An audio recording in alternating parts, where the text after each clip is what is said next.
What is up, everyone? My name is Dim Resin, and today we're just going to be doing a regular, casual Dark Souls Remastered stream.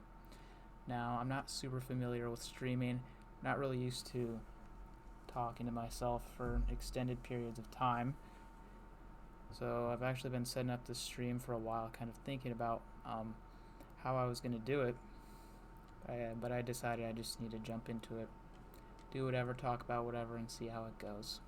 So, yeah, let's get started. So when I create a character in Dark Souls, I usually go with the same thing or similar settings every single time. Nothing too interesting. Go ahead and name my character Resin. I already have another character named Resin, and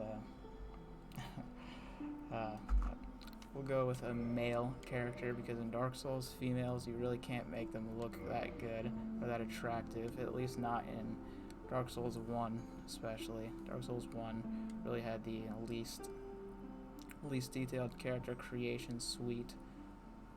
So, yeah. Then, for our starting class, we will begin with... I think we'll go with Warrior. Actually, yes, we'll go with Warrior. Then, as always, we have to begin with a Master Key, because every other starting gift is pretty useless in comparison to the Master Key. You can actually get the Master Key later in the game, but there's a lot that you can access early on if you have the Master Key, and nothing else is really worth as much. You can get everything else in the game, I'm pretty sure. And then there's also something that we're going to do right at the beginning that we need the Master Key for, so not really any other good options. We will go with an average physique. I've found that the build of an average physique is pretty nice in Dark Souls. Slim and very slim, look a little too skinny when you're in game, if I remember correctly. I haven't chosen those physiques in quite a while, but yeah, from what I remember, they kind of look strange. Armor usually looks really nice just with your average, everyday physique. Large, very large, and any other physique really not ideal. So we'll go with average. Face. Man, Dark Souls 1 really did not have really doesn't have good faces.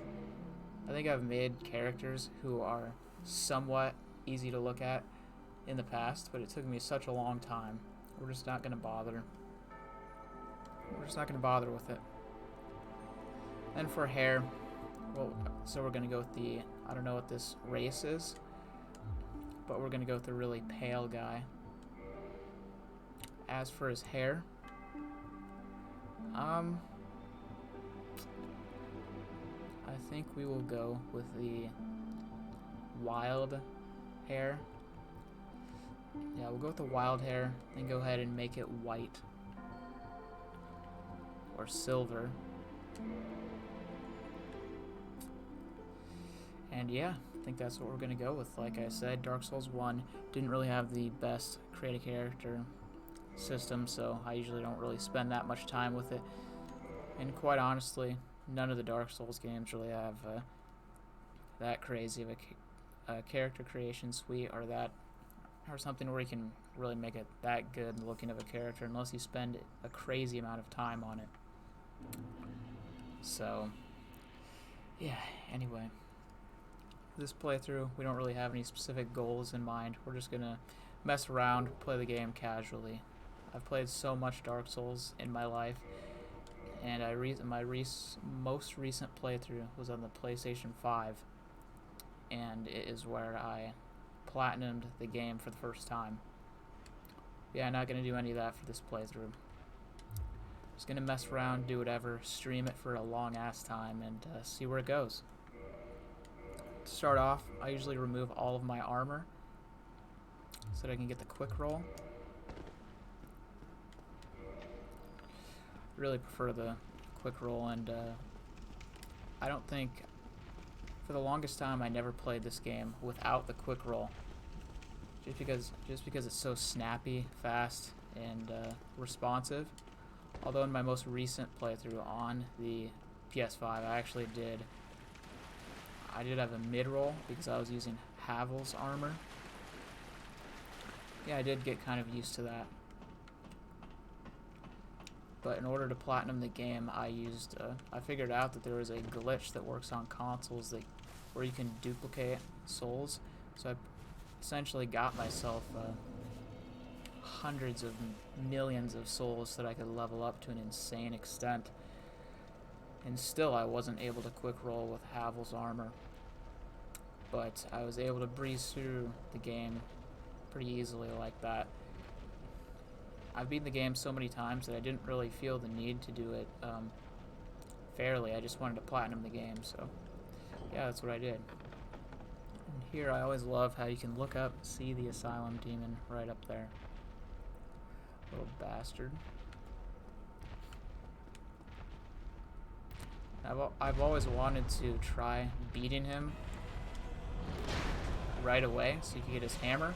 But you do such a small amount of damage. It takes so long that I'm not interested. I actually wouldn't be surprised if your fists did more damage to him than this broken sword. Guess I should probably have, or I could try that sometime.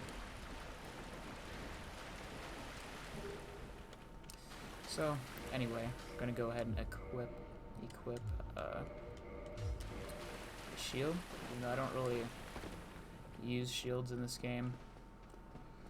Dark Souls, I'm more of a dodging type, rather than using shields, although there are some really helpful shields in Dark Souls 3. So I'm actually going to remove it because it doesn't allow us to quick roll. So can I quick roll with, oh, I can't even quick roll with the regular blade, so I guess I'll go ahead and remove our pants as well.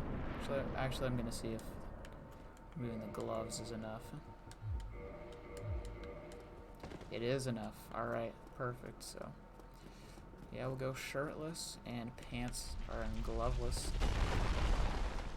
Roll out of the way of the boulder and talk to our man here.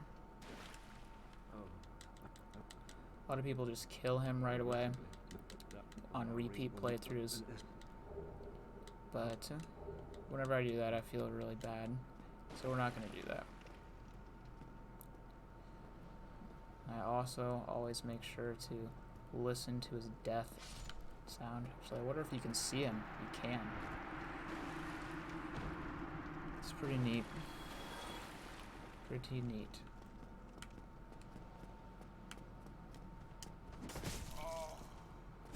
Anyway, let's take this guy out. Go through the door. F2 East key.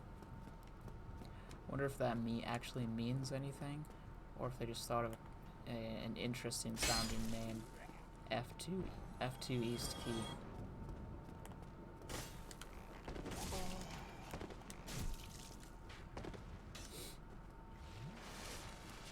Another thing I always have to get used to when I've been playing a lot of Dark Souls 3 is the slower Estus healing animation, how you have to stand still during it in Dark Souls 1.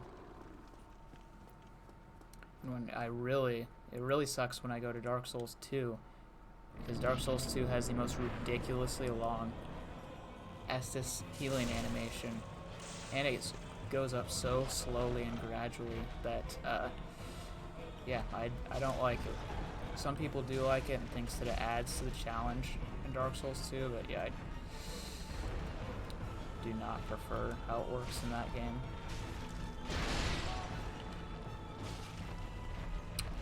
Yeah, just like that, we take out the Asylum Demon. One of these days I will get him with either my bare fists or the broken sword. Broken straight sword. It's crazy how some people do run-throughs of the game with a broken straight sword. I cannot imagine that. Not just because of the difficulty, but because of the just how tedious it would be. whittling down every single boss with that little weapon. Like the Four Kings. Four Kings would really suck. Manus. Manus is the only boss I have not beaten in this game. That would just be atrocious. Then I've also watched somebody do an Armor of Thorns run in Dark Souls 3, and it took him like 3.5 hours, which is absolutely insane. Definitely not really interested in doing something like that, even though it would be a crazy accomplishment. I just don't really have the time to do something that, such a random thing to spend 3.5 hours of your day on. But not to say it's not cool, or put down people who do that kind of thing. But yeah, just not for me. Yeah, I remember the first time that I came over here and I saw the serpent. It scared the hell out of me because I thought that it was some sort of boss or random enemy that just appeared at the asylum. It really caught me off guard. Then I walked in here and I went up there and I tried to do a plunging attack because I was so surprised he wasn't attacking me. Then I heard him like grunt with his human voice. That's when I figured out he was an NPC and not an enemy. Yeah, definitely a cool moment that I had there. Kind of got distracted by talking and forgot to level up. So we're just going to do a... yeah, and I also forgot that we were going to do something else before starting the regular playthrough. Just let me level up. I'm going to go Vitality, Strength, and Endurance. And quite honestly, in Dark Souls 1, those are the only 3 stats that I usually level up. Because Strength is a lot better than Dexterity in the first game. From what I know about the game. Obviously health and stamina is really important. So anyway, we're going to go down to the New Londo Ruins. And... what's it called? We're going to go through the area with the Valley of the Drakes. Go through a secret passageway. And see if we can get the Black Knight Halberd. I always see if I can get the halberd straight away, just because it's so powerful and it can make the game so much more of a breeze. So yeah, we're going to see if we're lucky today. It's another reason why I got the Master Key right when the game started, although I would have gotten the Master Key regardless, just because, like I was saying, it's the best starting item, and it's not even close. But it also allows me to go through here and see if we can get the halberd, because yeah, whether or not we get that halberd will really determine how difficult of a playthrough this will be. Well, even if we don't, I've beat this game plenty of times, it's not going to be that much more difficult or anything. But if we do manage to get the halberd, it's just a nice, nice to have.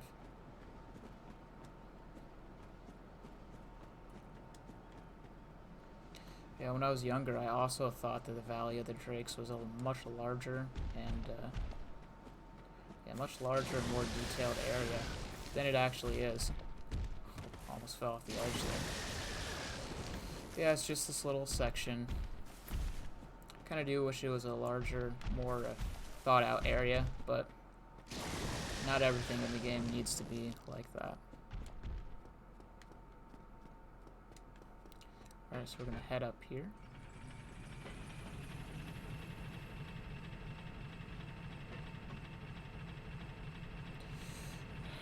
We'd love to become human soon too, because our character looks disgusting when he's not human, or at least get some sort of armor to cover our body. Really not pleasant to look at that shriveled up back. Not sure if I want, you know what, yeah, we will rest here. Wasn't sure if I wanted to have this be the bonfire we respawn at if we die in the future, but I trust my, and there's the next bonfire isn't that far from here, so we'll be fine. I'm gonna grab the shield, so I usually try to parry this guy. We can survive a few hits, and thankfully we have the 10 Estus flasks from the Firelink Shrine, so parry number 1 went beautifully.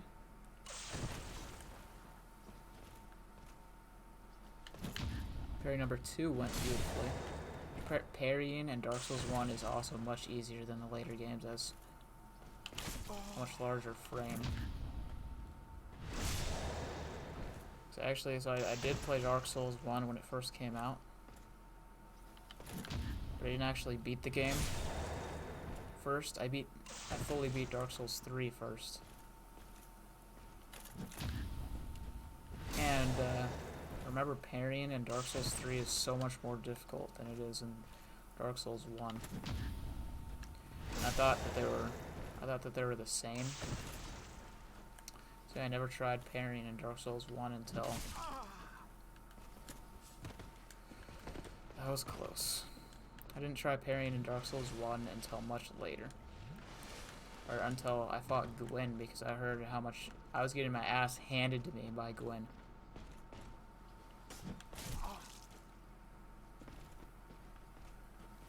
Then I figured out that parrying him makes the boss so much easier. So I went and grabbed Havel's armor so that I had so much poise so he wouldn't knock me across the arena with every hit. And I equipped a nice shield. Yeah, parried away at him and pretty easily took him out. I never fight Gwyn without parrying him anymore. So I guess I would know his moveset to an extent because of the Soul of Cinder in Dark Souls 3. And there we go. Let's see if we get the halberd. And we don't. I'm pretty sure that is the worst drop that we could have gotten. But like I said, we don't necessarily need the halberd. I think we're going to go up here, go to where the blacksmith is, and then nearby there's a halberd that we can use. Halberd's a really good weapon, so I think we'll use that for the first parts of the game. And then we might, I think we're later on, we will move to the, I don't know how to pronounce it, but it's the Zwei handler.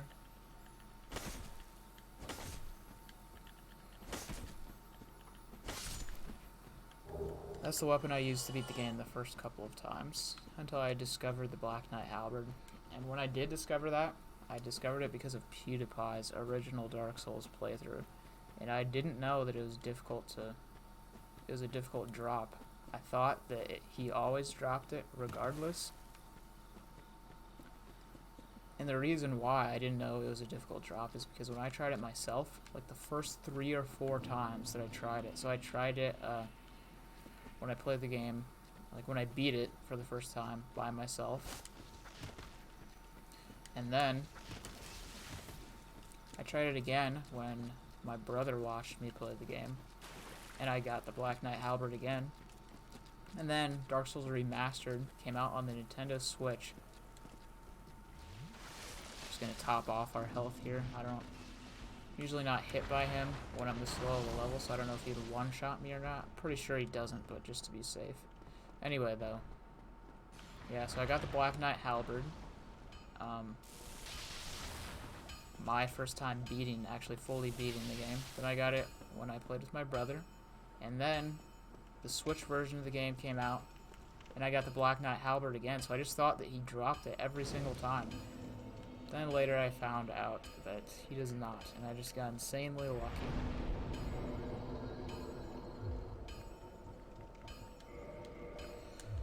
But as of late, I have not been so lucky. I have not gotten the Black Knight Halberd in a while.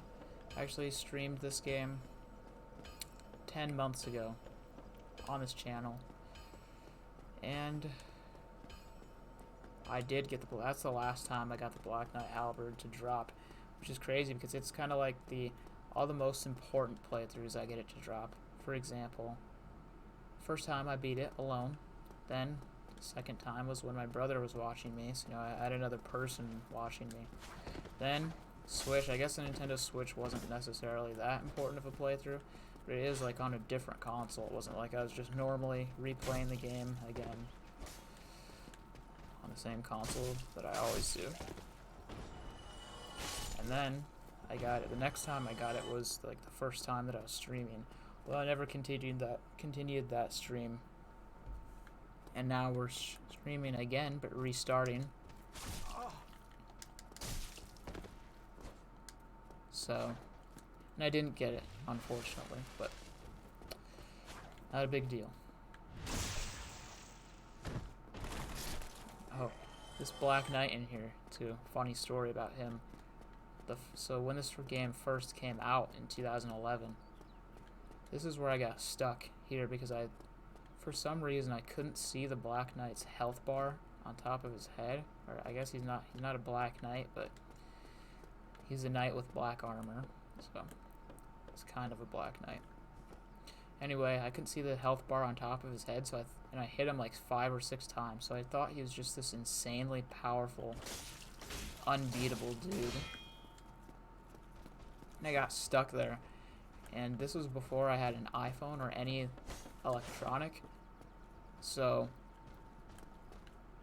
I was asking my dad to look up how to defeat Black Knight in Dark Souls, and I couldn't get the guy in here to show up because obviously like the actual Black Knights were what showed up first of all, and secondly, nobody was actually going to really have difficulty taking this guy out. So yeah, I could never figure it out, and I quit playing the game. Until years later, I came back and I hit him a few more times, and I ended up killing him pretty easily. So I'll never forget about that black armored knight in there. Can't believe I used to struggle with him so much, but I'm 21 now, so 2011. I would have been 10 years old. I guess it does make sense that I'd get stuck on something like that. And then I also played Demon Souls when it first came out at my babysitter's house. So I've been playing the Souls games for quite a long time. And I can safely say it is my favorite game franchise of all time. Just the world, the vibes and the feeling that you get just from being in and exploring this world is unmatched by anything else. Like I just enjoy simply being in the world of Dark Souls, even if it's so fucked up and it's it's not a good world. And I just enjoy it so much. Then all of the like around 2016, 2017, 2018, I watched so much lore videos on the series and learned about all of the lore. Then I played the games again, and it's like playing an entirely different game when you know why everything is the way it is, why why characters are in certain areas, what their backstories are, who they are, things like that. It completely changes the game. Turns it into what was already an incredible game, and it turns it truly into a masterpiece. Dark Souls to me is not complete without really knowing its story. If you learn the lore, some people don't. A lot of people actually play these games knowing nothing about the lore. And yeah, if only they knew how incredible of an experience was behind those storylines, or if you play the game again knowing everything, how much it can change things in a positive way. Anyway, we got the halberd, so I'm going to be doing a lot more damage now. I was actually kind of surprised that these guys were taking 3-4 hits to take down, and those other knights were taking like 5 or 6 hits to take down.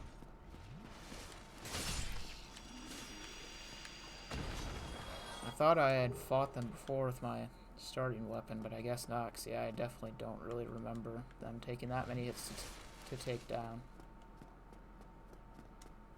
Usually before I went through that back way, where we passed the Black Knight. I used to always get all the arrows and shoot the dragon's tail, and get the Drake sword, so I would just breeze through this area, one-shotting everything. But yeah, now that I go through the Black Knight area, I can just get the halberd pretty quickly, and not have to sit through shooting him so many times with that arrow, because it takes like 30 arrows or something like that.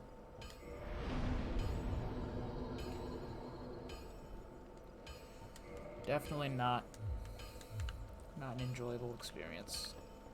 I did do it on my PS5 playthrough though, because you need the Drake sword for the achievement where you get all of the rare weapons. Some really strange weapons are considered rare, but I got them all. It was really satisfying to platinum the game. Then I went to platinum Dark Souls 3 next. I didn't do Dark Souls 2 because I actually have never beaten Dark Souls 2, just because I do like Dark Souls 2, but there are a lot of really annoying things about the game. There's just so many bosses and it's so long. Such a long game. At least it seems like a long game to me without having beat it yet. And yeah, so many areas that really annoy me, so I haven't beaten the game fully yet, but one of these days I definitely do intend to beat Dark Souls 2. But that's not the only reason why I didn't play it next. Another reason is because Dark Souls 3 is more of a sequel to Dark Souls 1 than Dark Souls 2 is. I've seen some YouTube videos, things like that kind of counter that argument.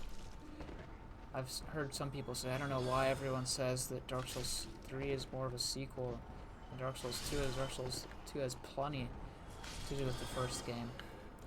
Maybe it does, maybe it's lore stuff that I just don't know that much about. So I don't really know much about the lore of Dark Souls 2 either. Mainly just 1 and 3, but even if it is more connected than I thought,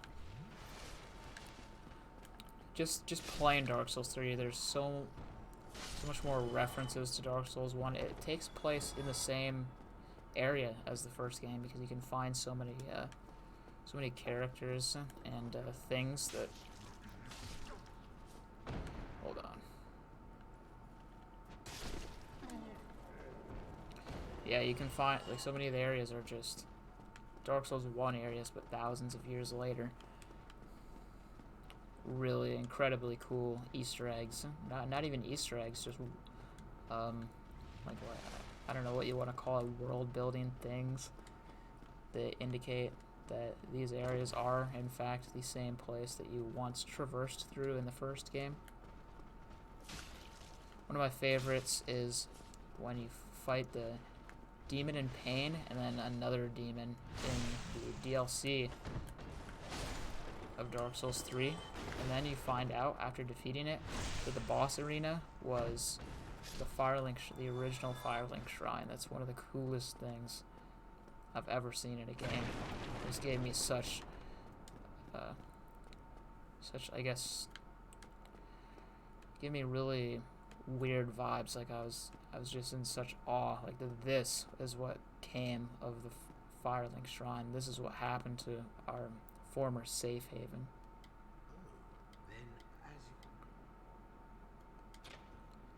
Definitely sad, but definitely incredibly cool too.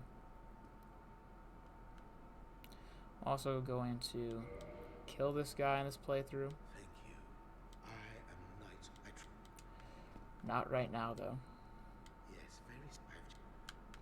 We'll kill him back in the Firelink Shrine.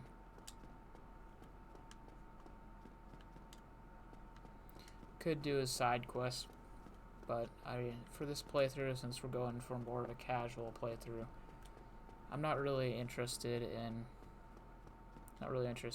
dealing with the Firelink Shrine bonfire not being available for a while. So yeah. Speaking of which,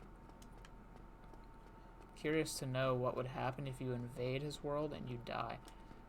I don't know if it locks you from the... I don't know if it locks you out from the quest and you only have one shot to kill him, or if you have an unlimited number of tries to invade his world. I don't know. I defeated him.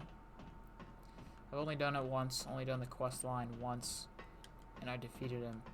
I got really close to losing, but in the end I didn't lose. So anyway, I'm gonna go ahead and try to take out the bell gargoyles right away. I think I can do it, but who knows. I don't remember if I've tried them this early on. We'll go ahead and watch the cutscene because I like this one.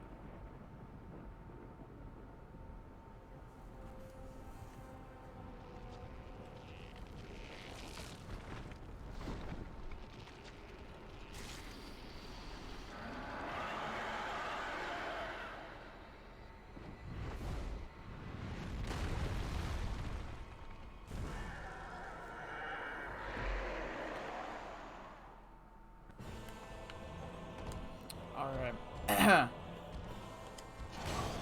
Let's do it. Oh yeah. Yeah, this halberd does a lot of damage and you don't need to level up at all to get it. So, fantastic weapon for this early on. We might be in some trouble if that other guy comes down. Yeah, they actually really don't do that much damage either.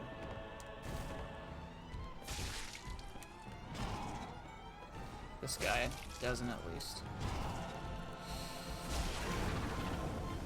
Alright.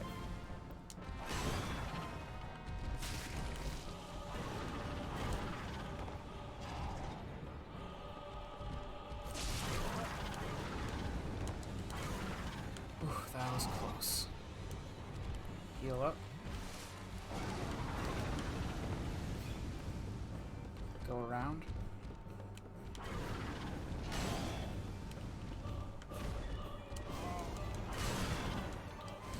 That was close to. Holy crap. Alright, let's go over here, heal up. Probably should have done 2 heals. Actually, we are going to do 2 heals. We're going to run around. Oh my god. Alright. These are if I can get the... Okay.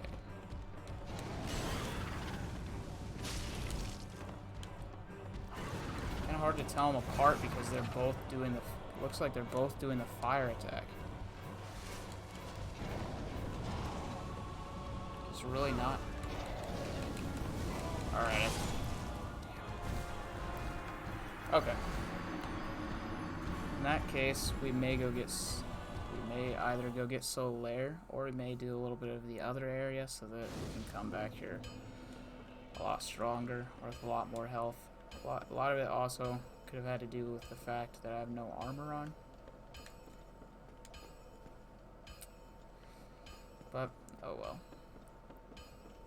Not a big deal, just figured I'd give it a try.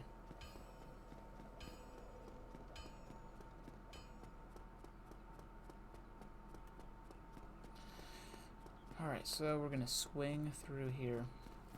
Kill these guys real quick. I'm surprised that dude these dudes can survive attacks from the halberd.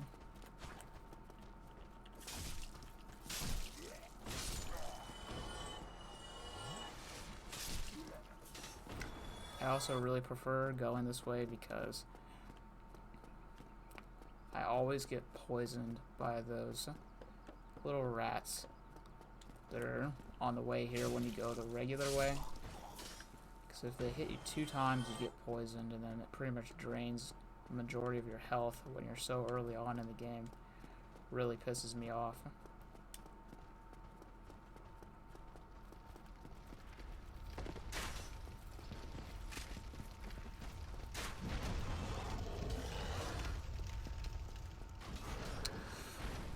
Easy run through. Head down here and hopefully we do not get poisoned.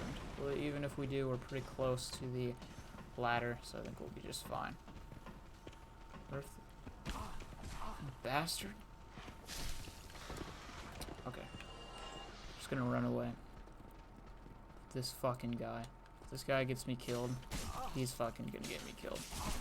Fucking asshole.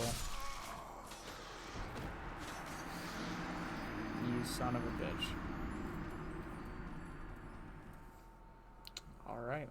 Well. So all we can do is try again.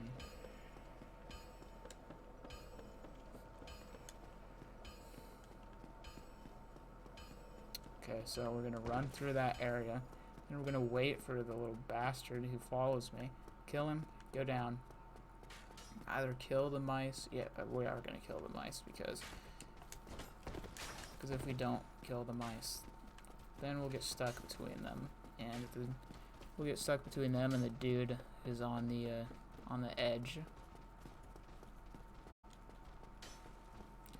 Then we should be good. Then we should be able to kick the ladder, go down to the main area where we should have gone. Then we can do a bunch of stuff there. Like take out the Tauros demon especially. I actually think he's... Well, he's a lot easier than the Bell Gargoyles, obviously. And actually, when I was young, first time I played this game, I struggled so much with him, too. The way I eventually killed him was through... Yeah, we're fucking dead. Go down. Please go down.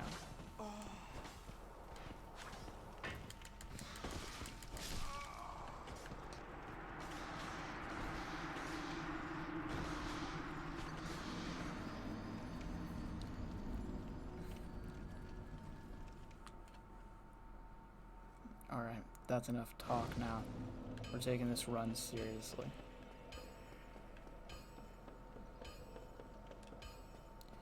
Using my full strength now, and full concentration.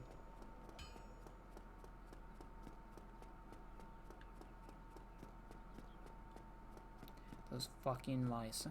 Every time that I play this game, regardless of which direction that I come from, will cause me problems.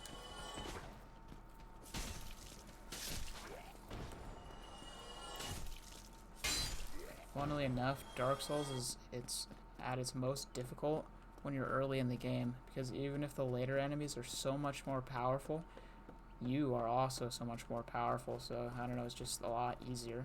The beginning areas are where I always struggle with these games. And obviously, even if you replay the game,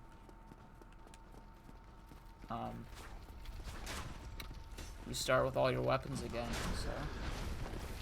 so yeah, when you first start off is always the hardest with Dark Souls. Alright, go away. Get the pig guy to go away. Take out these guys.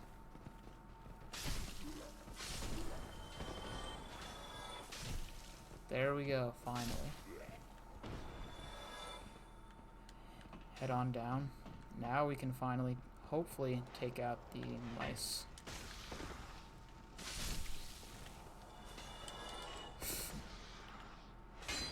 Oh, fucking halberd. The fucking halberd. Hit the floor. It's okay though, because the thing is right over here.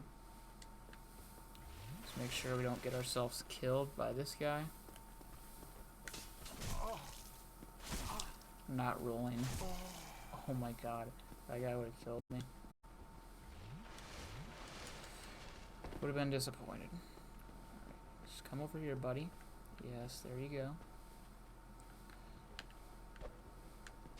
And goodbye.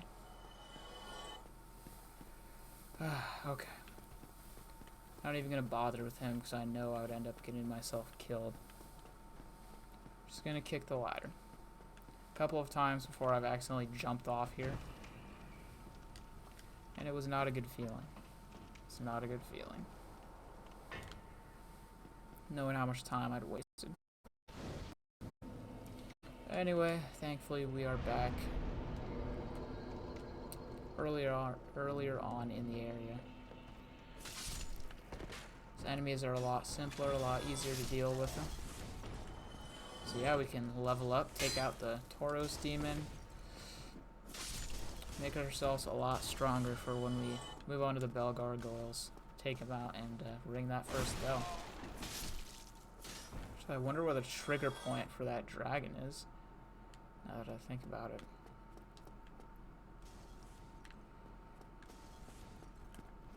See, I forgot that he's not on that bridge. We could have...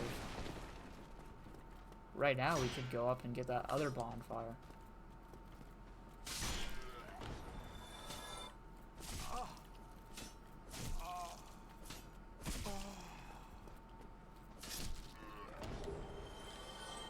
Yeah, I think we will do that later, though. A little bit later on down the line. For now, we're going to grab ourselves a bow, because there are a couple areas where, you know, a bow is pretty helpful. Residence key, I don't remember. I completely forgot what that's for. Pretty sure it's for an NPC, actually. So I do think it's important. But I don't recall if the master key opens up the same door for the same NPC or not. Also, I turned off the thing on Twitch where it shows me my viewer count just so I wouldn't be paying attention to it. And I really hope that doesn't turn off comments too. Yeah, I really hope it doesn't turn off any displayed comments. Because if it does, then, and anyone's commented something, then I apologize. I promise I'm not ignoring you, I just can't see it, if that's the case. So anyway, we'll get the residence key later on, because that's not, pretty sure that's for the NPC down near the Capra Demon, so we wouldn't need it quite yet.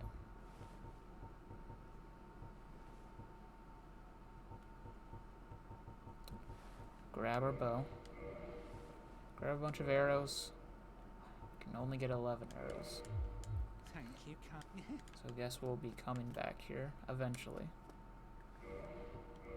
And does having a bow equipped,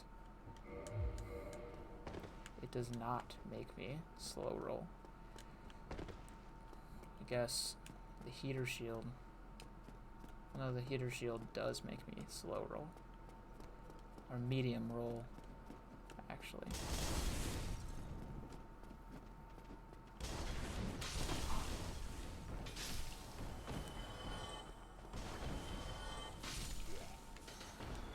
Medium roll, that's something I'm glad they removed in later games too. Although, I guess having a medium roll, fat roll, medium roll, and a quick roll really did help with decision making, because, you know, would you rather sacrifice armor and weapons or shields to roll faster, or would you rather roll slower without fat rolling, just, you know, slightly slower, but be able to have stronger armor, maybe equip a shield, things like that. So I guess it was cool to have that sort of decision making that you had to do in the first game. But at the same time, I don't like slow rolling, and the later games are so much more fast paced. I don't know if a slow roll would even really work. Because Dark Souls 3, a lot of the bosses at least seemed like they were inspired by the design of bosses in Bloodborne, how much quicker they were. And yeah, don't know if a medium roll probably really would have gotten in the way of that, and people wouldn't have been able to equip that much armor. So yeah, probably a good thing they got rid of it.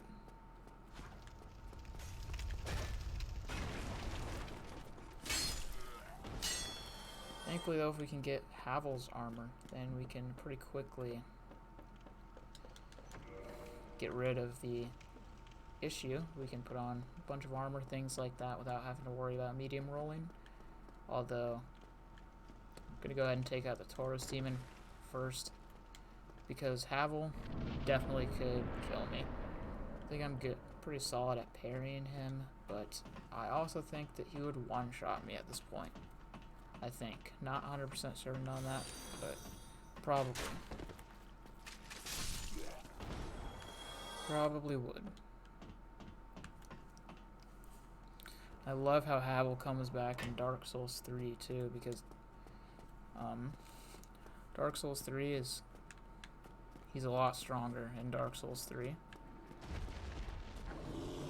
A lot stronger.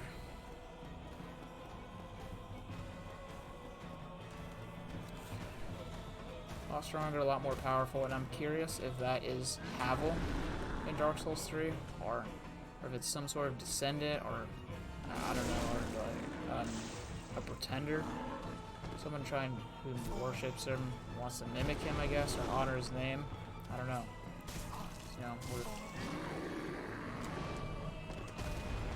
almost got killed by him there.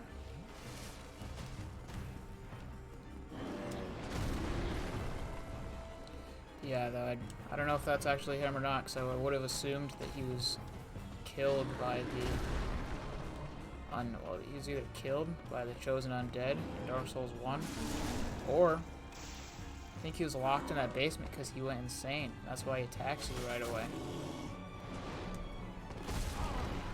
Oh my god, I think we already...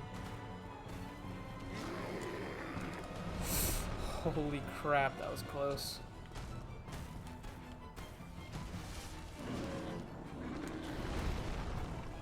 Alright, he's dead now. Gave me a bit more trouble than usual, but thankfully we were able to avoid most of his attacks and take him down.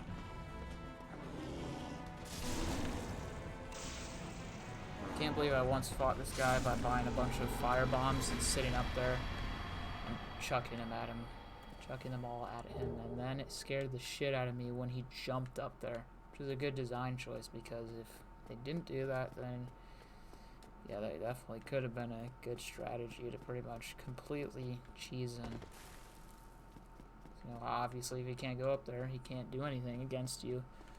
If you have enough fire bombs, then you can effortlessly take the guy out.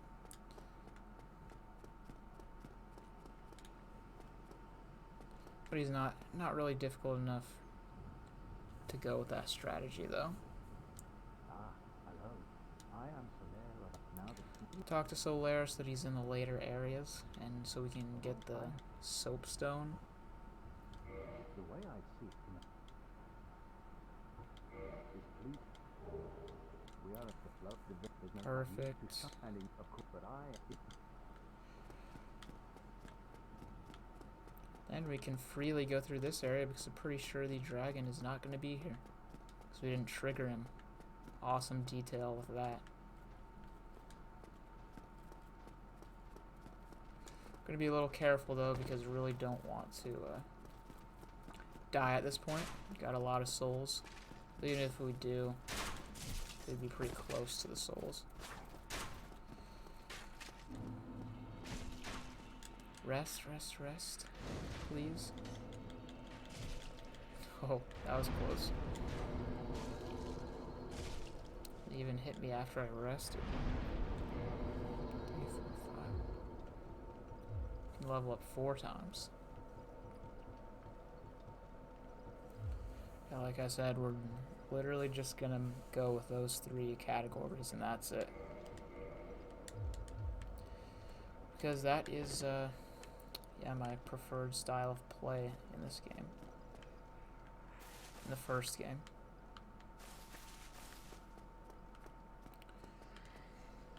Then I guess we can go ahead and, I think it's a sunlight altar. Is it up here? It's definitely not up here.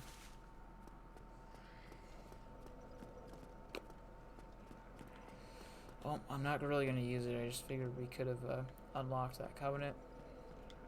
Thought it was there, but I might definitely... No, it's definitely there. It's definitely in this area, I think.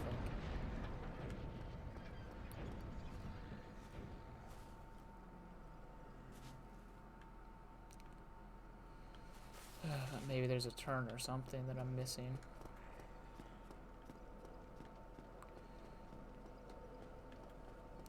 Oh well, we weren't gonna use it, so we don't need it. We'll just run through here and Pretty sure this guy's gonna close the gate though. Holy crap, I outran him.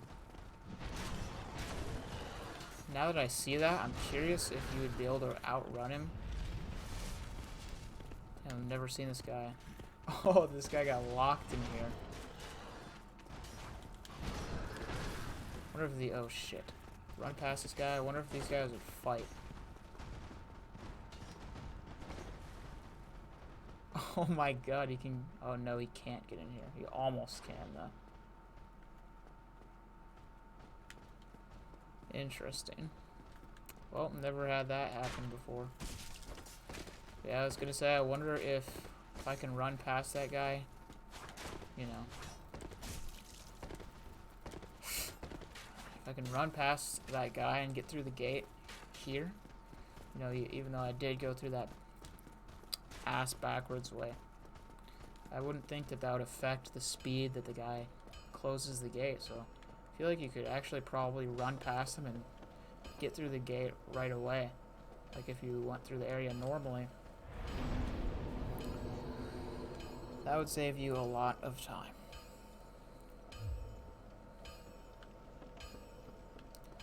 Now that we've met Solaire, we don't have any humanity though.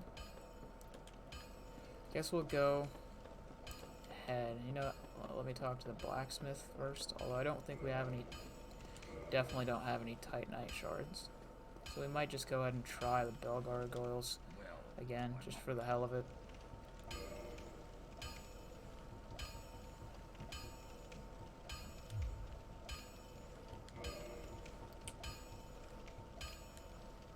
Oh, I do have. Oh yeah, and you can buy them from this guy anyway. I forgot. From Andre. Sorry. Don't want to call such a legendary man. Some guy.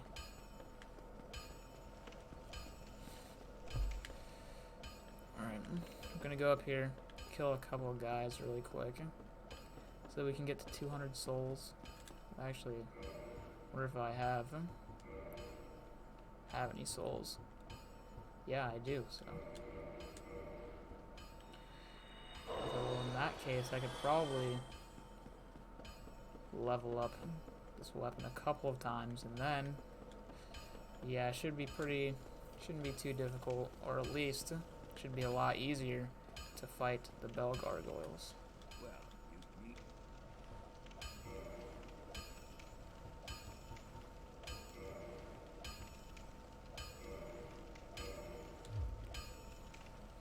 I think they're 800 souls. Yes, they are. I also miss how in later games you can just sell the souls instead of having to pop them. Definitely is a nice feature for many reasons, so that you don't have to leave the shop and go into your inventory, but also so you can actually see how many souls you'll get from each soul item.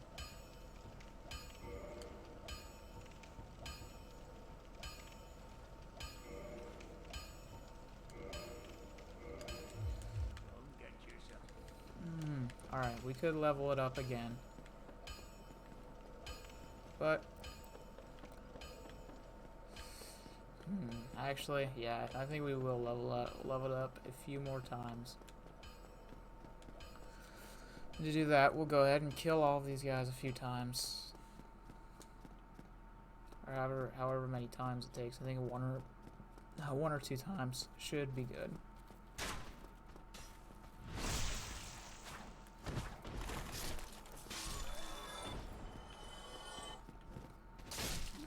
Yeah, definitely one or two times. Don't remember how many souls these guys give us, but we'll check it out.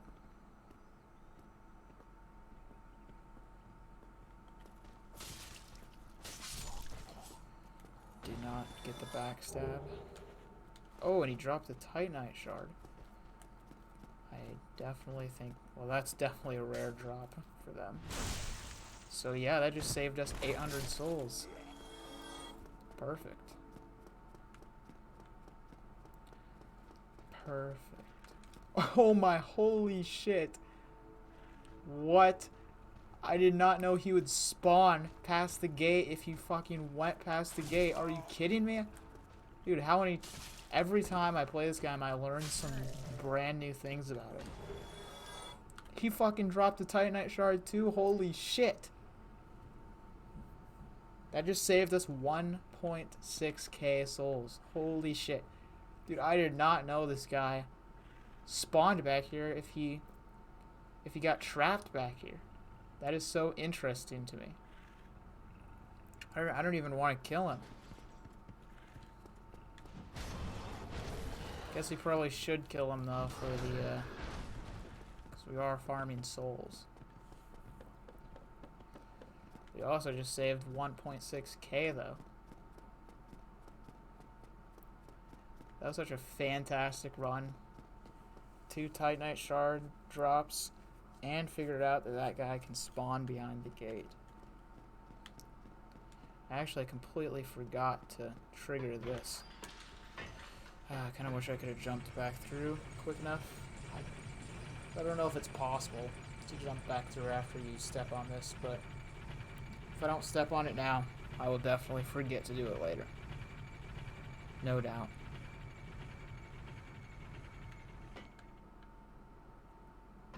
Head back up. And that little fucker right there. I also learned more about his lore during my PS5. No, I think it was before my PS5 playthrough. A playthrough I was doing on my PC.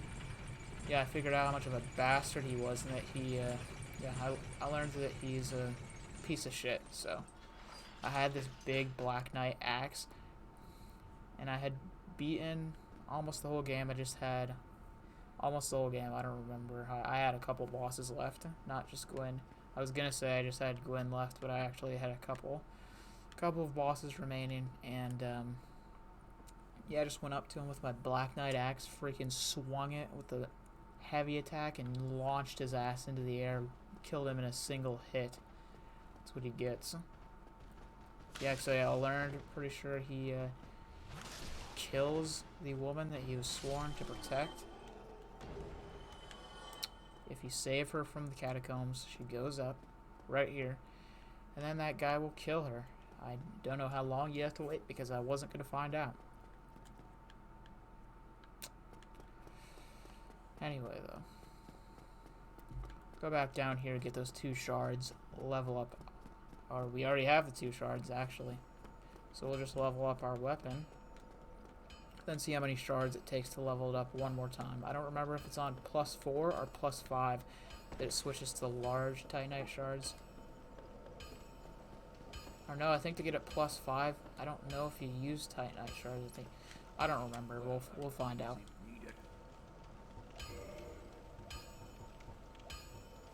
+3. 2 more shards. Which we do have enough souls for 1 more. So 1 more run through killing all of these guys should get us enough. Sorry that you've got to watch farming, but hopefully the commentary is enjoyable enough to get you through. I'm pretty sure the goal of streams are people watch streams more so for the commentary rather than the actual game. So, you know, you can watch a gameplay. Oh, I didn't fucking rest. You can watch a gameplay of any game you want with no commentary at any time. I don't know, maybe some people do enjoy watching streams with little to no commentary, and okay, I doubt anyone watches no commentary streams, but maybe some people watch it more so for the gameplay than the actual person. That's what I was trying to say, I suppose. No, fucking got distracted. I didn't mean to go to that guy. I meant to rest at the bonfire. Okay, now let's go. Finally kill all of these guys so that we can have enough to level this up again. Then after that, definitely should breeze through the bell gargoyles because this will do a lot more damage to him. Should take the first one out before the second one comes down, and then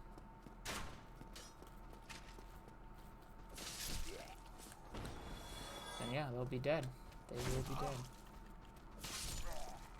yeah, this already one-shots these guys. Showing how much it's improved. Its strength has improved.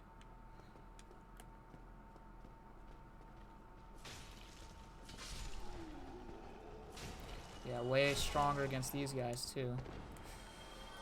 Be careful here, don't want to get ourselves killed.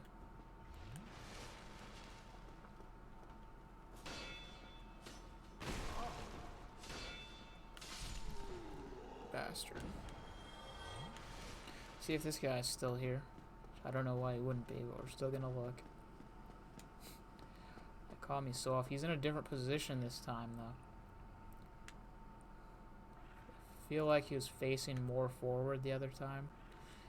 I don't know though. I still can't believe he spawns here. I don't know. I did not know. Did not know that. Well, in that case, I feel like you definitely can run through there at the beginning of the game because, like, if they programmed him to spawn in a whole different place if he gets through.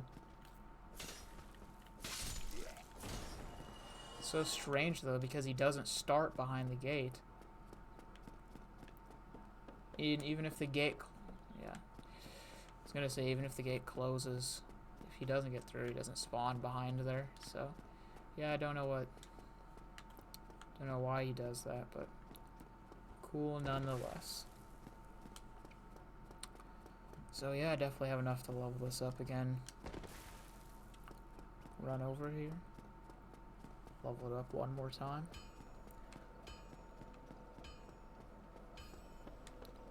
Andre, I love how Andre is the only character in this game whose mouth moves when he talks. Then he's also, I don't know if he's the only character or one of the only characters in Dark Souls 3 whose mouth moves. Well, hello again. Such a random thing, I don't know why. Need anything? Don't know what the deal is with that decision, but it's interesting.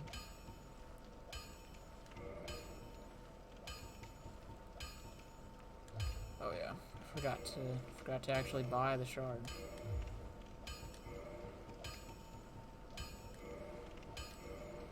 Then, oh, so it is 3 more shards to level up again, but I will not force you guys to watch me grind for 3 more shards. So we'll just go ahead and take out the gargoyles next.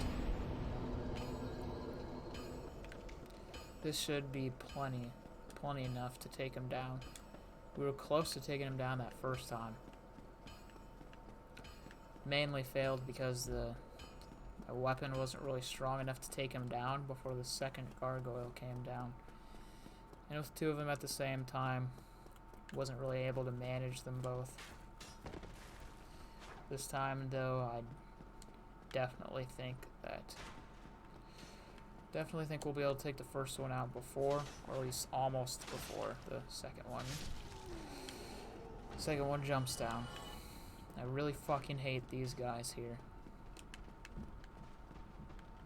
Because if you're too greedy, they can completely surround you. Really fuck you up. Especially when they're powered up by that bastard, that magic bastard.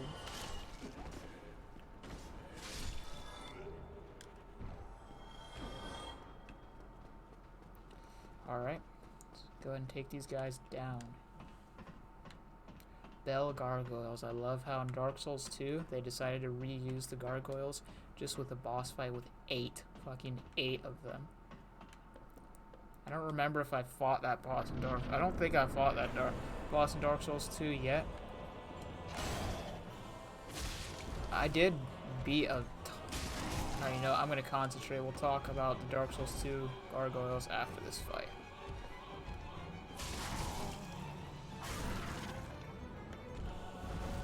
Yeah, a lot more resistant to his attacks, too. Okay. Well, it's a bit too greedy in this fight. Oh my god, that came out of fucking nowhere. Just went to heal and I was completely flattened. Fucking Dark Souls 2 completely distracted me, and it's the only reason why I lost. So, We can blame Dark Souls 2 for that. So if they didn't create that 8 gargoyle boss fight, then I wouldn't have thought of it, then I wouldn't have been talking about it when I went to the fight, and I wouldn't have been distracted.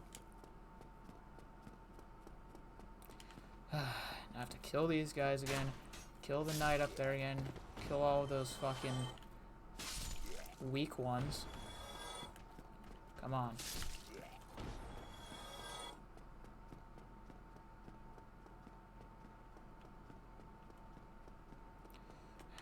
Get over here. Hurry up. No. Yeah, it must feel great for getting a hit in.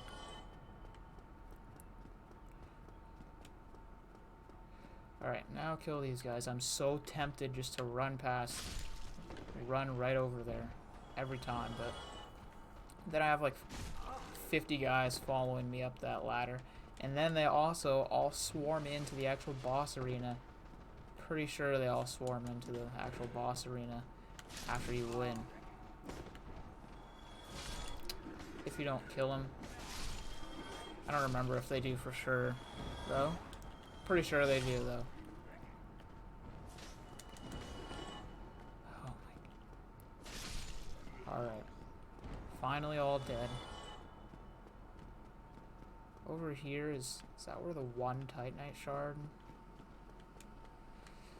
Don't remember if that's where I picked up the one Titanite shard that I think I had. Alright. No messing around this time. We're gonna concentrate and take them down. Because I can definitely take these guys down now. Because I can survive like 3 or 4 hits from him.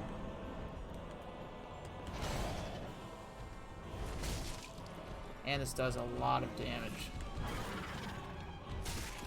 This kills him in 5 hits.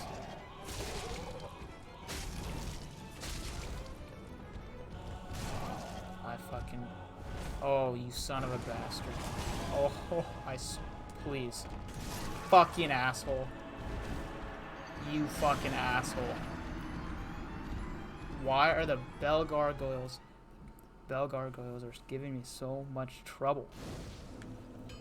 That's Dark Souls. You'll beat a boss so easily, so many times, and then one time they'll just randomly give you an insane amount of trouble.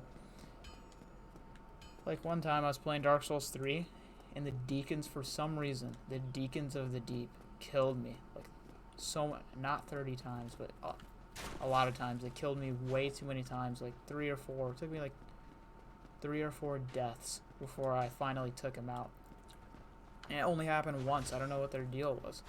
Every time, though, from now on that I go and fight the Deacons of the Deep, I get a little bit scared that I'm just going to have so much trouble with them randomly for no reason. We're also going to run past these guys this time because I'm... Okay, I shouldn't have done that. Bro. I truly hope that I have 0 viewers right now.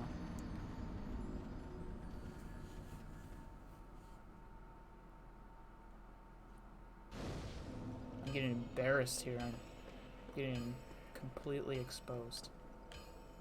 Alright. Do I have any humanity? We're not calling Solaire. We're not... Oh, I do have... How did I not notice I got 5 humanity? Okay. Alright, we're going to try this by ourselves one last time. If for some reason I fail again, then we're going to give up our dignity and just call Solaire in. Because I'm sick of these little bastards. Sick of these little bastards killing me way too many times. Prolonging this area way too much. Sick and tired of it.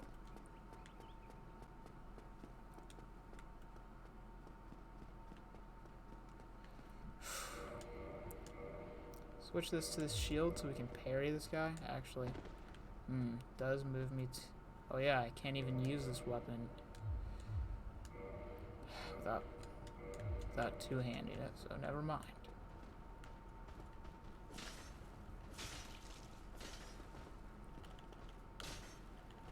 fuck off. Alright, let's go. Come on. Let's go. Let's go, guys. You know what to do. Gather up in the wall so I can take you down, since I guess you won't let me just run through. Guess that last kill was revenge for me killing your master. So really curious if there's a reason for that guy being here, because normally he's in, you know, those guys are in the, don't know why I can't recall the name of it now, but, you know, the area where the Duke's Archives. Usually those guys are in the Duke's Archives, so there's probably, I don't know if there's a lore reason for why. Well, it's Dark Souls, so there definitely probably is a reason for why that guy's here instead of in the Duke's Archives. Okay. Stop flying around.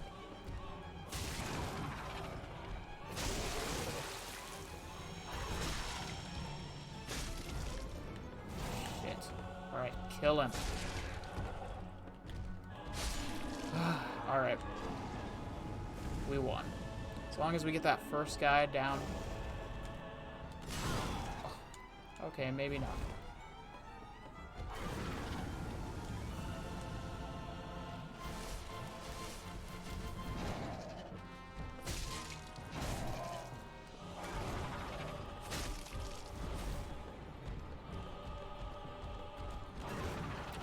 Do please, yes.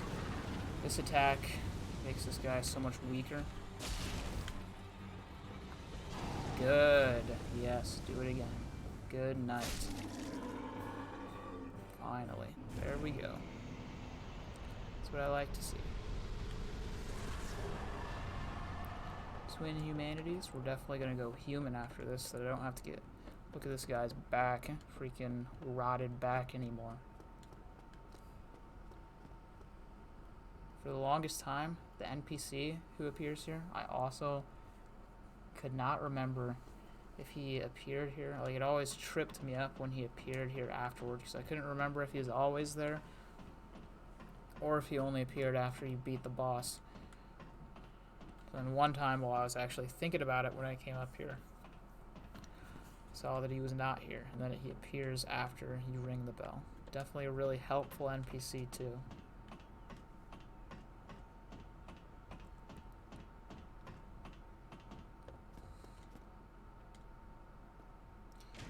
Ring the first bell.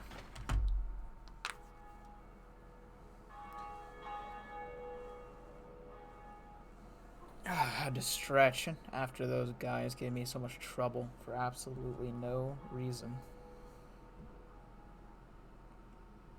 No reason at all.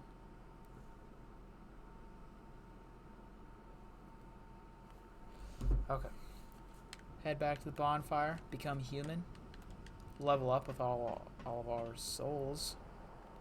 Then we can get to work heading down to Blighttown. Thank God we have the Master Key too, because I will never attempt to go down to Blighttown.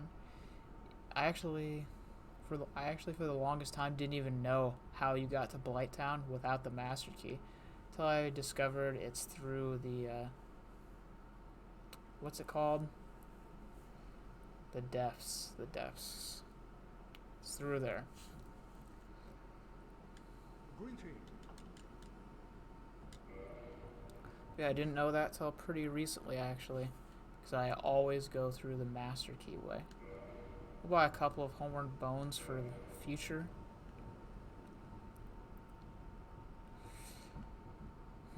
We'll get a Ring of Sacrifice later. Pretty sure you pick one up somewhere in the game before we go to Duke's Archives, but if we don't, then we'll come back here and get it, because yeah, I always use the Ring of Sacrifice at the Duke's Archives when you have to die from Seath. Don't want to lose my stuff, so use it there.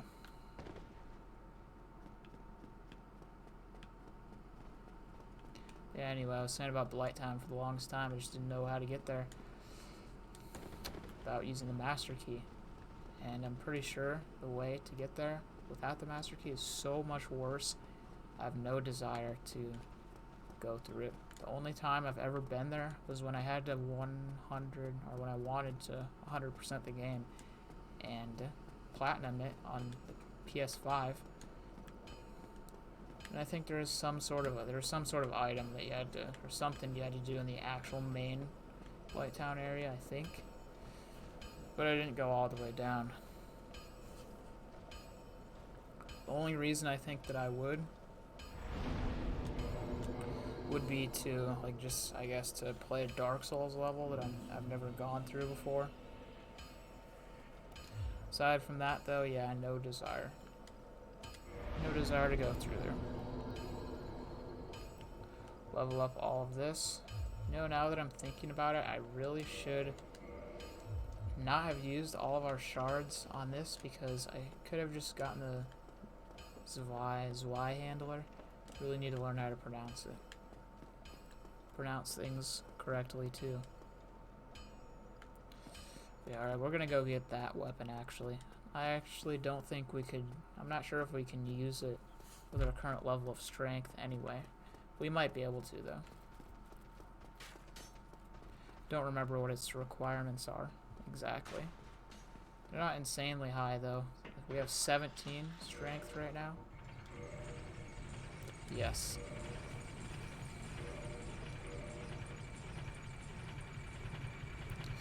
Yep, so yeah, I feel like we definitely could probably use it with this strength. Although I don't know if the Zwei handler is stronger or if the halberd, my leveled up halberd, is stronger. If the Zwei handler is stronger than a +4 halberd, that would be impressive. Fuck you. We'll go ahead and learn the gesture that he teaches us though. Shut the fuck up. I hate this guy so much. Just the fact that he kills that woman.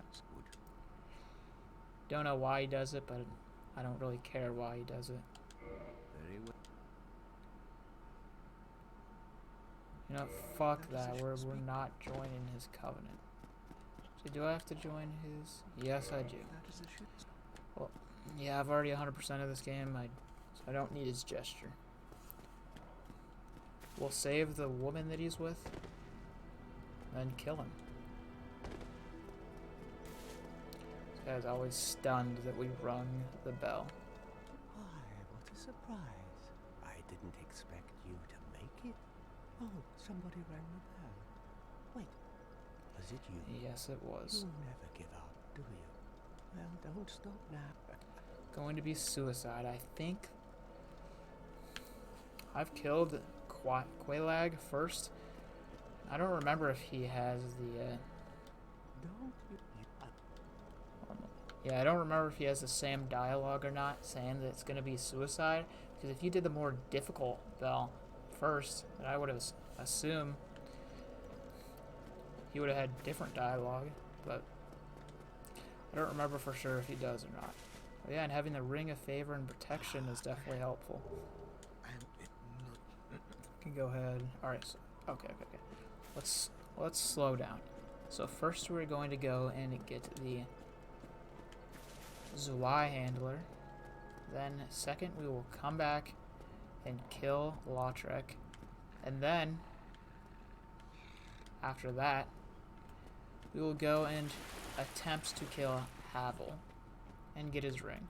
Then we'll have the Ring of Favor and Protection, Havel's ring, my favorite 2 rings to have equipped.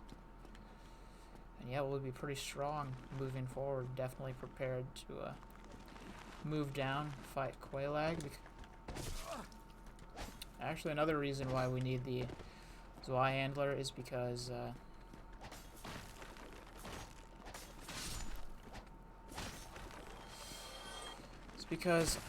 this halberd does not do shit against Quelaag. So we definitely need the Zwei handler for her. And I've accidentally gone down there with just this halberd before.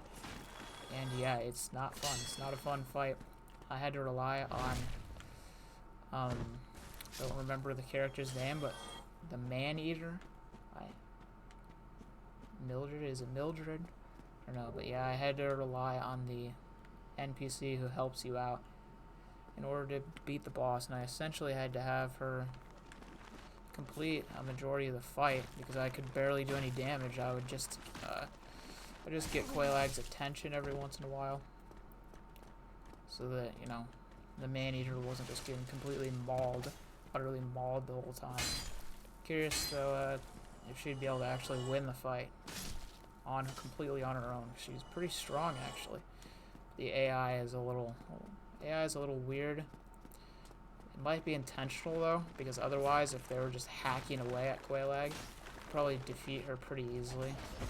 And it'd probably be way too easy with the NPCs if they didn't piss around and walk around not hitting the actual boss for a while, which they tend to do a lot.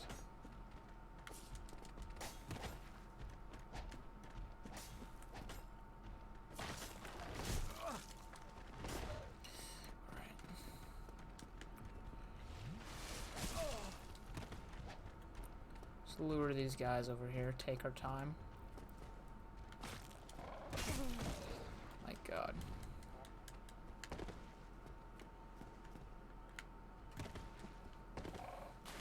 I'm gonna go all the way back over here. Not gonna take any risks.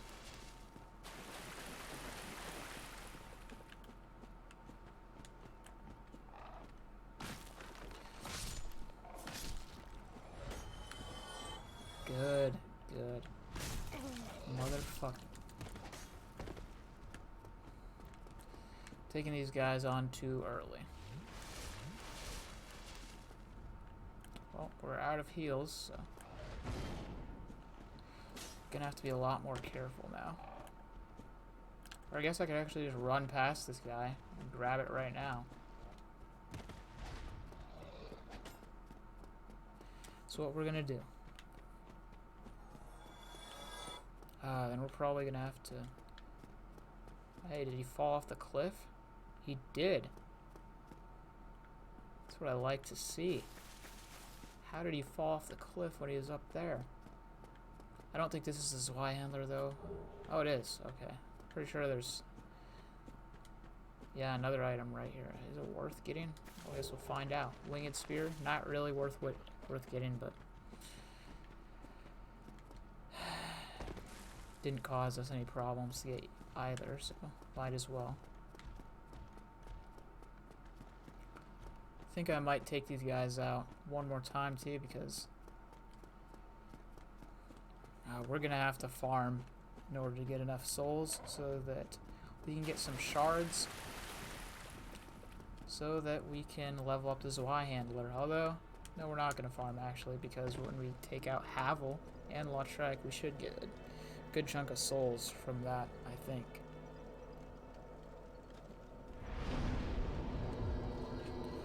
So yeah, really don't want to get killed though, so then we lose our 1.3k. Pretty sure you can kick him off. Actually, can you? I don't know if that aggroes him. Well, what have we here? Oh well. You leave me. Oh, well, I guess I didn't need to kick him. I could just attack him. And I think if you quit the game and go back into the game, his ring should be right there. My favorite ring in the game. I wish you could take it off though. That scared me for a sec. I forgot you get humanity from him, and I thought that was all that was there. Yeah, I guess it would be a little... I guess like that's the trade-off.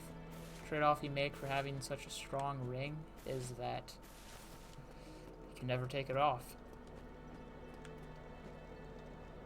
Yeah, that got us 1k of souls. Pretty nice. So we'll buy some shards with that. Actually, let's check the requirements for the Zweihandler. 130 is its attack. 154 is the halberd's attack.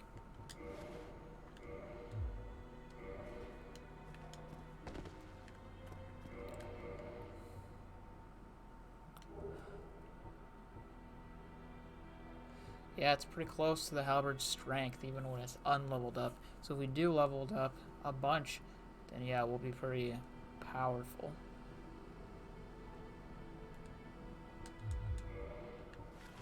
So yeah, let's go ahead and do that.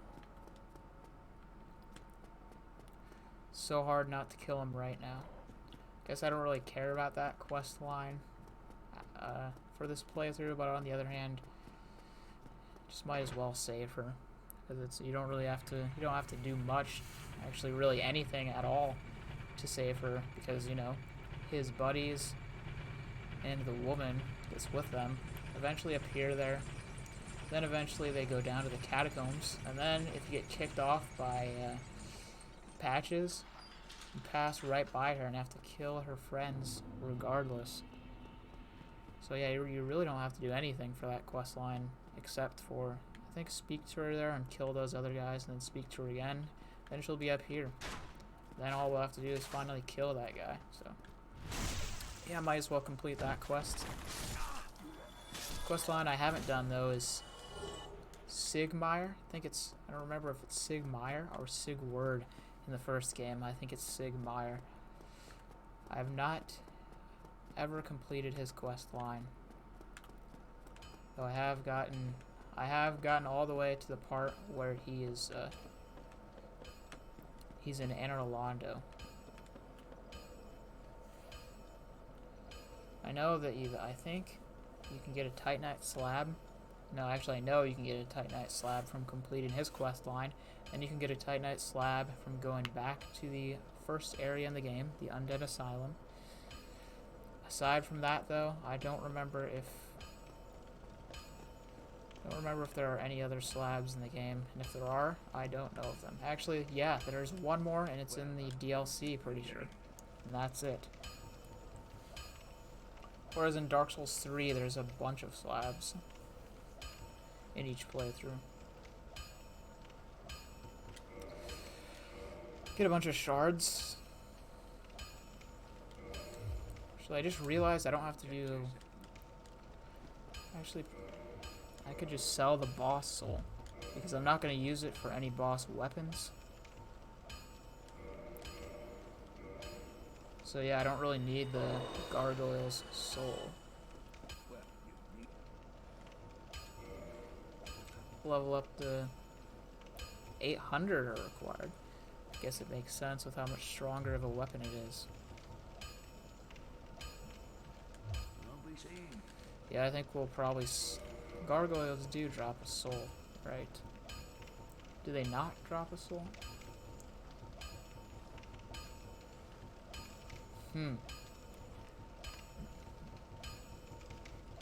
Could have sworn that the gargoyles dropped a soul, but I guess not. Maybe it's in some other category. We're gonna have to fight Havel regardless, though, so might as well do that. Get all the souls from him. Come back here so we can get more shards. Then we'll probably need a bit more souls in order to actually level it up, since it's 800 each time.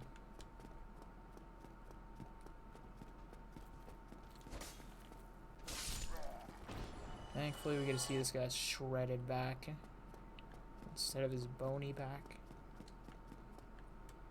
Wish he didn't have any chest hair though. Personally not a fan of chest hair on this guy. Works on some people. Doesn't work on this guy. It doesn't even match his glorious silver hair. Nice, I one-shot these guys. Didn't even notice. Oh yeah, I can... Really don't want to kill this guy just because I like passing by here. Dude, I felt like he was gonna despawn from, or not be spawned here anymore. That's why I came back to check that other time, and he actually isn't. I don't know if there's anyone else in the stream who wasn't here earlier. Because yeah, I have my viewer count off, so just so that I'm not hyper focused on it. But yeah, this guy chased me through here. And then after I, went over there, did a bunch of stuff, I came back here and he just spawned. He like respawned.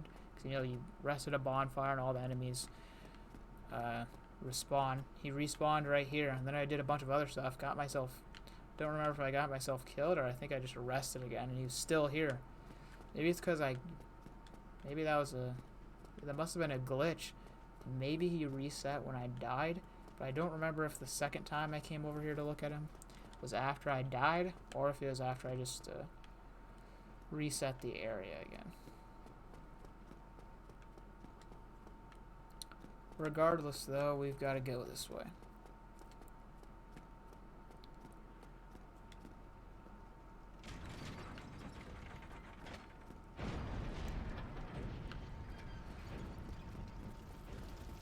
Sprint past all of them. Sprint past all of these guys. Let that guy chase us.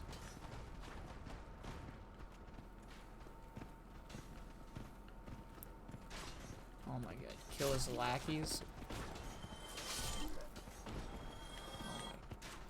my. Get out of the way. I don't care about you guys. Well, actually, they will get us some extra souls, so... You know what? Bring as much of them on as you want. Then... The fuck is she? You son of a bastard.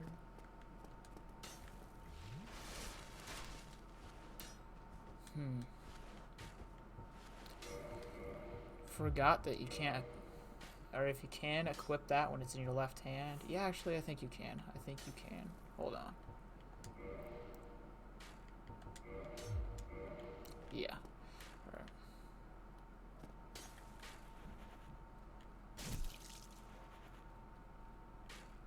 Dude, shoot your fucking arrow. Oh, I'm gonna kick this guy's ass. Shoot your arrow, buddy.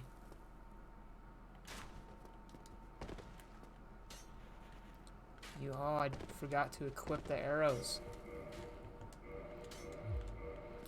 No, fuck this guy. We're just gonna walk up to him.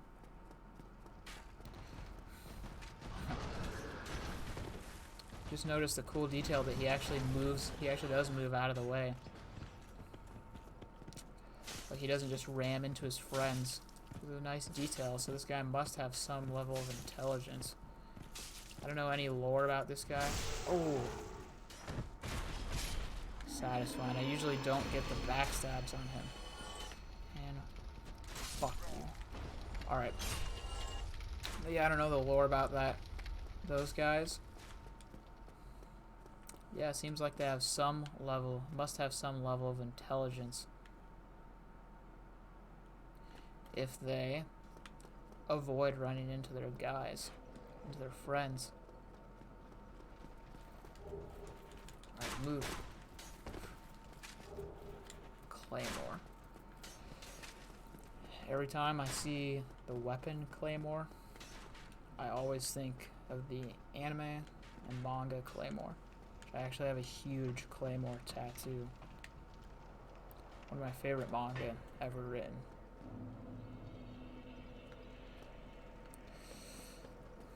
For some reason, okay, yeah. Yeah, unnecessary to go this way. I don't know why I went down there. Actually, I do know why. It's because I get distracted talking about stuff. I do that a lot at work. I'll be thinking about, like, I work by myself. So I'll just be walking around in deep thought, and I'll like the area that I was walking to, I'll completely pass, completely forgetting what I was going to do. I think oh no, you get the basement key from killing the gargoyles. But anyway, yeah, I'll completely pass like where I was walking to, because I'll just be so deep in thought or just thinking about some random thing, and I'll forget what I was doing. Or like when I'm done, there's this one trash. I do cleaning. Like there's this one trash can that I always walk past where I'm supposed to put it back. I'd say I probably do it actually 30%. 30% of the time, roughly. Anyway, though.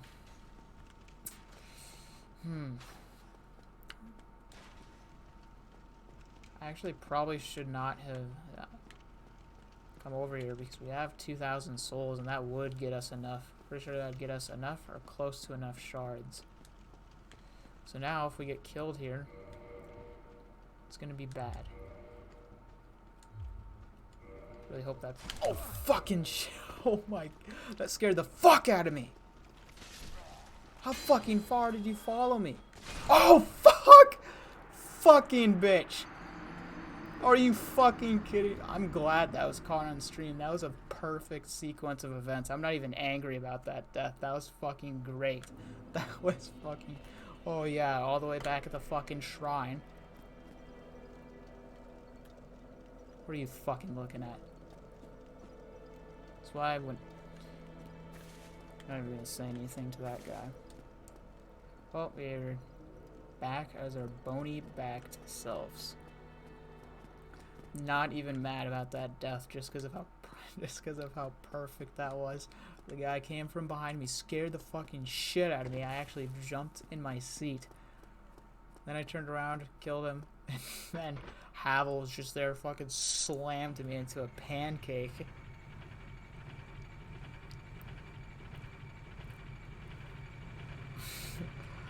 That was fantastic.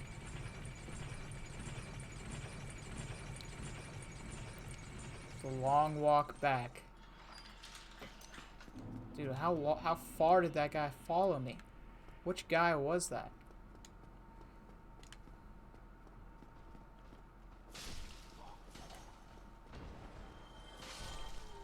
Hey, at least we're gonna get a bunch more souls from these guys, unless I get myself killed here. Oh, if I got my... I really don't want to die and lose those 2k souls, because those alone probably... Fucking asshole. Get out of my way. Dude.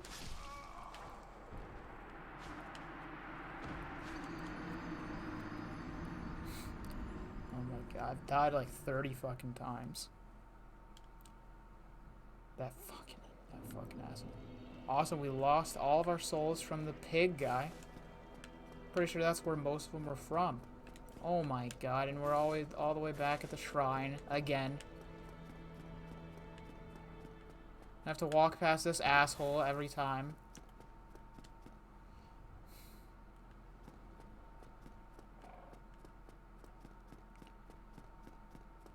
Our lives in Dark Souls are not going well.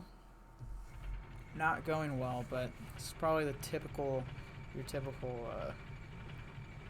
day living in the world of Dark Souls.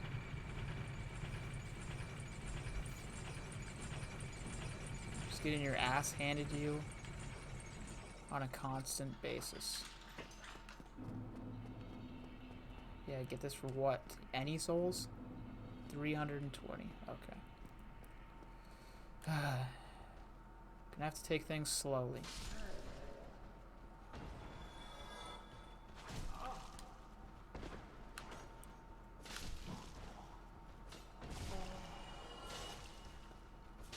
This guy is always so much stronger.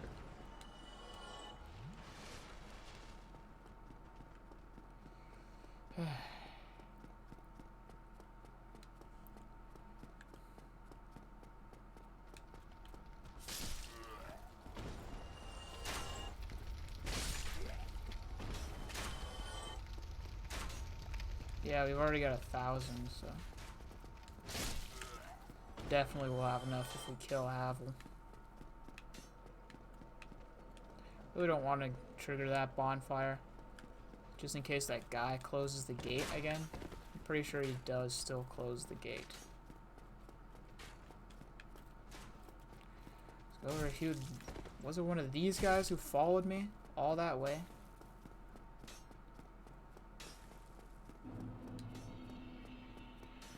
Or no, I have no clue who it was who followed me. Definitely there's no way they followed me from all the way over there.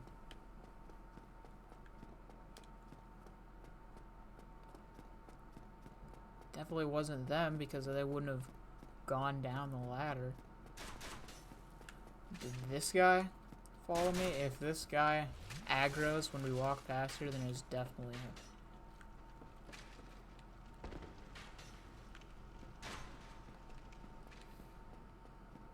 This guy. Oh, it was definitely him. You fucking shit stained bitch.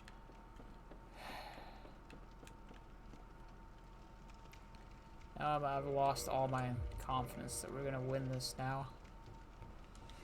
This playthrough not been going. I mean, you know, we've made progress. Things have been going well in a sense, but we've also died a shit ton of times. So luck is just really not on our side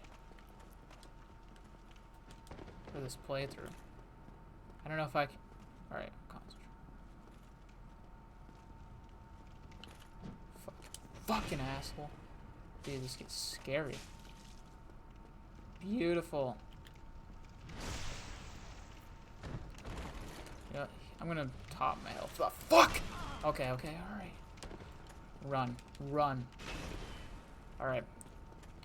He does not one-shot me. That's huge.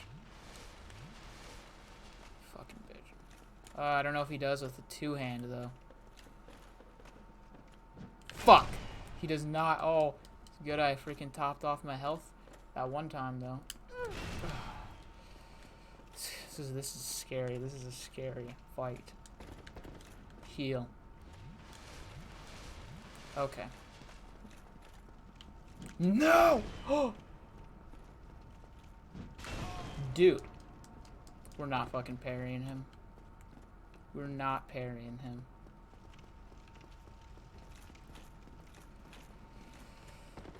Stop running. Dude. Oh my god. Fucking Havel. No! Alright. Jump. Heal. So we wasted all of our heals. Guess I'm just gonna have to go with the classic dodge.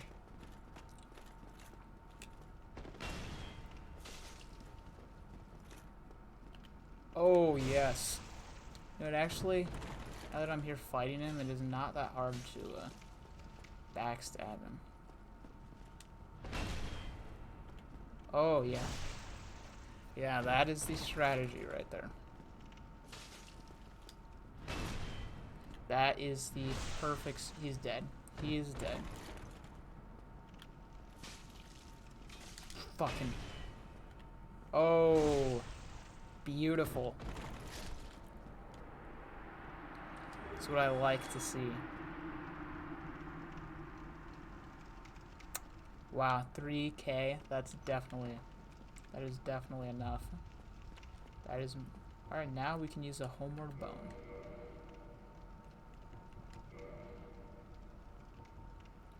It's an empty Estus, but said... Oh, it's... I thought it said we had one heal left, but it's like one of the actual item. Use a homeward bone here.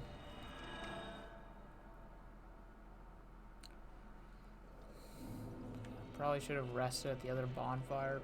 Whatever.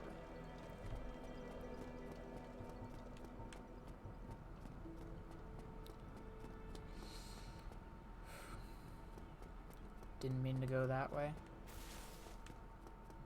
Go through here, past this shithead again.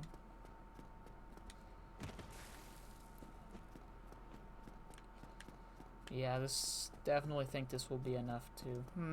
I don't know if it'll be enough to fully upgrade the Y handler, but... Yeah, actually, I don't think it'll be enough to fully upgrade it, but it will upgrade it to at least +3, I think. Actually,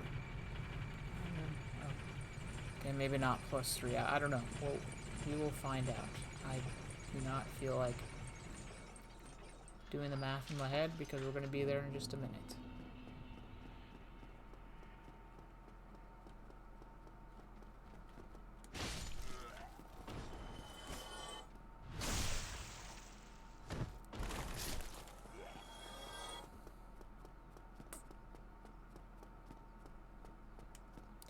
Heading over to our main man, Andre. Sigmire. I think I should probably go talk to Sigmire too, because I always forget to talk to him. And then he doesn't appear for the rest of the game.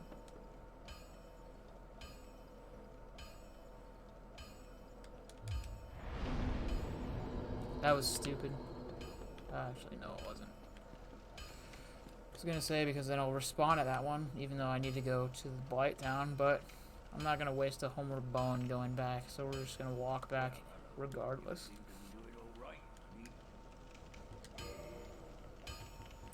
Swyandler. Oh, well, yeah, definitely enough to upgrade to +3.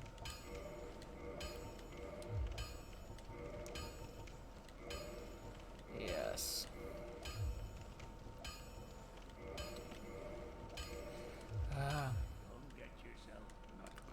Do want to upgrade it one more time.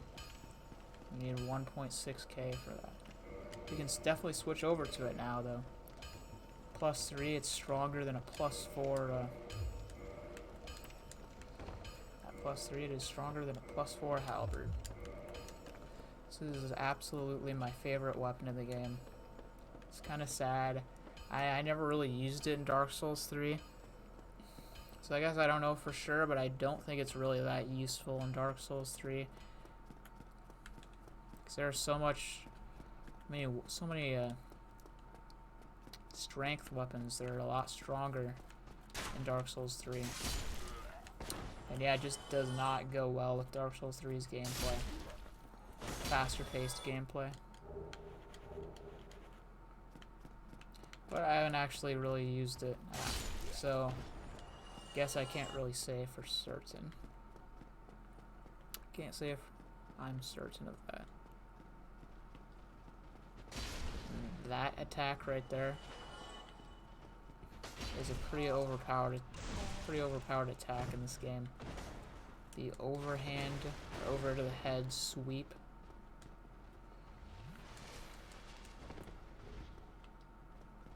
Especially in Sen's Fortress with all the lizard men and the Duke's Archives, this weapon completely changes combat against them. But really, it completely changes combat against anyone because you can just flatten them like a pancake.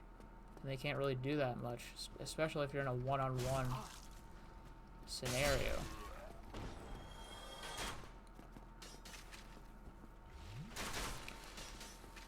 So yeah, fantastic weapon.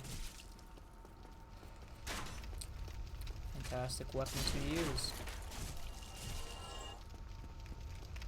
And we'll already almost have 1.6k. We can top it off by getting that one knight who's on the pathway to the gargoyles. Then if he's not enough, which I'm pretty sure he will be, but if he's not, we can just kill a couple of those the guys that are up there. Whose master has been slain. Pretty sure this guy will definitely be enough, though. Yep. So yeah, 800 to get one more, and then 800 to level up.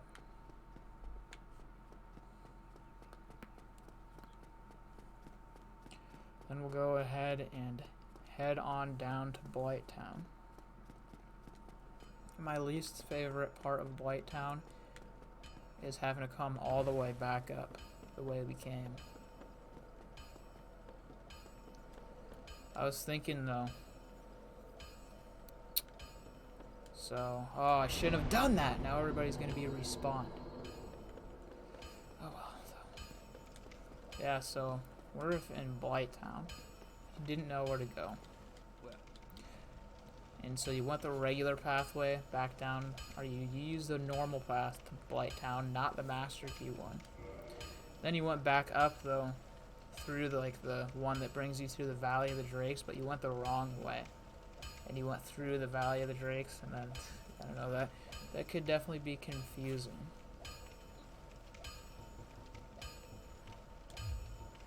Oh no, I need 2 more. Wait, no I don't. That was the halberd that I saw. So one more reinforced weapon. Fly Handler. There we go. 3 more to level it up again, but we can do that later. Later on. We can just naturally get Titanite shards. I don't remember, I'm pretty sure we need an Ember. I think we need an Ember to use large Titanite shards. I don't remember for sure. It's either large Titanite shards or Titanite chunks. I don't remember if the large Titanite shard one is the Ember that you need from the New Londo ruins. But I feel like the New Londo ruins is pretty far in the game just to be able to use a large Titanite shard. So I don't know.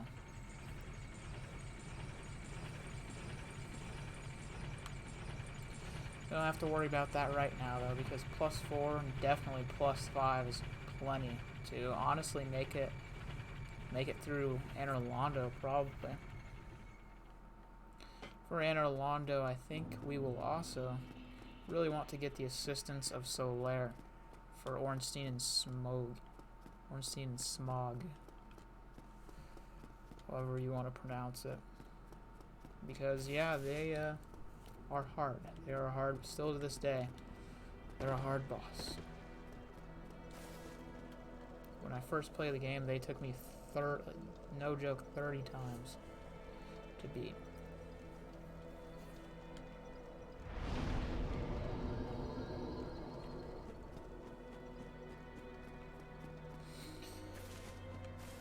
Fantastic boss though, and a great way to end off Anor Londo. And a lot of people though say that after Anor Londo, the game takes a nosedive in quality.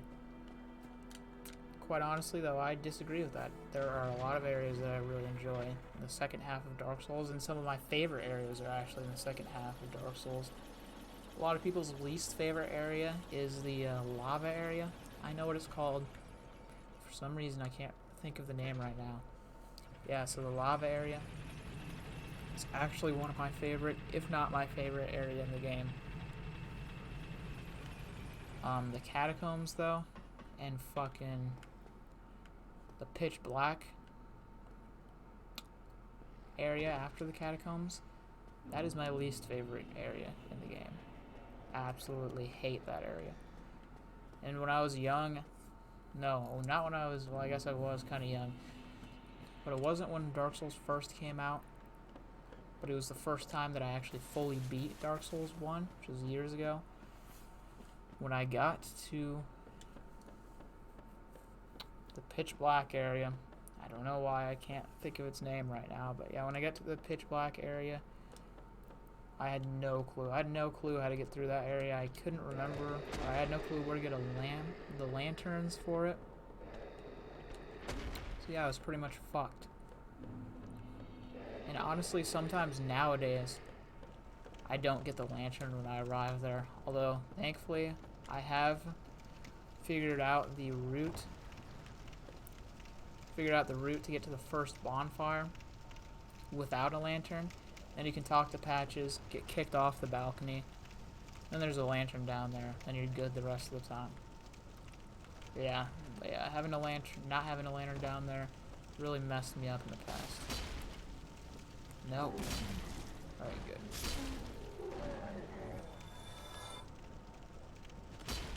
Yeah, pretty much impossible there. Are really difficult to hit those guys with such a huge weapon like this.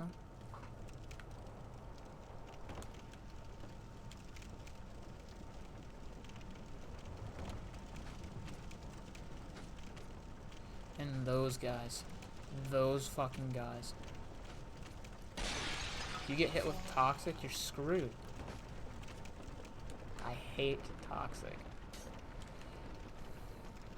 And actually, the last time I streamed this game, because I was gonna start streaming 10 months ago, so almost a year ago at this point. But I don't know, I just was doing other things and decided not to, which now I really want to get into streaming now, like on a regular basis. But yeah, anyway, the last time I streamed, there's a viewer in the chat, and he told me Those guys, those toxic guys, actually don't respawn. And I did not know that. I completely had no idea that those toxic guys didn't respawn. Thank the Lord. Thank the Lord they don't, because they seriously suck. You get hit by those guys twice, you're screwed. It's freaking, your health goes down so rapidly. It's not even funny.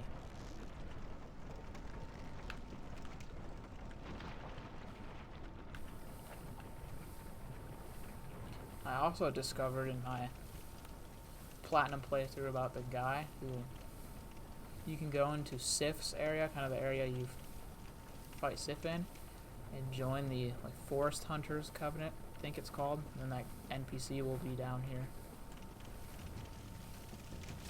It's really cool that there are NPCs in Blighttown. I don't know why or what desire he had that would lead him down here, but doesn't matter. At least it's populated with some humans, so that it's not as disgusting and creepy. I also went to through the secret pathway down to that area with all the big trees for the first time. But alright, let's pop a humanity. Pop a humanity and reverse our hollowing so that we can get Maneater Mildred to help us out.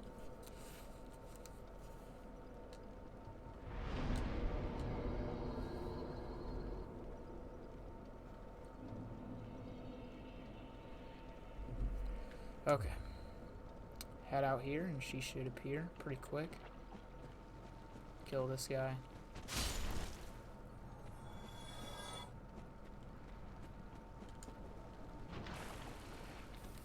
Kill this guy. And there we go, Maneater Mildred. I thought that was a live enemy for a second. This guy survived? Consider me impressed. My friend. Yeah, Maneater Mildred, now that I have the Zweihandler, she should be a complete joke. Yeah, usually...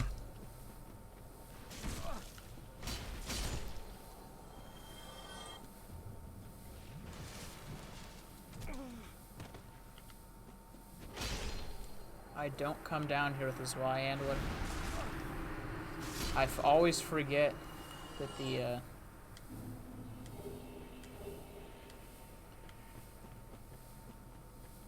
I always forget how useless the halberd is down here. So I always accidentally come here with the halberd or the Drake sword. In the past, it was with the Drake sword. And those weapons are so useless against Quelaag that I had no other choice but to kill Mildred. Use her as an assistant during the fight. But actually killing Mildred was somewhat difficult, or at least it was a little more difficult than it is with the Zweihandler, because I can't use that big over-the-head sweeping attack to take her down, which essentially cheeses her. Oh, nice. Large Titanite shard. If we don't have to get an Ember to upgrade with large Titanite shards, then we could. I think we'll be able to upgrade this to +6, but I do think you have to get an Ember. Oh, actually, it's the Ember in the Depths. I think it's the Ember in the Depths you need for a large Titanite shard. That would make complete sense. Hopefully... No, never mind. I was going to say hopefully you didn't have to rest for her to appear, but for one, I don't think you do, and for two, I'm pretty sure we did rest, so... Alright, this fight should be pretty easy. Hopefully we don't have so many issues with it after I say that, like with the gargoyles. But we'll find out. Actually, I'm stupid. I forgot to spend all of my souls. But I doubt. I'm gonna die here, honestly. With Mildred here, I really doubt we're gonna die. Can't skip this cutscene because we have to see the... Oh, fuck! I did not... That just made me really, really sad. I was gonna say, we can't skip this cutscene so that we can see the attractive Spider-Woman in all of her glory, but I set my controller down and it clicked in R2 I'm using a PS4 controller, and I guess pressing any button skips it. I definitely didn't press anything aside from the triggers, maybe. I think that's gonna. Oh! Oh my fucking god! Fuck! I really need to stop speaking too soon during these fights. I said that.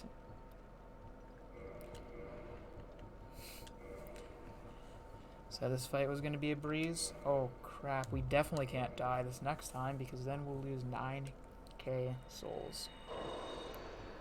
Alright, so for this next fight, we're gonna be incredibly conservative.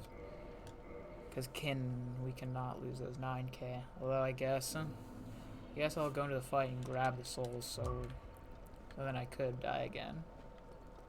So never mind, it's not as dangerous as I thought. I don't know if I've ever died a single time on the run to the fight.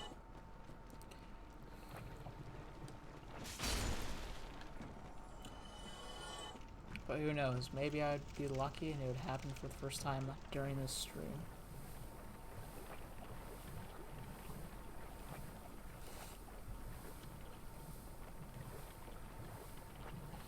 And until I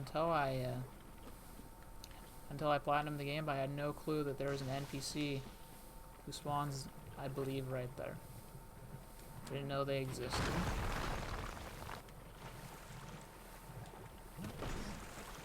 That was close. Okay. I swear to God, I swear, guys, Quelaag is going to die this time. We're not going to lose.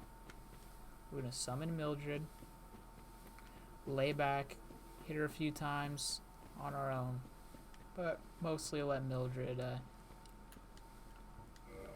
take care of most of the heavy work.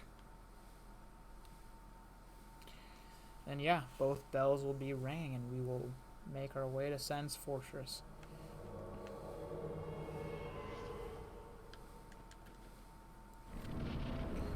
Sen's Fortress, each time that I play through it again, it always feels a lot shorter than it did, or than it used to.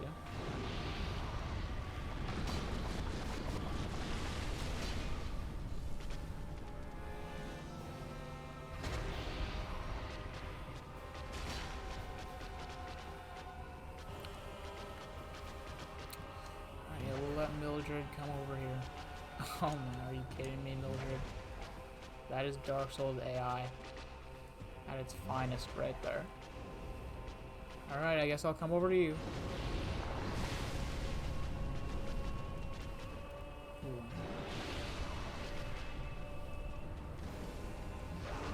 Oh my god, I didn't realize my health was that low.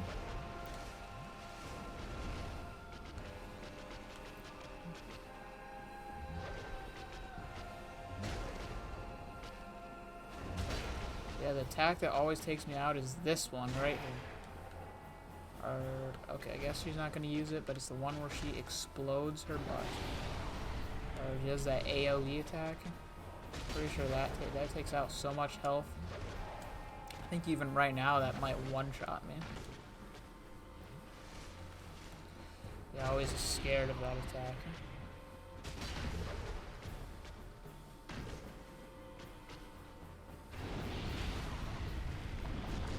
I love this attack though because it leaves her wide open. Quelaag is now dead. Quelaag is now dead. There we go. And now we are only a minute away from having both bells ring. I don't know how I wanted to bow to Mildred, thanking her. Does this still damage you? Yes, it does. Wanted to bow to Mildred, but oh yeah, I pressed that a bunch of times. We'll bow to her spirit. Okay. Make our way over to the second bell. Got so many souls to level up, really level up, in, man, 30k. Then before we go through Sen's Fortress though, there are there are some other things we can do, or really one other thing I wanted to do, which is take down the Moonlight Butterfly. Really easy boss. And I think there's an Ember up there. I don't think it's an Ember that I really use for a melee build. Might as well grab it though.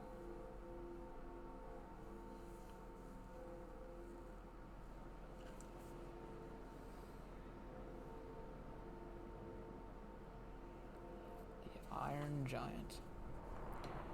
Heard that there's a way that you can actually get to this giant too. Or golem, sorry. No, this is a giant. I think this is a giant, because the golem is the actual boss. These guys are giants. Yeah, I heard there was a way you could get to the giant who opens the gate, but I do not know how. Or maybe I've gotten to him, but I just didn't know that it was him. I don't know.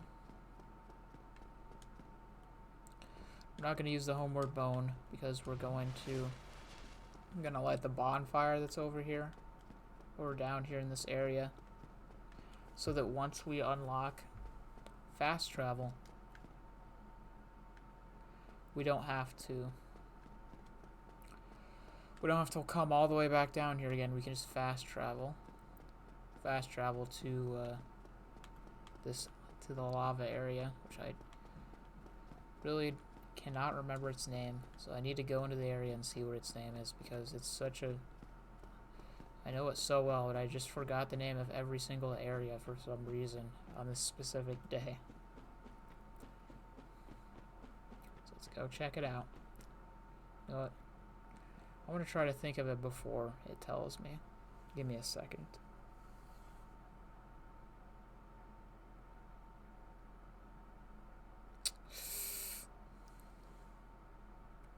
Dude, that pisses me off.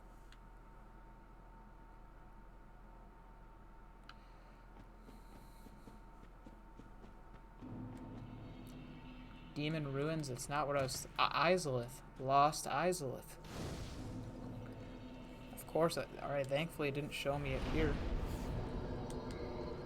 Lost Izalith, that's what I was thinking of. I guess Lost Izalith is only the... only the second half of the area. And actually, now that we're down here, we'll level up real quick. 1, 2, 3, 4, 5, 6, 7, 8. We can level up 8 times. Yeah, now that we're down here, we can actually take out this boss real quick. Another thing I forgot the name of. Ceaseless Discharge. There we go. Yeah, we can take out the Ceaseless Discharge real quick, because it has not only has the longest wind-ups that I've ever seen for a boss. So I can take it out. If I had 1 health, I could probably take it out because it can't hit me. But also because in my last stream from 10 months ago, the guy in that stream taught me so many things about Dark Souls that I just didn't know. So I had no clue that you can run back over here, and then the guy will freaking jump. This giant will just jump over here, grab onto the ledge, then he'll just slip off and you can one-shot him. Yeah, I had no clue, so that makes a boss who's incredibly easy even easier than he already is. I also love the armor set over here, too. His sister's armor set. One of my favorite in the game, because I can just have this badass cloak. We're definitely gonna put that on when we get it. Feel pretty bad for him though. We're not necessarily the good guys here for taking him out, but it's necessary. It's necessary not only to proceed through this area, but also to get a badass armor set. I'm gonna go ahead and top off my health though. Grab this and book it. Fuck! Heal now.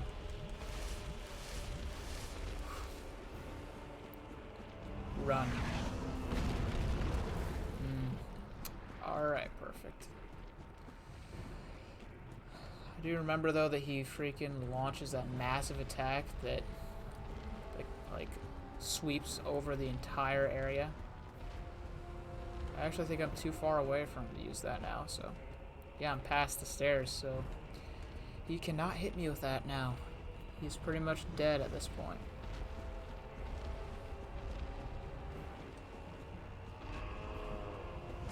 Oh, never mind. Yes, he can hit me with it.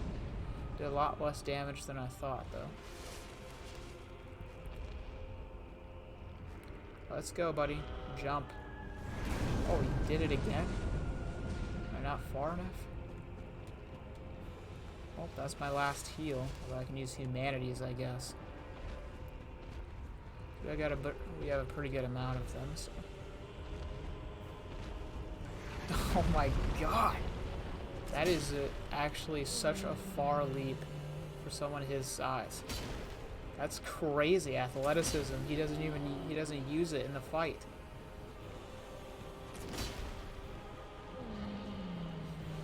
Curious if you actually have to hit him or if he would automatically fall. Pretty sure you have to hit him because of how, yeah, you definitely do. Because he died on impact, so.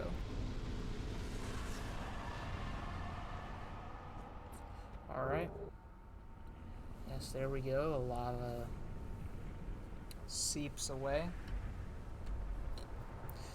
I'm really gonna feel bad if hiding the thing, the Twitch thing, does hide chats too, because if somebody's chatting in the live stream,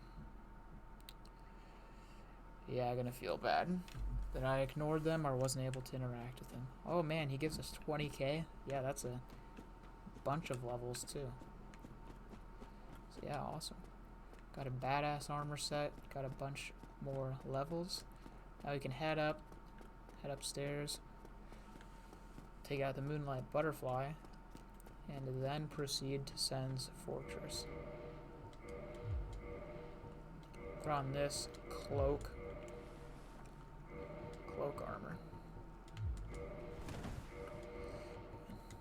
Gotta take off the pants. Put on the whole thing. Can put on the whole thing. I don't remember what I did because I feel like I remember this cloak armor looking a lot cooler than it does right now. Actually, I do remember. I think I either used just the cloak, but with like a really cool helmet,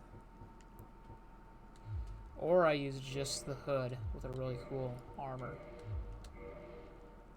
The hood looks a lot cooler when you're hollowed, because with this you can kind of see my face a little bit. But when you're hollowed, it's more completely pitch black when you're hollowed. But oh well, the armor is cooler than. Oh yeah, I love the arm things too. Yeah, the armor's cooler than being shirtless with the starting armor, so still an upgrade. Once we get other armor stuff, we can kind of combine this with it and look a lot cooler once we get further in the game. I think that guy who has all of the guy with the horns who sells boss armors, I think he appears after you ring both bells too. I'm not sure though. I'll have to see when we get back upstairs. Alright, let's head on up. Really, I have a lot more trouble heading up than I do heading down to Blighttown.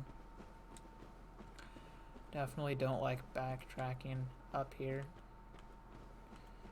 But you gotta do what you gotta do.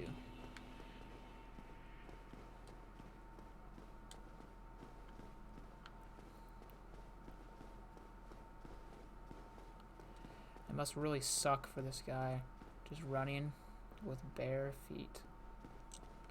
Imagine how many, I can't imagine how much shit he's stepping on.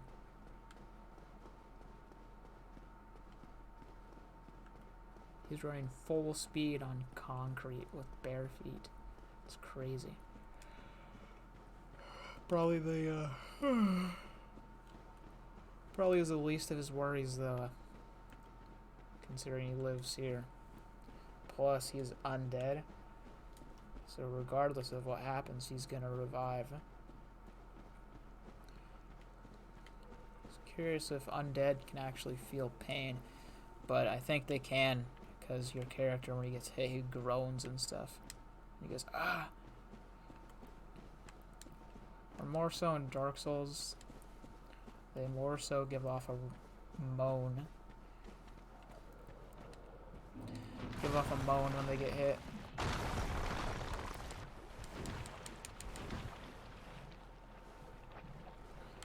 Poison, and they always have to have a poison swamp in every single game. Dark Souls 1, Dark Souls 2, Dark Souls 3, Bloodborne, Elden Ring, there's Radon, which is Radon's whatever, they're like rot thing, it's all this rot stuff. I also, I'm pretty sure that I forgot. Yeah, I forgot to light the bonfire that's at that one woman's, like firekeeper woman's area. It's not a firekeeper, but like if you kill her, she gives a firekeeper soul, so maybe it is. I don't know, but it's the, you guys know what I'm talking about. I think that might be the one that I need to teleport back down here. I don't remember if you can teleport to that one and the other bonfire, but I'm not gonna go back, so we'll find out when we get to that point.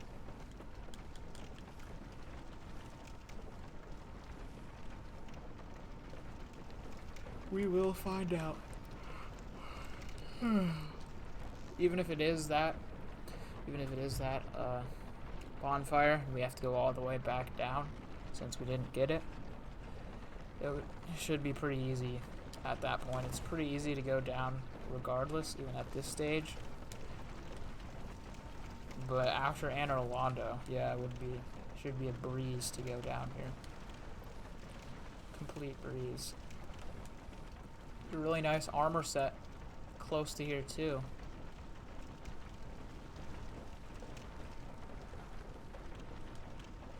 Please don't. Okay. A really nice armor set close to here too, but I don't remember exactly where it is, and I think that there's one of those guys, one of those toxic guys in the area that the armor is in that you have to go past. I'm not gonna risk becoming toxic. We already have a cool armor set once right now that we can mix with another armor set to look pretty badass later on. Gonna check if that one guy is here though, see if he has any cool armor. So I don't remember if he has cool armor straight away when he first spawns in Firelink Shrine, or if you have to wait till you beat some areas. So just realize we're not fast rolling anymore. Let me check. Yeah, so I guess I'm gonna have to take these off. Yeah. Man, we have like the, oh my god, I'm dumb. We have Havel's Ring. So yeah, we can put that on. I completely forgot to put on Havel's Ring after we defeated him. Completely forgot. And I also completely forgot to grab this. Although it's not really that helpful at this point. It probably could have been helpful when we're grinding to level up our weapon. This one too. Oh well, though, we already made it far enough. Which actually we can go level up the Zwei Handler one more time too, with our current souls. But first, I'm going to check. Check if the armor selling guys there.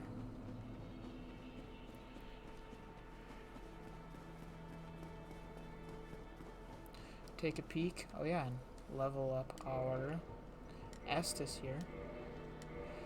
Forgot to do that.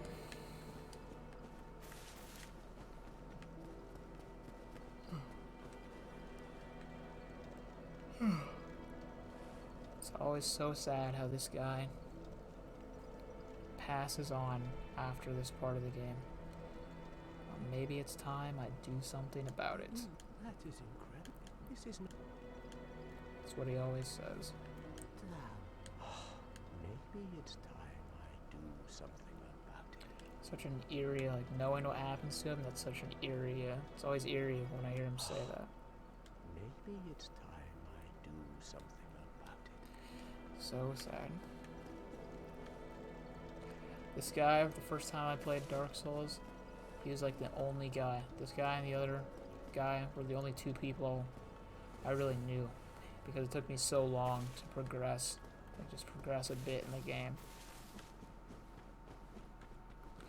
Anyway, yes, the armor guy is here. Trinket guy.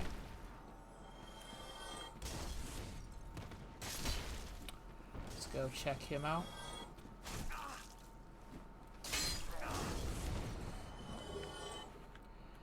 We'll go kill this guy up here just in case he messes up our jump. Kill this guy first. Kill him. And just in case this guy would have followed us, we'll kill him.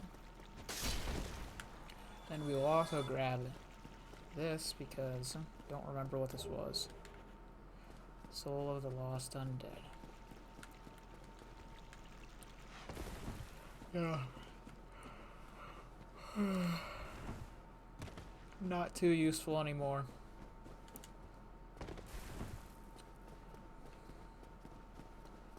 But might as well grab it anyway. Oh, the Ring of Sacrifice. I forgot that you get one here. Aye, Shemai. I'm just. Okay. Looks like he only has his own armor at this point in the game. It's nothing really that cool. And he has crystal... So strange that he has crystal weapons. And that's it. Like, he doesn't have any of the... He gets crystal armor later in the game. Yeah, he doesn't have it right now, which is interesting. Because that must mean that he was... Well, that is a shame. But not if the... He was in the Duke's archives at some point. Don't know how else he would have crystal weapons. Very strange guy. Oh man, I'm yawning a bunch. Yeah, he's a very strange man. And I watched like a 30, I don't remember, it was like a 30-minute to an hour-long video on him. Pretty interesting video. What was I gonna, oh yeah, I think we'll take out the Moonlight Butterfly next. Oh yeah, and then we'll level up our sword here.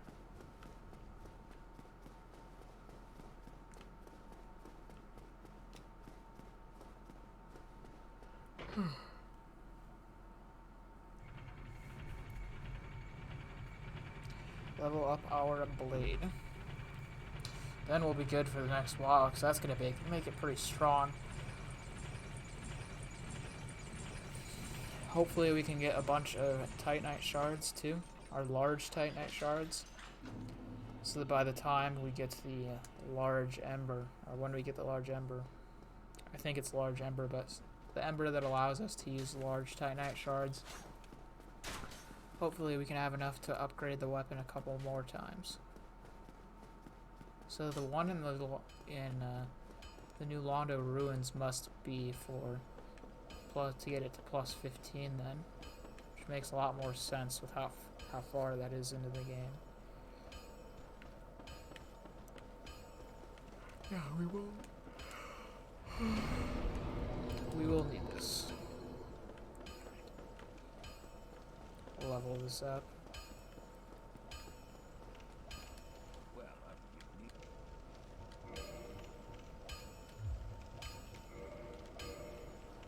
Grab some Titanite shards. Reinforce my weapon. There we go.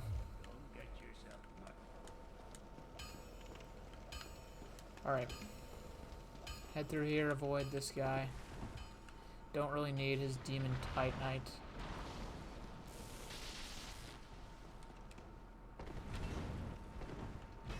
That was close. Yeah, don't really need his demon Titanite for anything that I'm gonna use.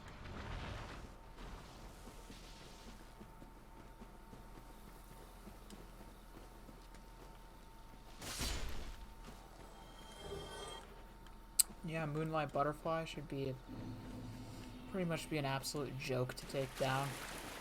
It in the past, if I fought her earlier on, could give me some trouble. But for one, well, at this point, she's more annoying to fight at this point, because when you don't have to worry about your health at this point in the game, fighting her a bit later, it's not as difficult. It's more so just tedious waiting for her to land. But if you get the NPC who helps you out, she just gets absolutely mauled. Moonlight Butterfly dies before she can even land once, most of the time. Get away. I'm trying to rest. Yeah, she dies before she lands most of the time if you get Beatrice's help, the NPC. So yeah, we'll definitely get her help. Then I think Beatrice doesn't actually attack unless, I don't know if you attack first, or if it's like someone gets hit. I don't know. I don't remember, but if you have to attack the Moonlight Butterfly first, and I'll just shoot her with an arrow. I'll just equip it if I need to, because I'm pretty sure equipping it now would make me medium roll.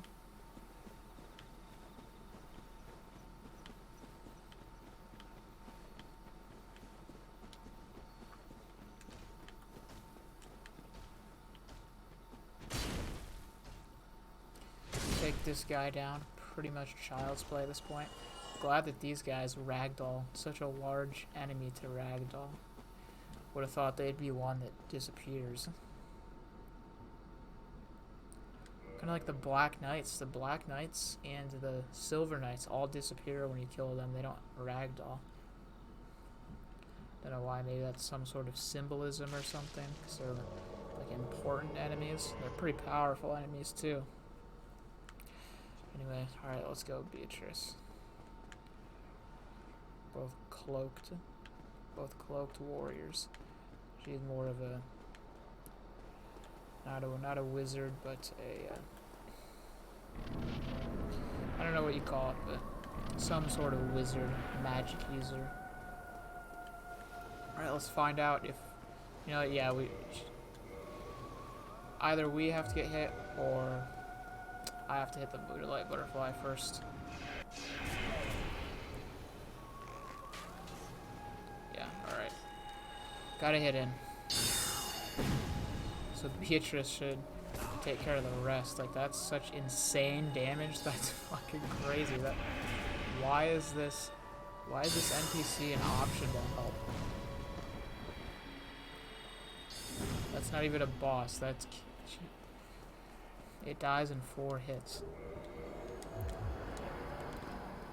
It's not even a boss with Beatrice. Yeah, pretty sure Beatrice, you can have her help you with the 4 kings, which is really interesting because of the lore. I do think the NPCs who help you do have a relation to the lore. But I'm interested how Beatrice would be able to walk in the abyss with you.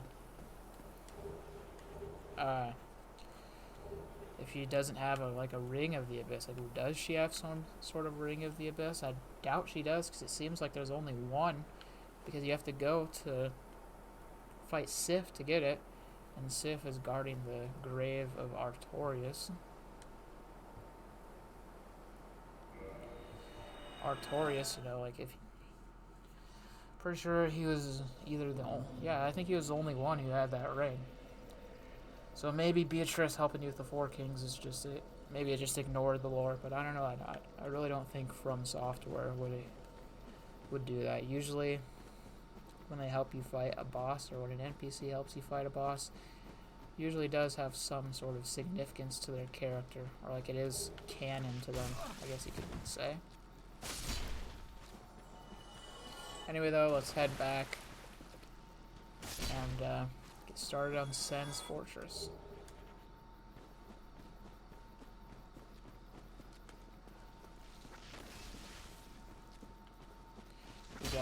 We have 14k of souls too, so we could level up a handful of times.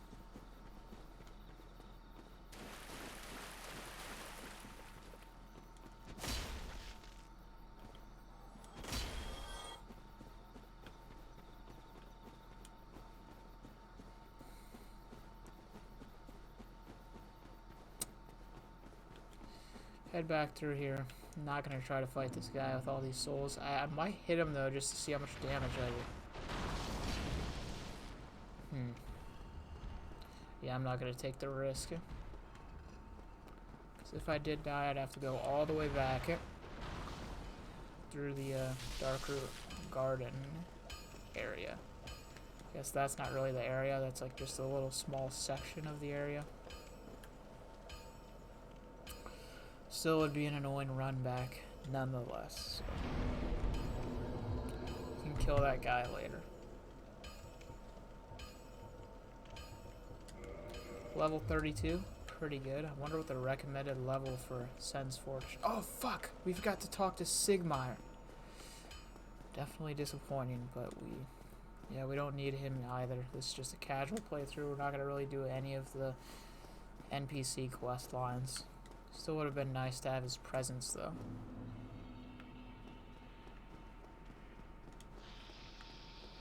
Okay.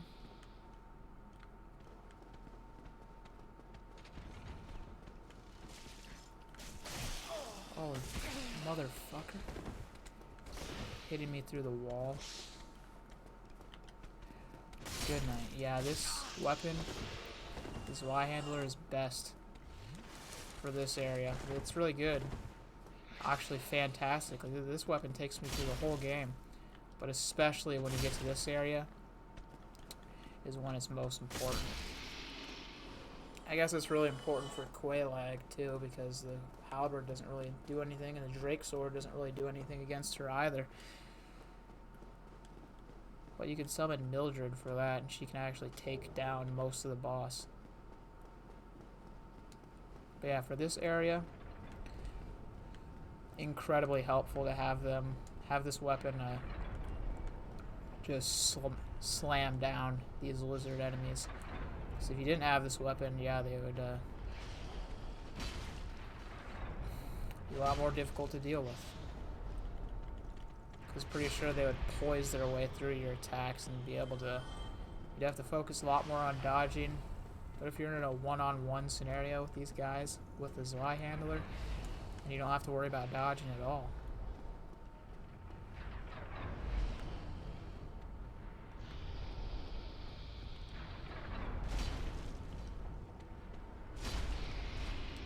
Which is definitely nice.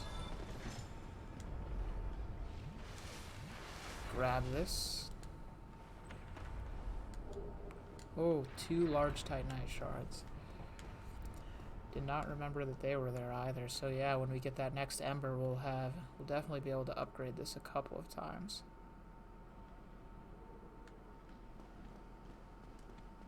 Goodbye.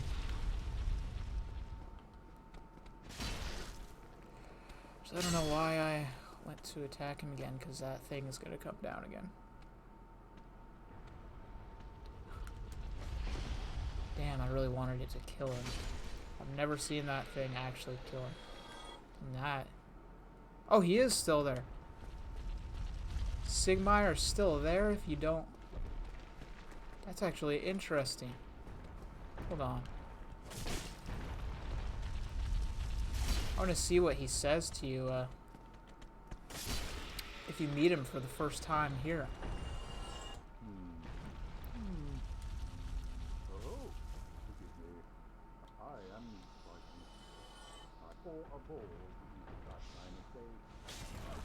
You fucking son of a bitch.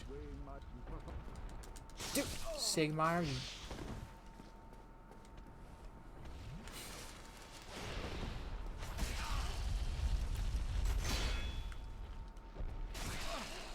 This bastard ends me. Please don't. Alright. Well, he did use up all of my heals for this area, though. Gonna have to try to make it through on 0 Estus flasks, and, well, I guess I could use a humanity, though, if I really have to. I also feel like a previous time that I played this game, I came down here and these guys were already dead. And I thought that it was because it was supposed to indicate that Sigmire defeated them. I don't know, either that was a glitch, or he only does that if you previously met him before this area. I don't know.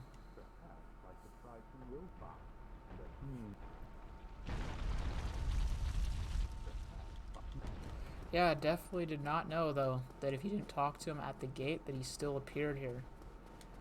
I thought you had to talk to him at the gate. Anyway, let's run up here. Yeah.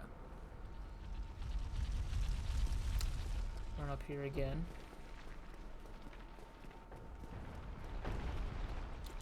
Fog, I do miss fog, like the fog walls that are just through normal doors. A lot of people miss that, and myself included.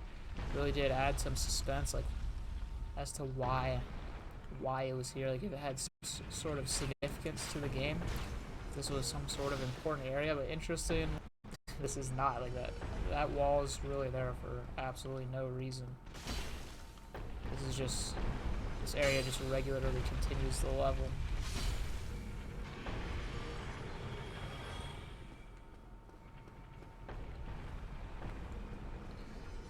Yeah, I guess it does build up suspense that maybe there could be something important here.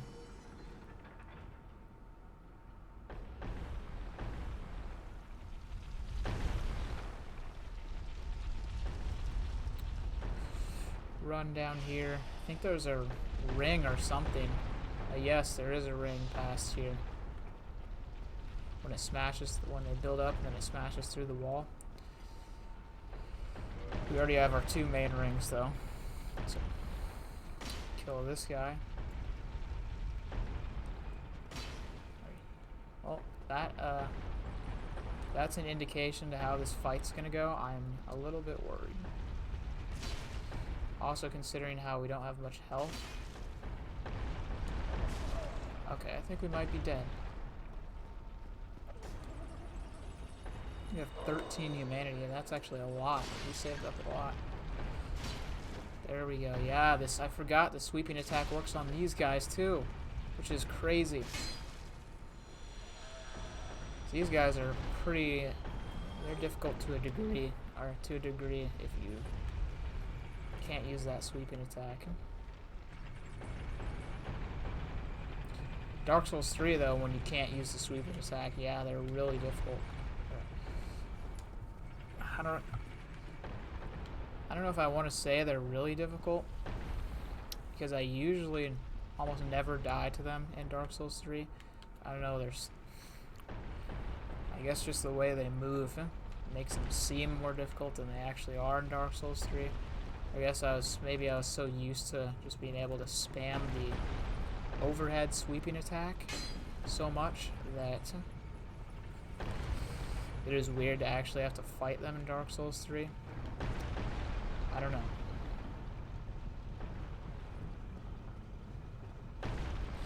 Anyway, though, we'll go ahead and grab the wizard NPC guy. A mage. That's the word I was looking for earlier, mage.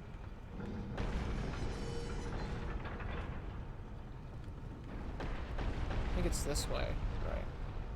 Yep. Let it kill that guy. I'll watch his health. Yep. Yeah, we'll let it go one more time, and if it doesn't kill him, we'll just go down.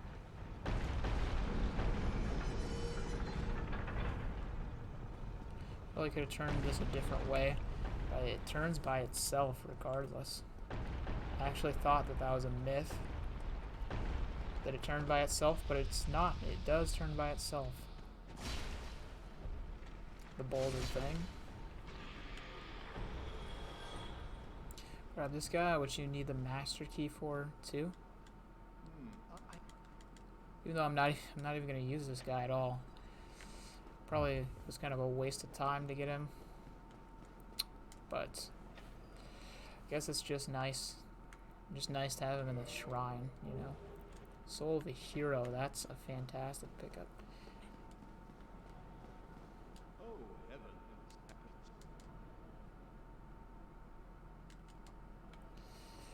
Yeah, I actually have no clue where the actual key to that is, since I always get the master key. Don't know where you find the regular key to his cell, but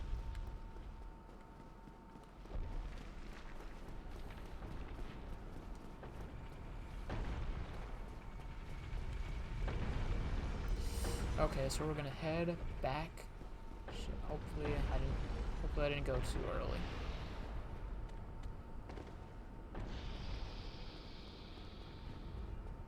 So are they even still coming this way?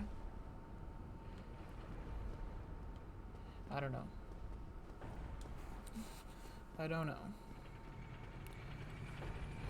Yeah, we'll go back this way. Got a couple of more difficult pathways with those swinging blades to go through, and then we will be done with Sen's Fortress at last. Remember when I first played Sen's Fortress, it felt like it took ages to get through.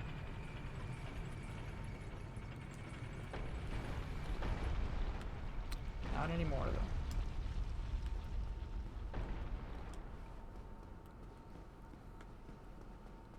Head up here, then head through here.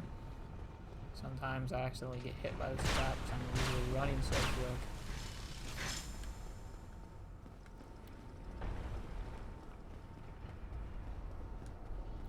And yeah, this is where the traps get a lot more difficult. But if you know what you're doing, then you can definitely get through them.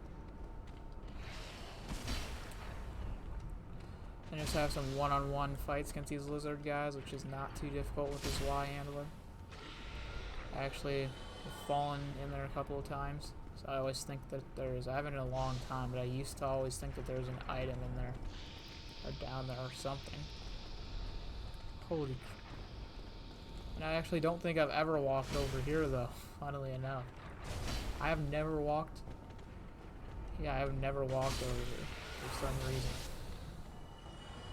It's like this guy follows you if you walk over here.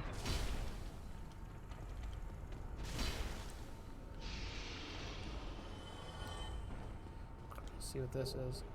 Dude, 2 more large Titanite shards. Yeah, we're really going to be able to up... Actually, we could have upgraded this Y-handler.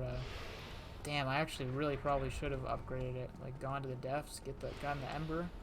We could have upgraded this a couple more times. Oh, that guy's almost fallen off. Wonder why he's so close to the edge right now. If he saw me or something? I don't think so. Interesting. Usually he's not that close to the edge.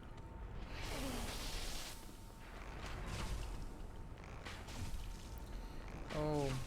I just remembered, though, too, that I only had 11 arrows. It's definitely not going to be enough. Oh, yeah, now that I missed one. Oh, now that I missed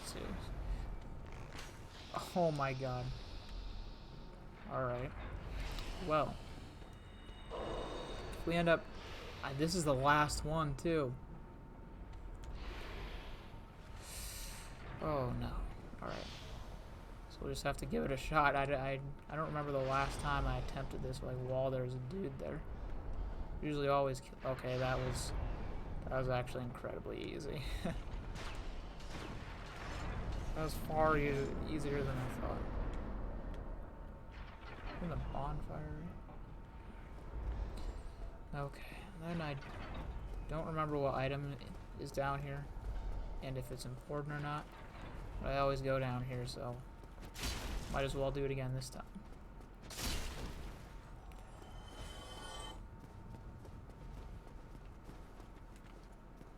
I wonder what makes these guys, like if these guys are just stronger for gameplay purposes, or if there's an actual reason for why they pack so much more of a punch than the ones earlier in the game. Probably just for gameplay, though. Yeah, Flame Stone Plate Ring. Definitely don't think I will be using that one. And this guy hopefully doesn't blow me off the side of the map. Grab the bonfire. There we go. This next boss, the Golem, is pretty easy as well, so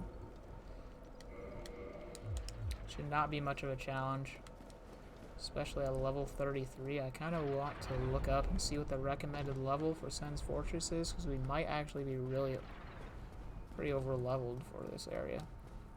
Or a little bit. We wouldn't be that much over leveled because we've really just gone through the game pretty. I mean, we've done everything that everyone else would have done up to this point. So I wouldn't think that we would have that many more levels than, you know, anyone else. Than a regular player.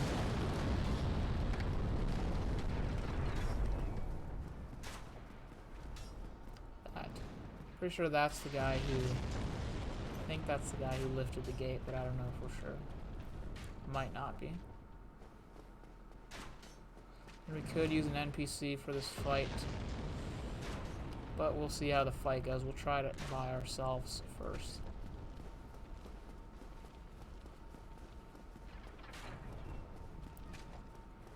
Love how you can see him before the actual fight, too.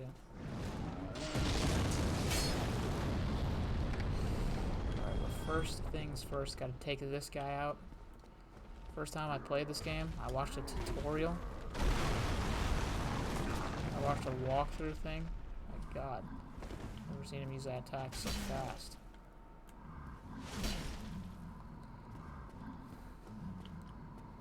Glad he did, though.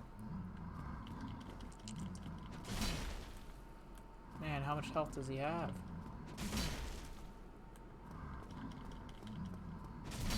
Oh my god, how much health does this man have? Alright, there we go. Took him down, Titanite chunk. And we're going to be able to level this weapon up a lot. So we have 7 large Titanite shards. Just kind of realized, though, it didn't really matter because I think the giant blacksmith sells them anyway. But it will save us the time if we needed to farm or if we needed to use any souls. Or any of our souls that we could have used on something else, like leveling up.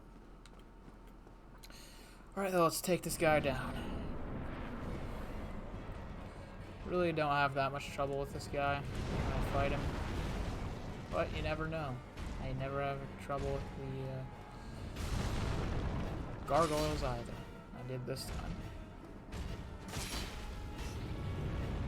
Oh, that attack he uses, that grab attack, you're dead. He just chucks you off the edge. That attack is kind of bullshit, honestly.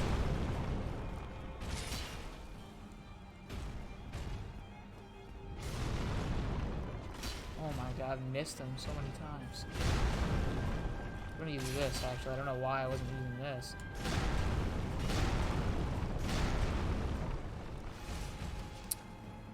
Normal attack is a lot more effective with this guy.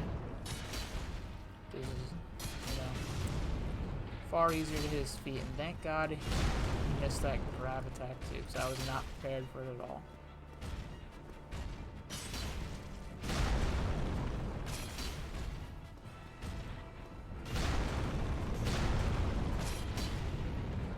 Yeah, and whenever, yeah, he's done. I don't know why they put this mechanic in where he tumbles off the side.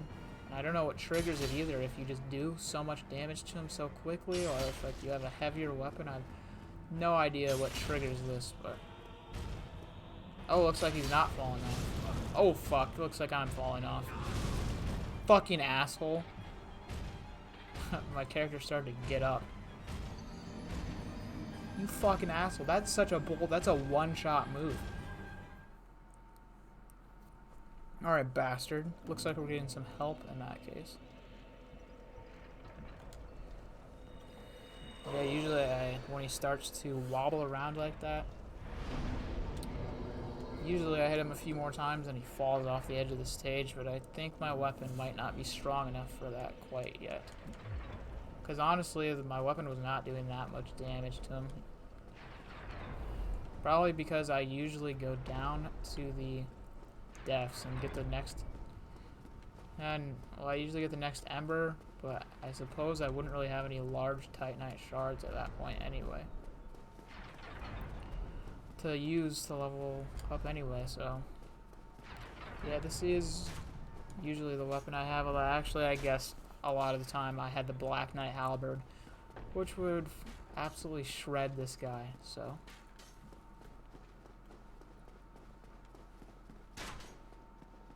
That's probably what happens. I probably use it, he starts wobbling, and then Black Knight Halberd does so much damage that it does trigger him to fall off the edge. Does this guy up here respawn? I'm gonna have to check it out.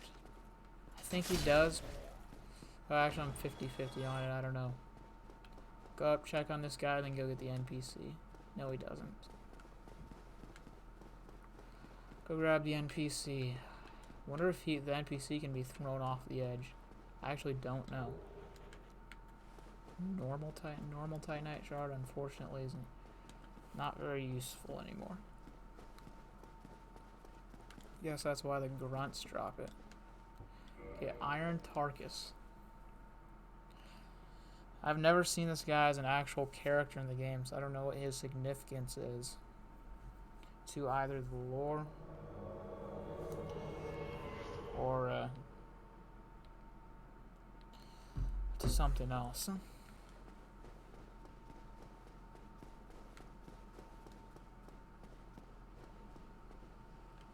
Wait for him to walk over here. He's a pretty slow guy. Pretty big, slow guy.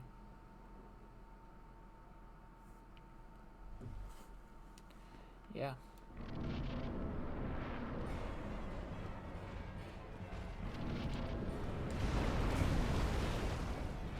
Didn't dodge that well.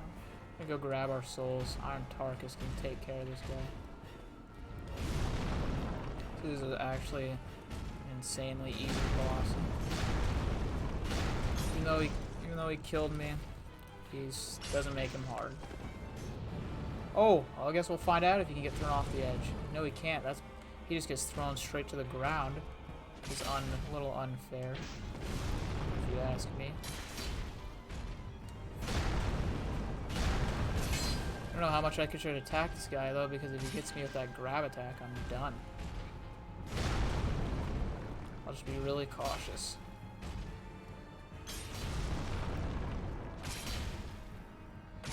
Only attack him when he's focused on Tarkus. Oh yeah, he's done.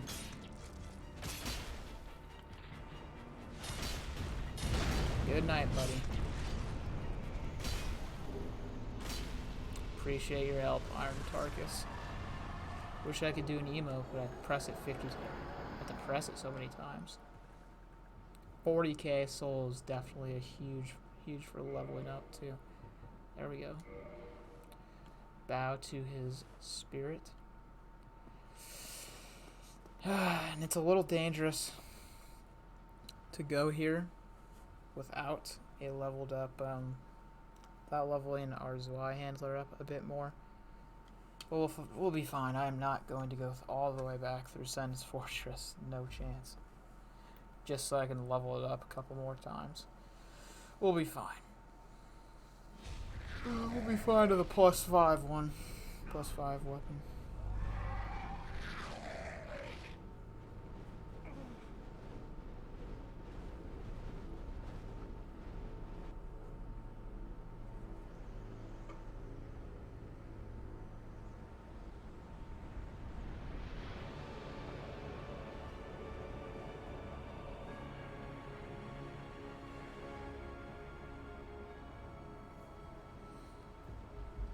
Never get that shot never gets old.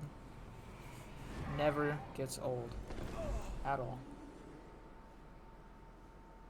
Anor Londo, everybody's favorite area.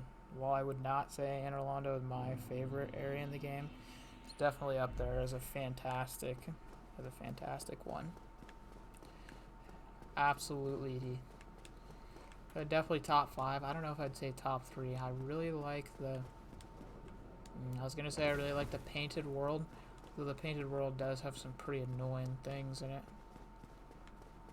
Duke's Archives, I love that area, although it actually does have some really annoying things in it too. So yeah, I'd say my favorite area is actually Lost Izalith. Not Lost Izalith, but like the whole fire area put together. So like Demon Ruins and Lost Izalith all put into one. Even if a lot of people hate that area, personally I really enjoy it. Pretty is not that difficult for me. except for the Bed of Chaos. Though I don't really have that much trouble with the Bed of Chaos on the normal game. For some reason, I have a lot more trouble on New Game Plus. She knocks me around so much more on New Game Plus. And yeah, I really like the Duke's Archives. Really like Anor Londo. I don't know. I don't know what my favorite... I don't know what my actual top 5 is. Well, if you get equal... Oh yeah, and if you fight Guinevere, that character aggroes on you and becomes hostile, and then this bonfire does not work anymore. Although thankfully you can still teleport to it. Almost forgot to level up, which would not have been good. Awesome, really nicely gives you 10 Estus too, since there's a fire keeper here. Alright, let's see how many times we can level up. 6 times, pretty nice. We'll head over here and see what is in these chests, because I forgot what's in these chests, if it's something that I actually use or not.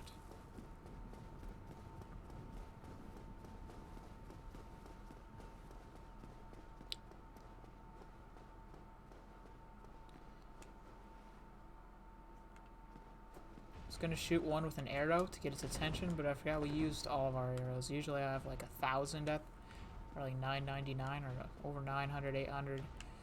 So I just buy so many straight away. But I forgot to do that this time.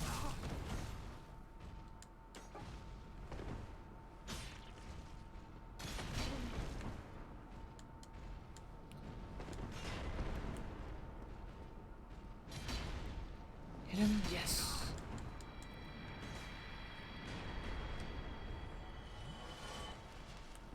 Would have been really cool to see these guys in Dark Souls 3 too, when you go back to Anor Londo. But there are only Black Knights there, unfortunately, or Silver Knights. Don't remember if it's Black Knights or Silver Knights. I know it's Silver Knights in this game.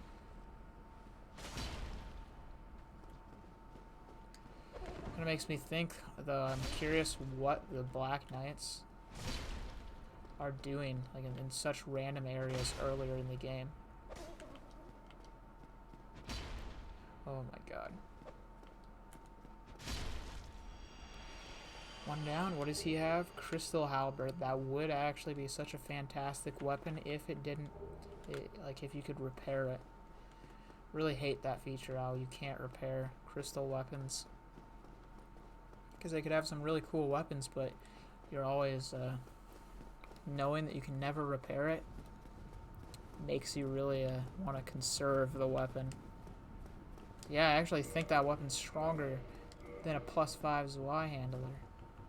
Yeah, it's insanely strong. Could have been one of the best weapons in the game.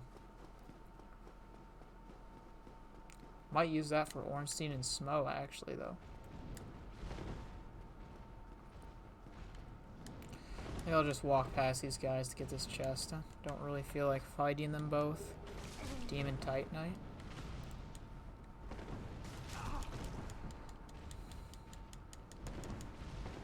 Alright. We'll make our way through Anor Londo now.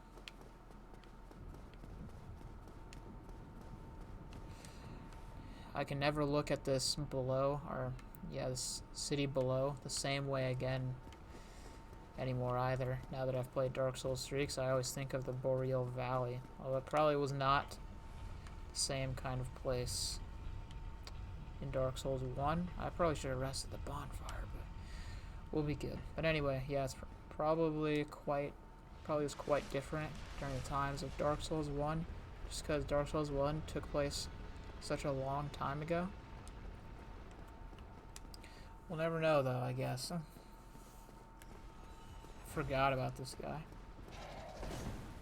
Shouldn't be that difficult to take down, though.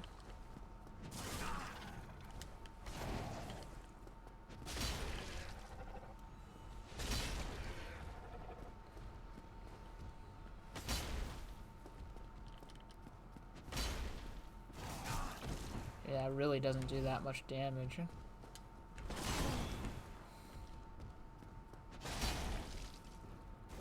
just take hits from him.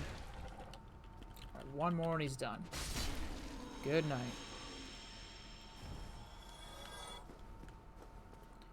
2.5k souls, a little disappointing. But it's better than nothing. And when I first played this game, I also thought took me a while to realize you go up these beams because something about them just does not look like you're able to go up the beams or that you're supposed to go up the beams.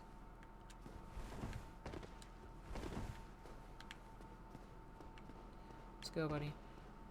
I always remember that guy too for some reason. I think these guys have, or because I've died so many times up there on those beams, I always have to replay, like, fight these two again.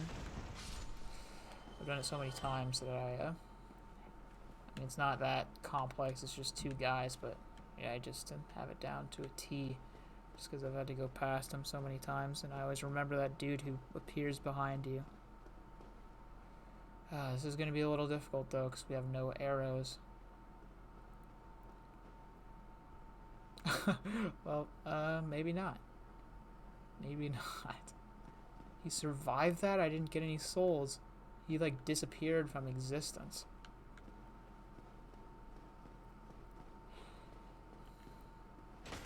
And I did not know that you could do that.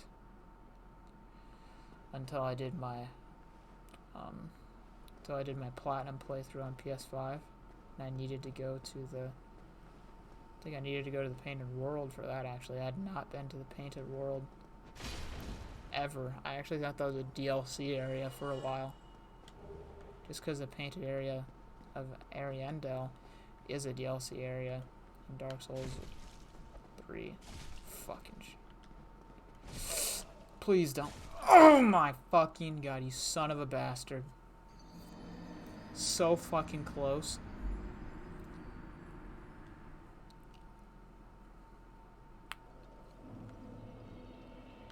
Fucking bitch. At least we get 10 Estus.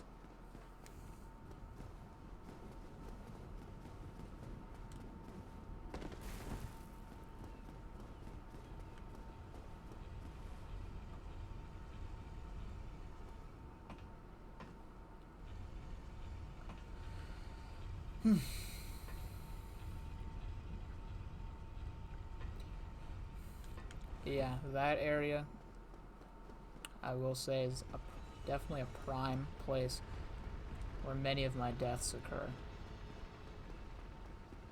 Now we won't be able to, like, hopefully that guy kills himself again, who did last time. Because that allowed us to bypass him, not risk falling off the edge.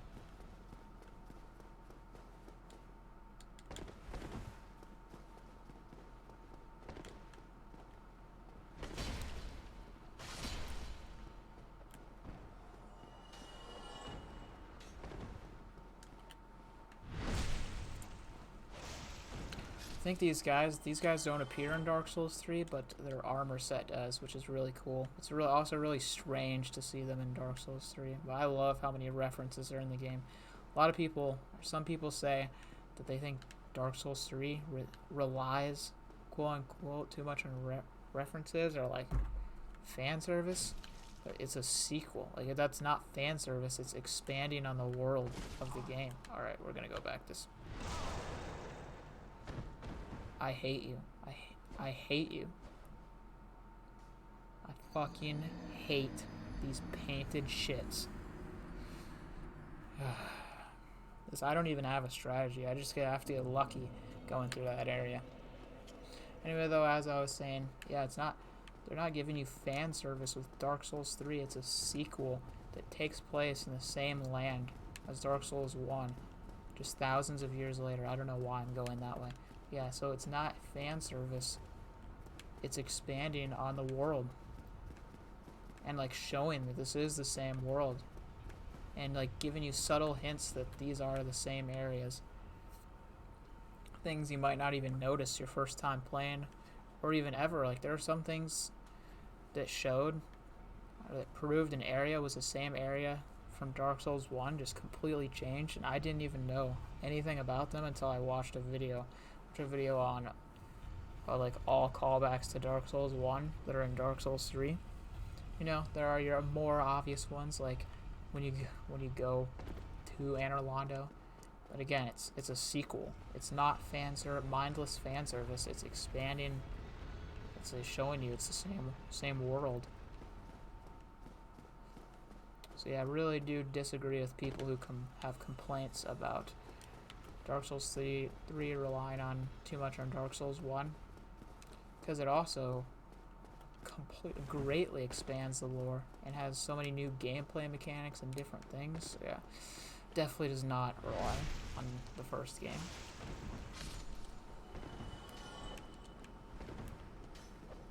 We will definitely play Dark Souls 3 on this channel though, or on this Twitch channel. Onto my Twitch after we complete Dark Souls 1.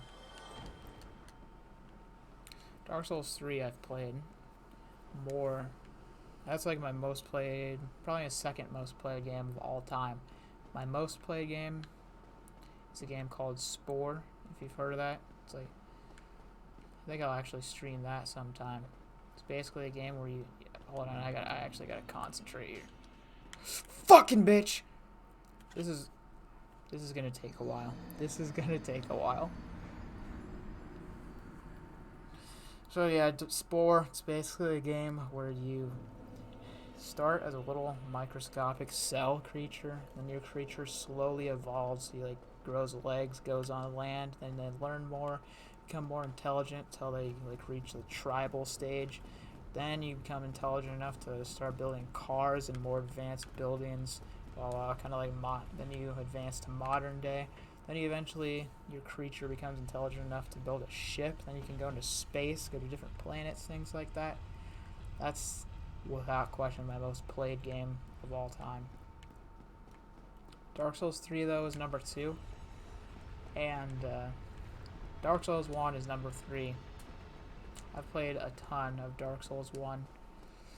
And over the past couple of years, I've played Dark Souls 1 a lot more than Dark Souls 3. Just because the first few years of Dark Souls 3, I played it to such an insane amount that I didn't get sick of it, but Dark Souls 3 felt more, or Dark Souls 1 felt more fresh since I had played, even though I played Dark Souls 1 when it first came out, I didn't play it nearly as much as I did when Dark Souls 3 came out. So going back to Dark Souls 1 feels a bit more fresh to me, strangely enough, than the third game does. Or different, just because I haven't played it as much. But the past couple of years, I've played so much more Dark Souls 1 than the third game. The third game probably feels a little fresher to me now at this point. Alright.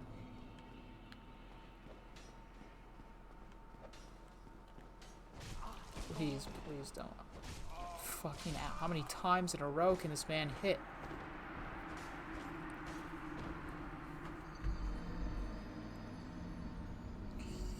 Okay, I think I do have an idea now.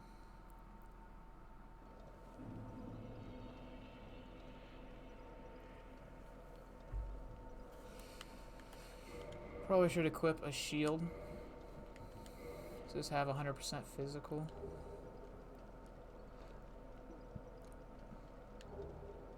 Where is it that I can check?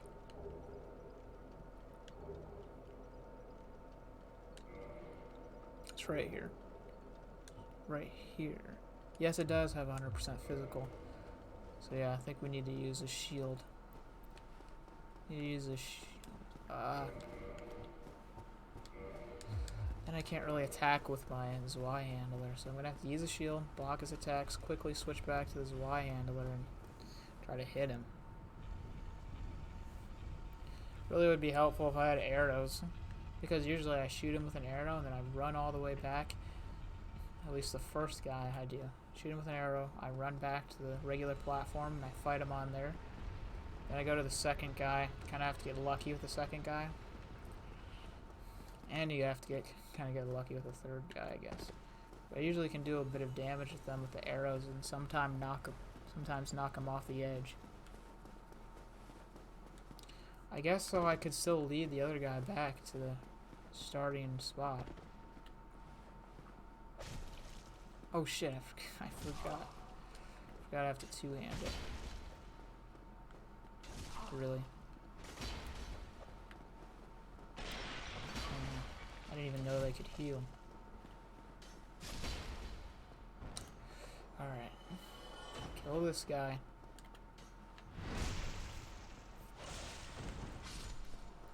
One with probably more of his knives. I guess I could use throwing knives. I think I will do that actually. Only gotten 4 though. Thought I had more than that.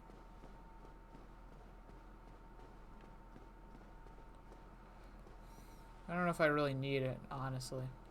Yeah, see, I already triggered him. So I can go. Let's go back over here. Wait for him to follow us. You fucking... I guess we gotta go all the way down.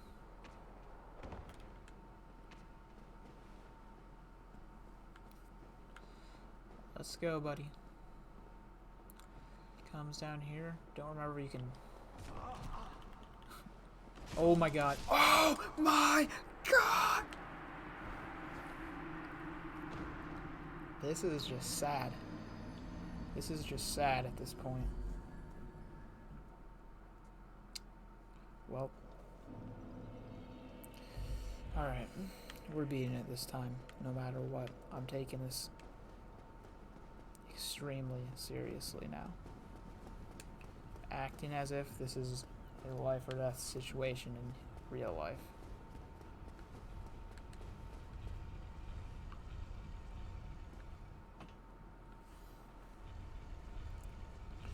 Talked about how I've died a lot of times at that part, but I've never died. Maybe I have died that many times before, but I haven't died too many more times than I have right here. So this is usually probably the maximum amount of trouble I have. Usually I get through it at this point, around this point. So hopefully that stands true here. So I'm sick and tired of seeing this painted little shits.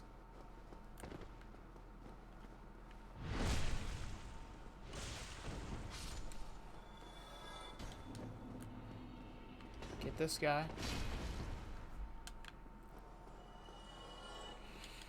Okay. Head up the ladder.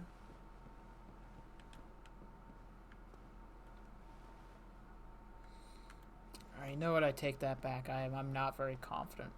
It's because if I attack here, I'm done. Alright, well, let's get this guy first. Lure him over again. Run all the way back. Narrowly missed me. Come on, buddy. Going down here.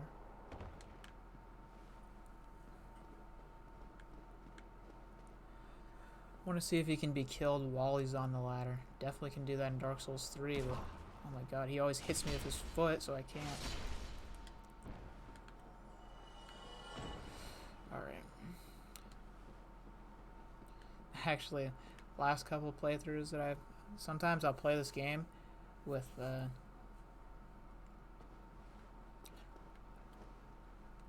Alright, so the last couple of playthroughs when I was coming through here on New Game Plus, I would have like the Dragon Slayer Great Bow. When you have the Dragon Slayer Great Bow, it's insanely satisfying because I just freaking shoot these guys 30 feet across the thing down to their doom.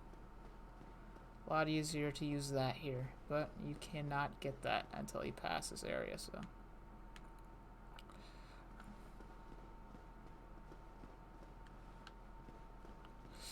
Fucking bitch, can you just follow me? I don't think this guy follows you all the way back, though.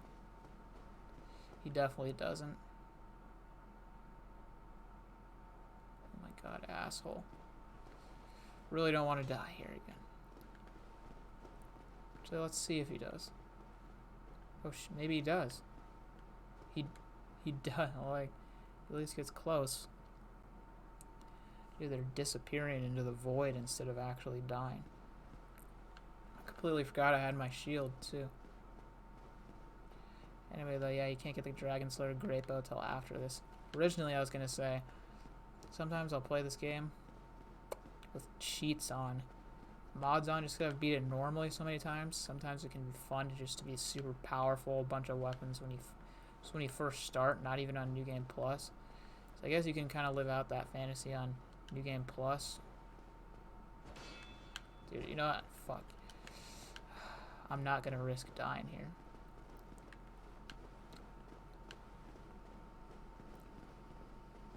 This guy follow me all. I'm gonna see how far this guy will follow me.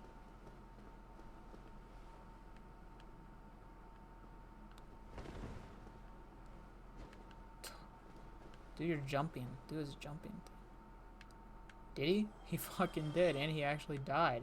He didn't disappear into the void. Maybe it's only when I look at them that they disappear into the void. Thank God. If I fall off this, I'm going to take this careful, because if I had defeated them all and then I fall off the beam, that'd just be the most devastating thing imaginable in this scenario. But anyway, as I was saying, yeah, even though you can kind of live out the fantasy of being super powerful in New Game Plus, sometimes I'll just be like full on level 802, just like fully decked out armor and weapons just when I first start the game. It's because it's a kind of a fun, different thing to do with the game. Yeah, when I do that, I just have the Dragon Slayer Great Bow, and I can just shoot those guys off the edge, and I can do that too in New Game Plus. However, when I do the cheat thing, I can have like 999 of the Dragon Slayer Great Arrows. Unlimited supply, pretty much. And that's actually why you're not seeing any messages or things like that, because since I use those cheats on my PC version, I've been banned online. And I don't really mind, because when I play multiplayer, I was thinking that I'd probably I could just go on console for multiplayer. PC I really use for well, maybe streaming like this, but mainly if I wanted to do like a cheat run of the game like I was just talking about, or if I want to download some mods. There's one really cool mod that came out lately that I'd like to try. It's kind of hard to explain what it's about, but it's a pretty neat mod.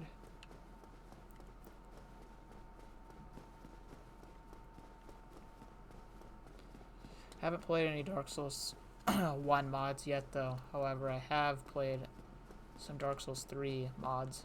Don't exactly recall which ones or which one it was. Only played one, but it was actually incredibly cool. Had such good ideas, and they added some items from Dark Souls 2. Because Dark Souls 2 did have some good ideas, like the life gems. Because Dark Souls really doesn't have that many other healing options.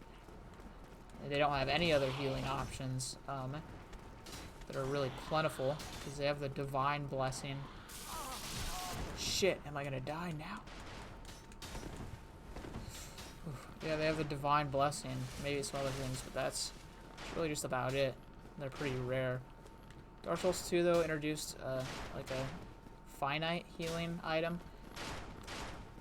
Then they still have the Estus, so it's not like Bloodborne or like they ruined the Estus. Alright, I gotta concentrate here.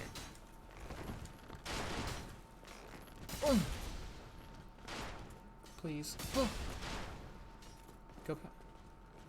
Oh, yes. Oh, thank God. Yeah, they introduced a finite healing item, but they didn't get rid of the Estus, so it's just like an extra thing to have. So yeah, I think life gems were a good idea, and in this mod for Dark Souls 3, they added life gems into the game, which is cool. Cool idea. There's some really badass armor and helmets and stuff. Like there's this helmet you can put on that's just like this. It's a humanity. It's like a freaking pulsing humanity. It's pretty awesome. I used that in the mod.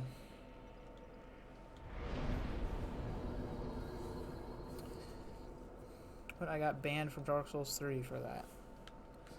So. Oh, there you are. You've been quiet these days. Smooth summoning out there. Anytime you see my brilliant cube, Yeah, and I definitely will summon Solaire for this fight, for this upcoming fight against Ornstein and Smoke. Did you say anything else? you really are fond of chatting. If I didn't know better. Oh, dear me. Okay. Head through. Oh yeah, we get Havel's, all of Havel's items here.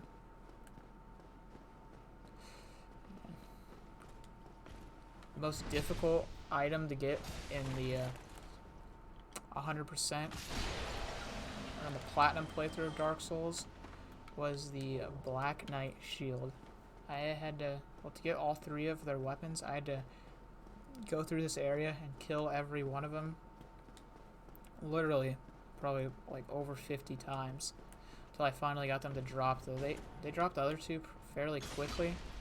Took them forever to drop the shield though.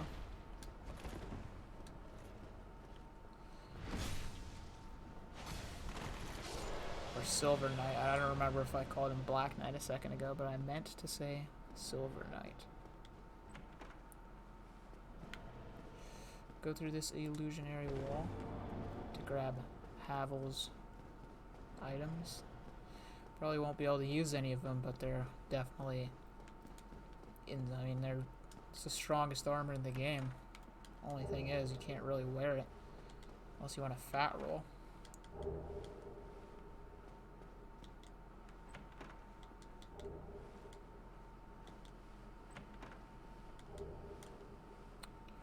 Dragon Tea. Oh, I almost clicked on him.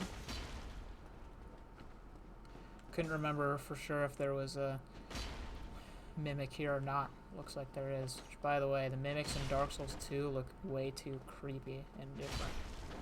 I don't like in Dark Souls 2 how you can accidentally destroy the chests. But in Dark Souls 2, I haven't even run into a mimic in Dark Souls 2. I only know of them because of videos I've watched. Like, I know how different they look. And I wonder, because, you know, in Dark Souls 1 and 3, you can tell if it's a mimic if you, like, go really close to the chest and you can see it open up a little bit and you can see all of its teeth.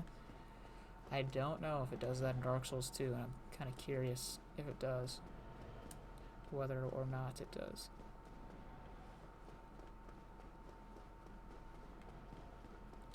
But yeah, I do like a lot of things about Dark Souls 2. Definitely, really, I do think it's a fantastic game. It's just worse than all of the other Dark Souls games. It's a fantastic game, the worst Souls game in my opinion. I could not get into Sekiro. But I would like to try Sekiro again. So apparently, watched a lot of videos and podcasts and things like that about the Souls series, and so many people say that like the first part of Sekiro is impossibly difficult, or is like the most difficult Souls game, just because, man, I wonder if that item is worth it. Just because you have to get used to the completely new gameplay style, and it's really difficult to do, and a lot of Souls players apparently like revert to the things they're so used to with Souls. But apparently once you get past that, and once you quote unquote get the combat system and really it clicks with you, Apparently Sekiro's a completely different game. It's incredibly fun. Yeah, I'd really like to try it again. I heard someone describe it as you have to think of it kind of like a rhythm game. And when he said that, it actually really makes a lot of sense. And I think I might be able to get the combat system now that, like, I heard someone say that and describe it that way. If I think of it like a rhythm game, maybe it could work. Maybe the combat could click with me. Some people actually say that it becomes the easiest Souls game once you understand the combat. But, yeah, we'll find out. Find out when I give it a try again. And I did play Bloodborne when it first came out as well. I think I might have waited a year or so because I needed a PS4. I didn't have a PS4 originally. I bought a PS4 just for that game, but then the PS4 ended up being maybe my favorite console of all time, just because of how many incredible exclusives they have. But yeah, I originally bought it just for Bloodborne.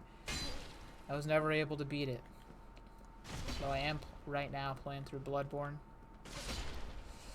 Getting pretty far into it. I have to watch a walkthrough for it because my biggest issue with Bloodborne was not its difficulty, but was because I had no clue where on earth to go back when it first came out.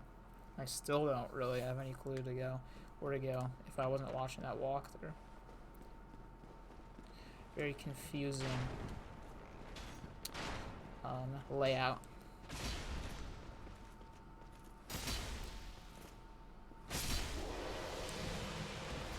I have played a lot of Elden Ring, but I have not beat Elden Ring yet either.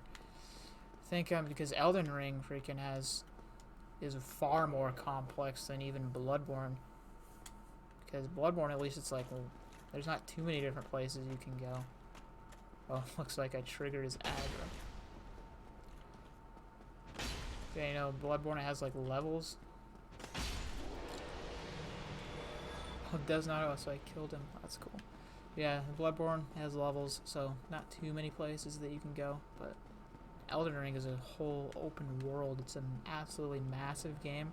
I remember I watched a walkthrough to do Ronnie's questline, and I would have not even the slightest idea of what to do if I did not watch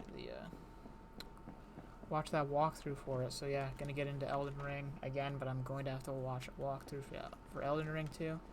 Cool thing about Souls games though is once you've beaten the game, maybe once or twice, and you kind of memorize the layout of the place, I feel like that's almost when it's at its best, like when you're replaying it after a playthrough or two, because then the game is still fairly fresh to you, but at the same time you know where to go now, so you don't have to be watching a walkthrough right next to you. Not to say like you have to have a walkthrough every second of every Souls game, but the Souls games can definitely get confusing though, so.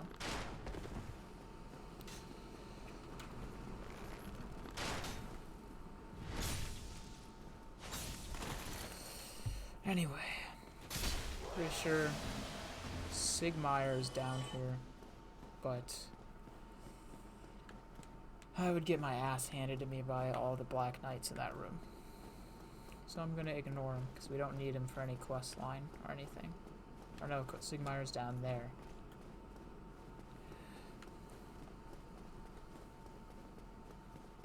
Not down here. Because down here is how you progress.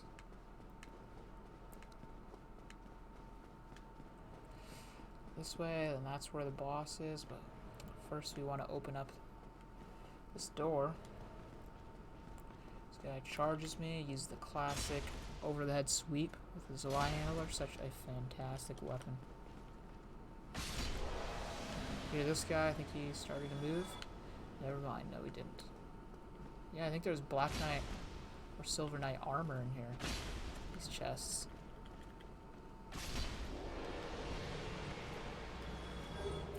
Yep. Oh yeah, so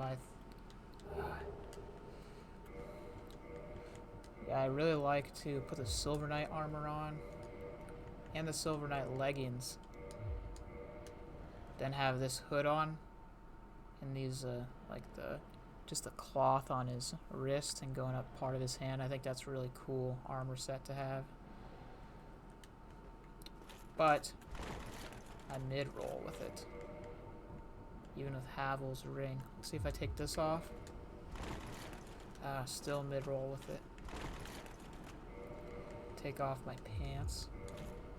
Yeah, I can fast roll if I take off my pants. Let's see if I can put on the skirt. Yes, I can put on the skirt. Well, that is an improvement with the armor.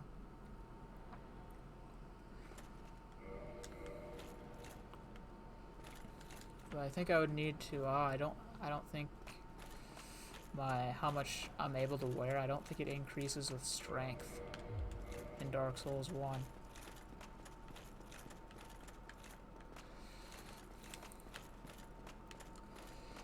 But we'll find out right now, actually. Let's see. Strength. Yeah, equipment load does not increase. Holy shit. Oh, my right weapon goes from 136 to 263. Pretty sure that, well, actually, that's definitely because I can finally wield it with one hand with 24 strength. Let's see, what increases equipment load? Oh, endurance does. Oh, so I'm leveling up endurance. Anyway. So I am increasing my equipment load.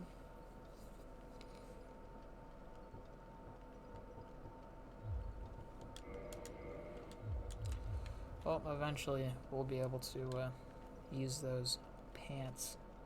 For now, we can't. Am I a human right now? I am not a human right now. Oh yeah, because I died 100 times to those painting guys. Gonna need to reverse our Halloween so that we can have Solaire help us out with Ornstein and Smough. But unfortunately, to do that, I almost forgot to actually reverse my Halloween. But unfortunately, to do that, Solaire, that idiot, if you just summon him, well, for one, you have to summon him as all those gigantic knights are fighting you. And if you try to like run past him, summon Solaire really quick, and then get into the fight, then Solaire tries to stays out there and gets himself killed by the giant knights. So you have no choice. You have no choice but to kill them all before you start the battle against Ornstein and Smough.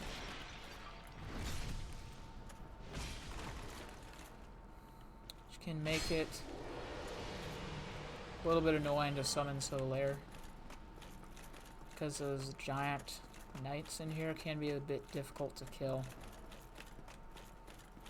Especially when you have the Black Knight too, just shooting so many arrows your way. But it's not too bad. Oh yeah, Solaire, he's all the way up there, so you have to walk straight past him. You'd have to be right next to the Black Knight.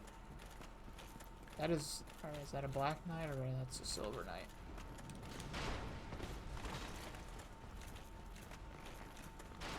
Alright, so go over here, kill him first.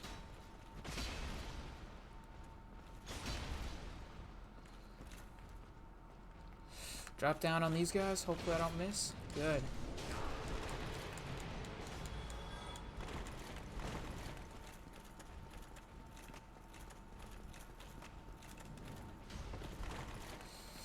Run! Alright, we're gonna have to run this way. Almost got ourselves killed, but we'll be good. I guess I'll use a humanity to heal here. Haven't used too many of them.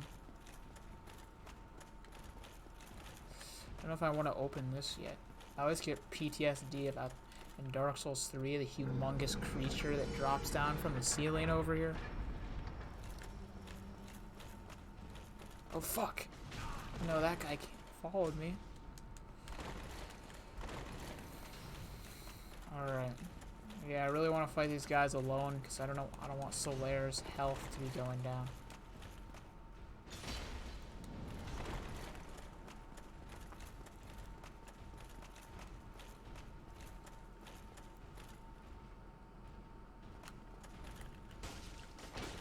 Fuck. Fucking asshole. I don't have invincible. Might be dead here. Nope. Thank God. Yeah, I think I'm going to use another humanity because I only have 5 Estus. I forgot about that. Oh, you son of a bitch.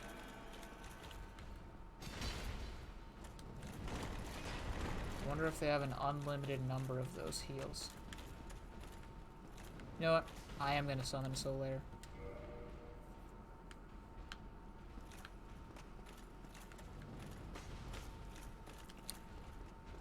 Oh my, are you kidding me?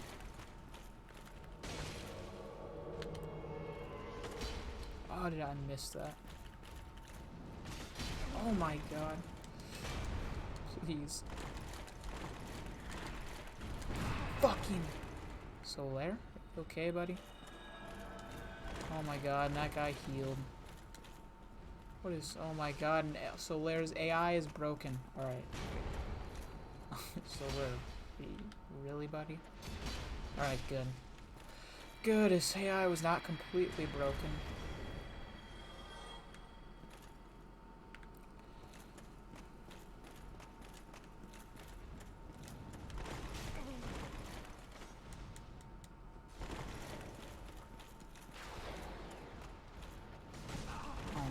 So difficult to hit these guys. Alright, keep doing the over the head sweep attack. I don't want Solaire's health to go down too much, but... And I missed that. These guys are so freaking hard to hit. Fucking bastard. Finally. Alright. Take his shit. Titanite chunk. Wow. Very nice drop.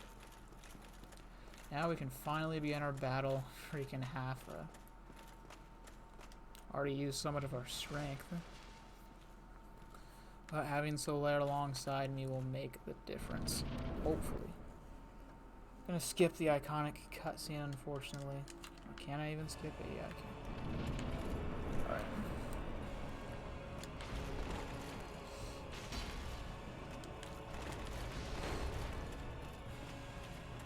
Alright, who's Solaire gonna fight? Fuck! Oh my god. Okay, I need to get away from here right now, or I'm dead. Oh! That was so fucking close. Well, I used all my health though. Solaire, I'm gonna have to rely on you to fight Ornstein.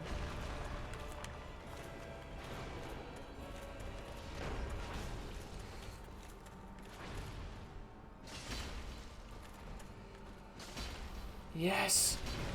Alright, perfect. Okay. Perfect. Got Ornstein down. Now we have Smo. My man Smo next. Should be pretty easy. I think even if Solaire dies, now we got past the first phase, so I'm not going to be double teamed. I think we're good. Even if Solaire dies, but if Solaire doesn't die, I'll make it insanely easy. He has a pretty decent chunk of health left too, so I think we're going to be good. I think we are good and pretty much breezed through this fight. But I did get pretty close to dying. I used all my Estus right away. And I was one hit away when I was in that corner. I was cornered by both of them, and I got so lucky to dodge both of those attacks.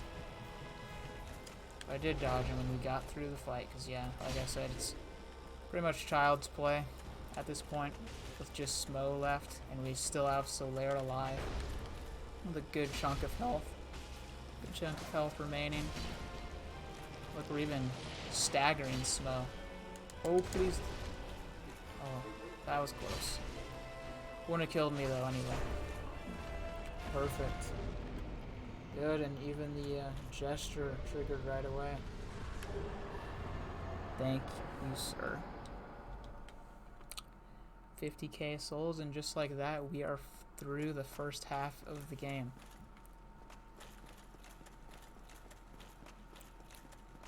Pretty quick.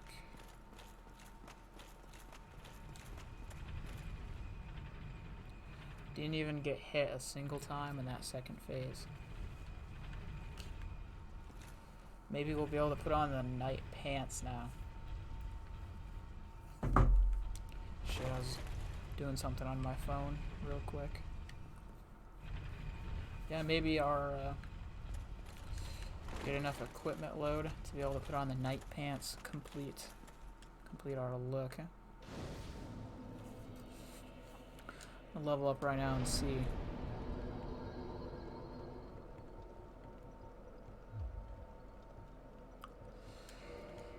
Alright, let's see.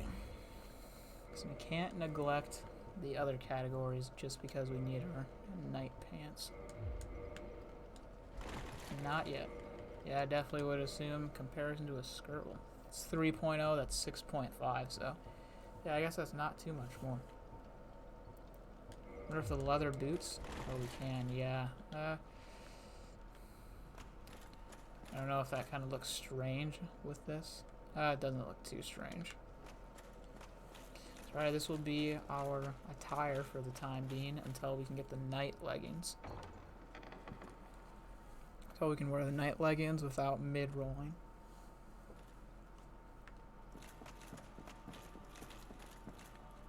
Thou hast journeyed far and overcome much, chosen undead. Come, Makes me sad to know that she is an illusion too. O chosen undead, I am Guinevere. Since I And a really, really cool thing about this game and if thou was, so I was watching Boundary Break, which is pretty much a channel where they like break through the boundaries of games and like try to see out of bounds secrets, like things that, like basically how a game works, you know, like you can take the camera anywhere throughout a game and see kind of how the game's designed, how the developers created things like that. See things off in the distance, like the town below Anor Londo, or towns way off in the distance in Dark Souls. So I was watching that, and the guy went in here and accidentally killed this character, but Guinevere, but he killed her before he fought Ornstein and Smough. And if you kill her, it turns like all of Anor Londo into like a moonlight or like a nighttime Anor Londo. But since he hadn't killed Ornstein and Smough yet, he went back into the actual game and went to fight Ornstein and Smough, and the whole fight took place in like the moonlit, dark Anor Londo, which is really cool that that is actually a thing, because you would never be able to do that normally in the game. So, really cool.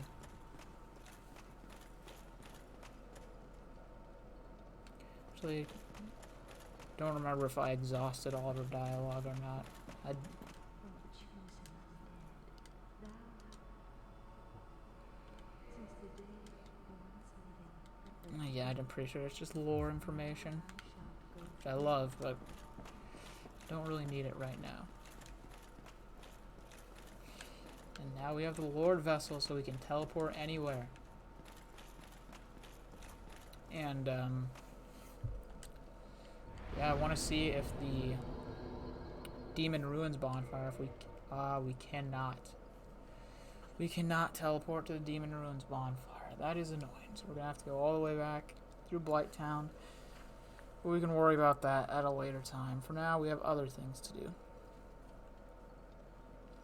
For example, we still have to go to the Depths so we can upgrade our weapon more. So I think the best bonfire to go to would be the Sunlight Altar. But yeah, it's right there actually. Since we still haven't triggered that dragon, should be able to just run right through. Pretty sure yeah, still haven't triggered it. Yeah, we have way tougher armor too, so it looks like my poise just mauled straight through those guys. Yeah, I don't flinch. Guy doesn't flinch or anything anymore to those arrows. Pretty nice to see the upgrade in our strength. Head down here, we could probably ask, now that we've completed Anor Londo, the Capra Demon should be an incredibly easy boss. Irritating thing about him though is just how tight the corridor is, how small and cramped of an area it is. Yeah, really annoying design choice. But on the other hand, the boss probably would not be that difficult if the two dogs weren't in there. and it wasn't in such a small, cramped area. Honestly, I might get myself killed here because we're using this Y-handler. Not an ideal weapon to really... Not an ideal weapon to really use in a small, cramped space. Put on my shield, though. I think will make us... Oh, we still fast roll with the shield. It's nice. Yeah, we got to be pretty close to being able to fast roll with the Silver Knight leggings on in that case. Maybe we can let this guy... I think we can let this guy out. I don't know, though. So, Captain, I'm finished. Might need the residence key. Yes, we do need the residence key. Knew that was what that was for. So, head through here. Take these bastards out.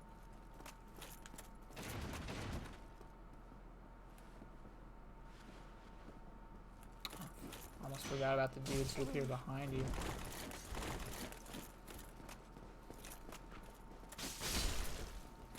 Thankfully I can poise straight through their attacks.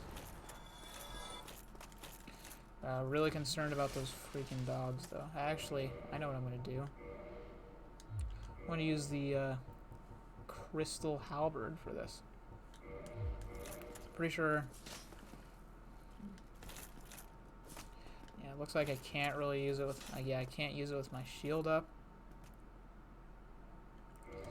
Still a lot better than this Y-handler though. However, I do think... Yeah, the lightning spear we used, I think I can use that with my shield. Yes, that would be really good for those to take care of those dogs.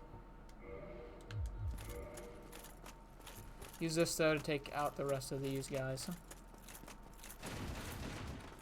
This is actually stronger than his Y-handler. It's just, yeah, I don't like using it because it makes me so sad that I'm gradually, permanently destroying the weapon. I know you can upgrade it to repair it. You can only upgrade it so many times, so. Alright.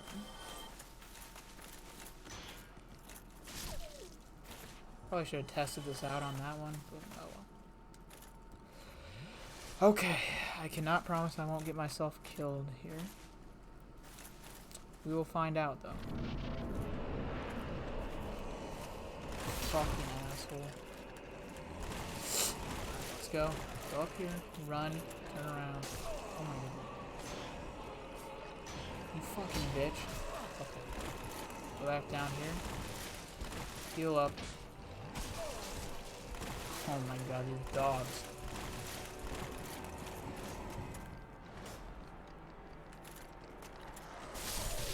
Man, it's one shot then. This man's done. Once those dogs are out, this guy's pretty easy, in my opinion. Look at that. Oh my god, look at that. Pretty over leveled for him. It's also a really powerful weapon, so yeah. Had a little bit of trouble, but thankfully our level, yeah, like getting in that scenario earlier on in the game, I would have been dead, but I guess I really wasn't hit too many times. Either way, doesn't matter because we took him out fairly easily.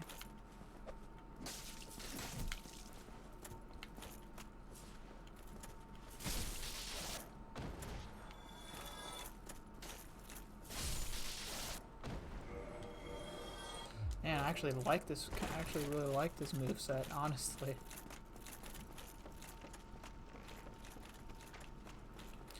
Yeah, whenever I go up here, I for some reason have like an image of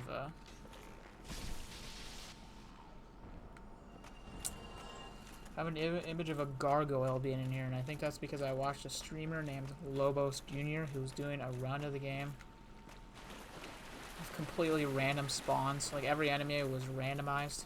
Pretty sure the enemy in there was a gargoyle, and for some reason I forgot that was from that video, and I thought there was actually a gargoyle in there for a while.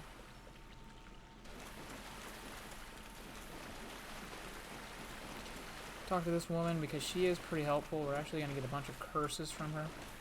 Transient curses for the New Londo ruins. I really don't like the New Londo ruins. hate that area. I hate having like a timer on, just having a timer on how long I'm able to attack. And if I fail that area too many times, then I'm kind of screwed.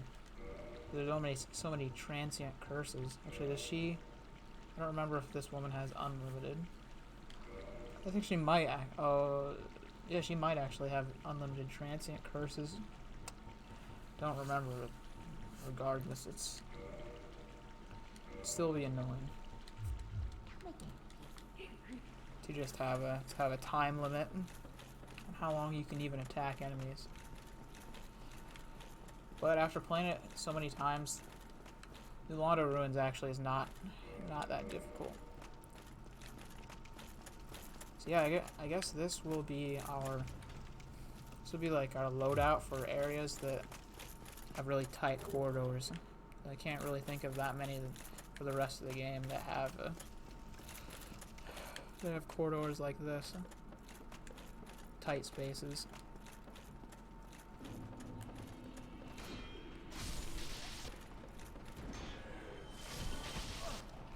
Asshole.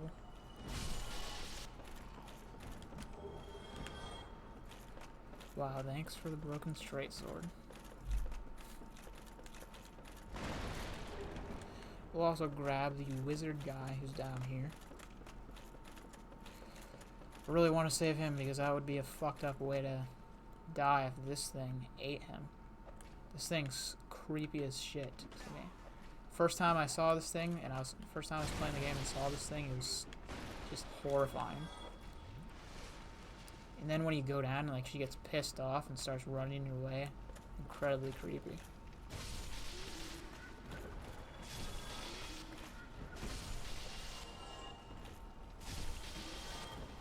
Incredibly creepy indeed.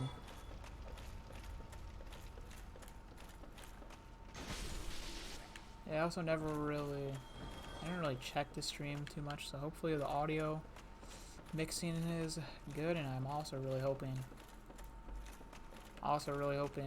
quality of the stream is actually good.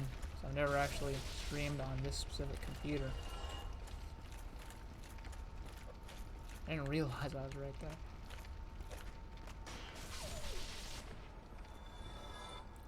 So I'm dumb. I should use this Y handler because I'm pretty sure that can, like the overhead sweeping attack can maul this woman. But I guess it wasn't really necessary. This kind of obliterated her. Anyway, so we'll grab the large ember and then head over, save the wizard guy. And actually, I guess we can just take out this area right now. I really don't like this area. It's not too terribly long. Plus, we're super over leveled for it, so it should be very easy to.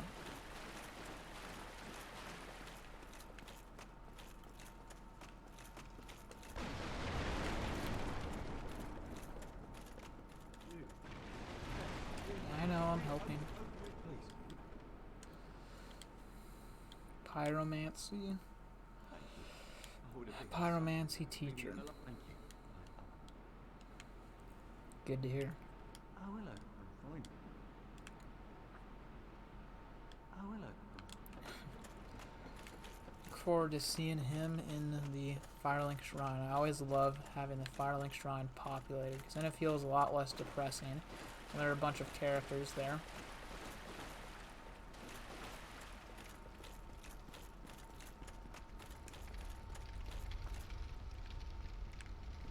I always get lost in this area as well. But I don't get too lost. Eventually I find my way through. But can take a little bit of time. Yeah, alright, so it's this way.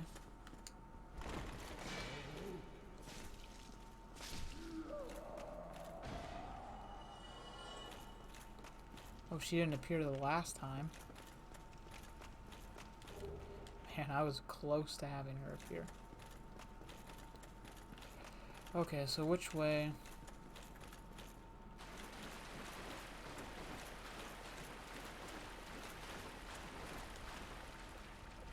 Thought it was near where this woman Yeah, it's right past here. Man, what? I had no idea you could immediately be right next to the giant rat. I'm either really dumb and just completely forgot about this, or there's like a separate way to go. I just didn't go that way. Interesting. Yeah, because I always run past there. Yeah, this definitely is not the way that I normally go. Because normally, I'm on this side. And then there's like the bonfire pretty early on in the area. So yeah, I definitely do not usually go this way.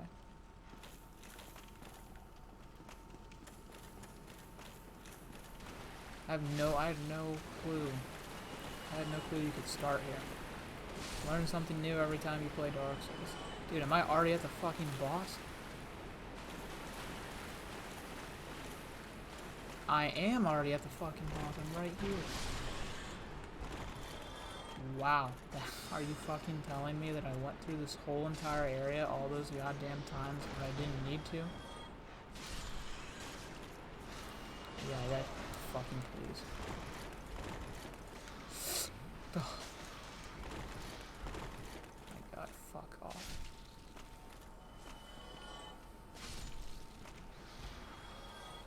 Okay. Pretty sure I actually have some poison heals in my inventory.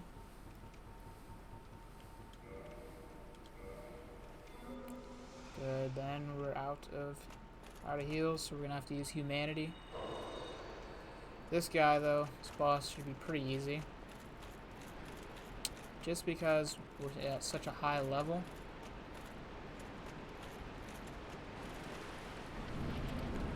Even if we weren't at a high level, he's a fairly easy boss, but he can do a lot of damage, and he can, like, his hitbox is pretty weird. It can be really weird.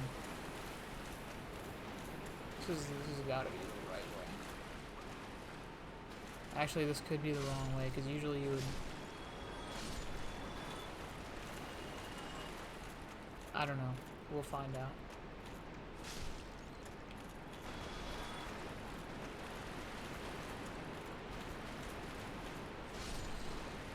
Oh yeah, I think this might be the wrong way.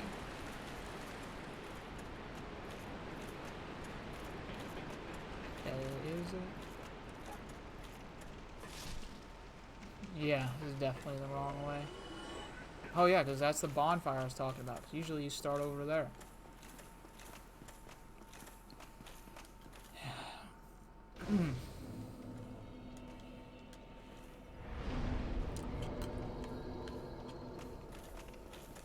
I think I'm gonna kindle this. Oh no, I don't. I definitely don't need to kindle this one. This is like the area I'm over leveled for. Fucking asshole.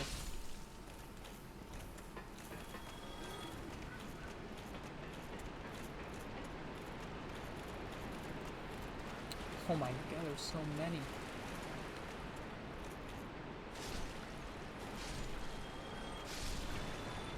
Grab this. Great axe. Yeah, so I guess the boss isn't too... boss shouldn't be too far from here. So yeah, like I said, I always get lost here in this area.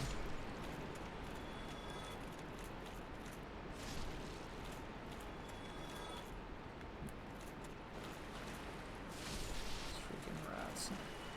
Even this little spear can kill him in one shot. Everyone dropped a humanity, which is pretty nice.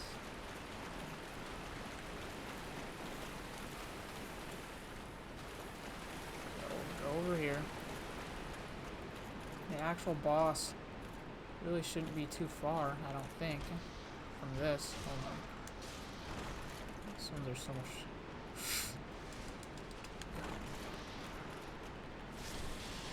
Well, I guess these ones kind of look bigger to me.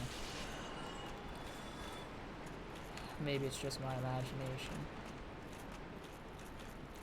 Boss really shouldn't be too far away from here.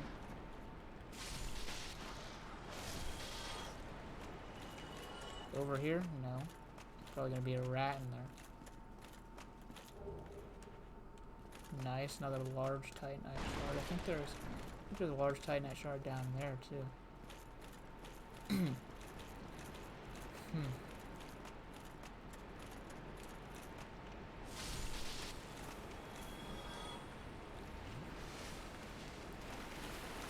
Well, let's see if the boss is somewhere over here. Definitely not down there. Through here.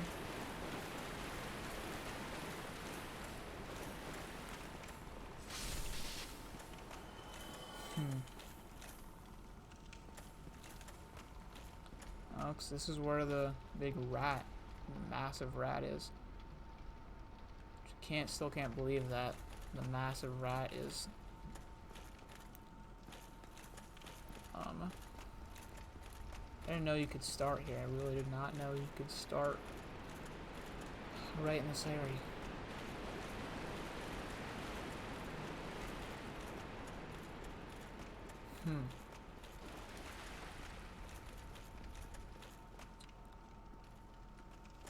So freaking lost here. I've played through the depths so many times and it's still a complete maze.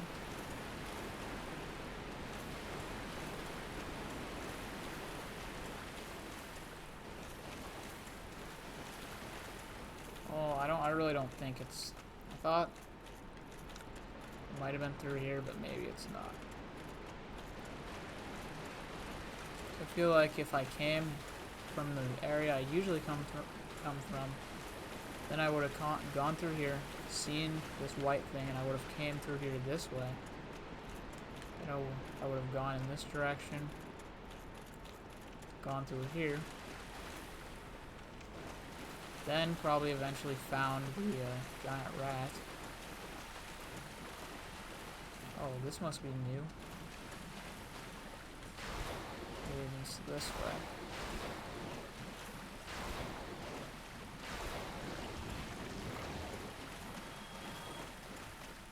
Definitely isn't this way. So yeah, I would have come across the giant rat. I always know that I'm getting a lot closer when I come across the big giant rat.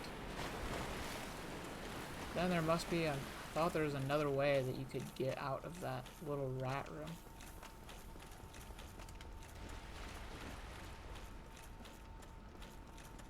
It's gotta be. Yeah, I always pass by it here. Go through that door. Oh shit. Oh man, well maybe this is actually the correct way. Actually, yeah, I think this is the way. Get away from those things.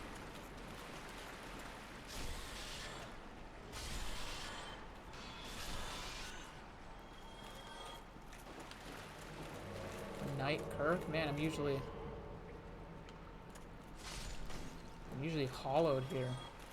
So I don't really run into him often. Should freaking annihilate him though, because we're so over leveled. 3 hits. Does he give you the Armor of Thorns? Gives you spiked shield.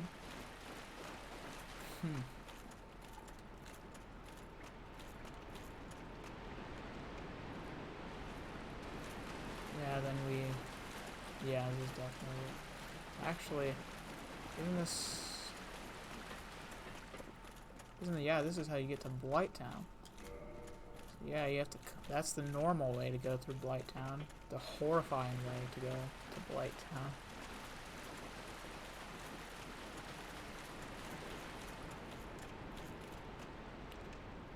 So, yeah, I guess we go up here. Should be pretty close to the boss.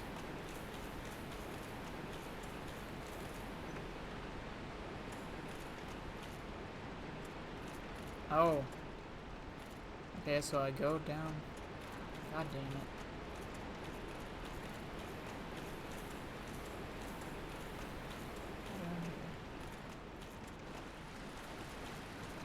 That's Blighttown. Anywhere else that I can go? I can go through here. So yes, there is. Yes, here it is. There we go. It's right down there. At last. Oh, and then I can summon my man, Solaire. Solaire's helped us with every boss that he can help us with. Helped us with Ornstein Smo. Helped us with the Bell Gargoyles, and now he's helped us with this big ass thing that I don't remember what it's called, but we're gonna find out in a second here. Probably didn't need we probably didn't need Solaire. But I do not remember if in Dark Souls 1 it takes souls away from you if you get help, like from an NPC. I don't remember. We'll be fine either way though. The design of this boss though, so incredibly cool. Absolutely epic.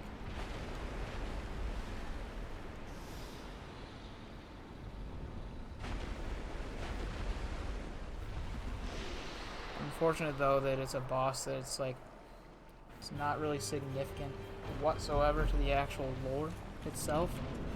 Just kind of a big ass monster. Still looks pretty cool though. Gaping Dragon. If the Gaping Dragon kills me here, please stop. Heal now. Whew. Alright.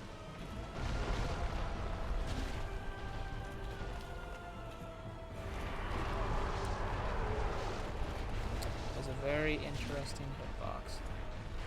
I don't know if he has more health too, because we have an NPC with us. Oh, though, it really doesn't seem like they have more health in Dark Souls 1 when you have an NPC with you. Can't really tell.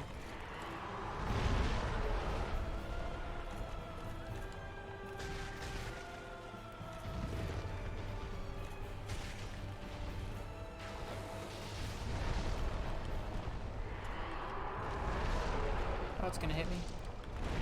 Never mind, no it's not. So I wonder if... see if this lion amulet would do more damage, even though it's way more under leveled.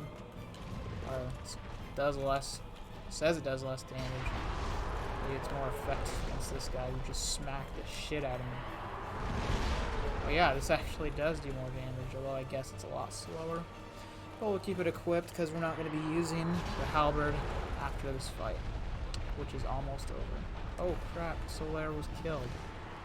First time he's been killed in one of our fights.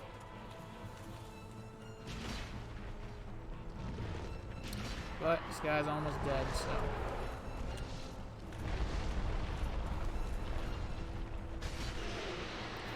good night.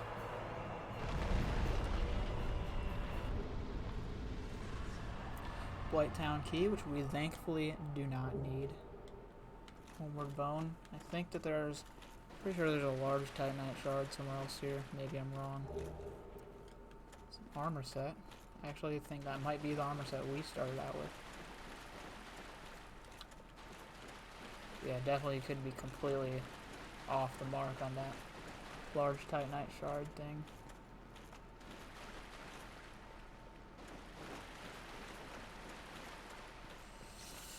Yeah, I think I was off the mark, but whatever, we got so many. Anyway, we got 40k souls too.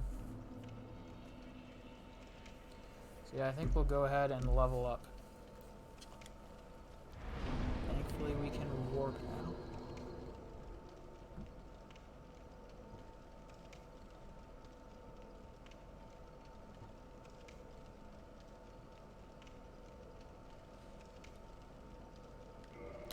To the Undead Parish. I'm pretty sure it was. Actually, no.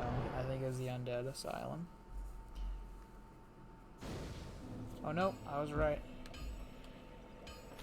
Actually, I don't know why I said Undead Asylum. That's not even an option on there.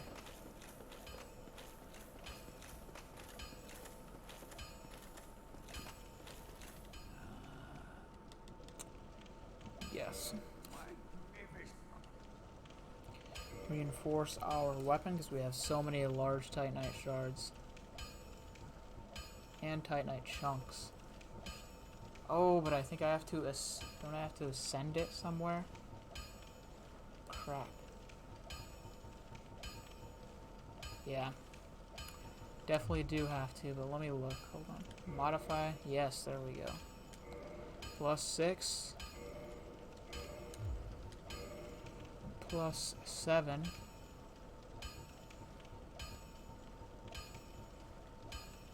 Yeah, we have so many. +8. Yeah, we'll be able to get it. We'll be able to get it fully through. We need one more. We can get to +10, but regardless, we just saw an absolutely massive upgrade in our level of strength. Trying to think if there's anything else we've got to do while we have all these souls. Even so, we have like a soul of a hero, things like that. So yeah, I guess if I forgot something, I can just pop one of those.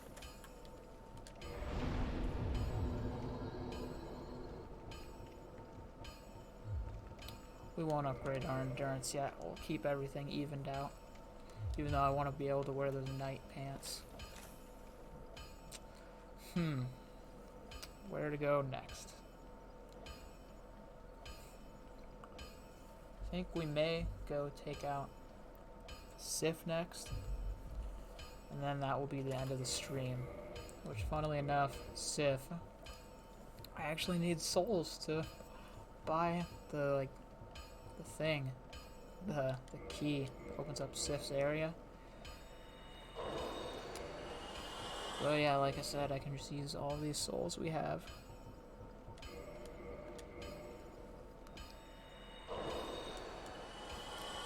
Alright. Buy the key. Head on over there. Take Sif down.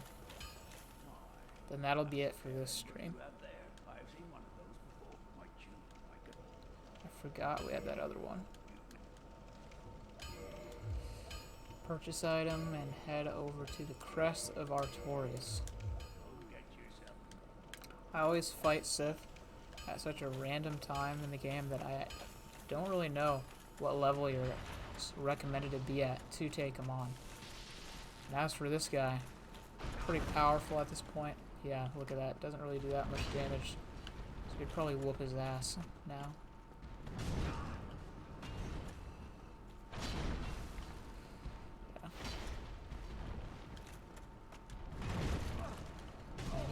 He's actually whooping our ass.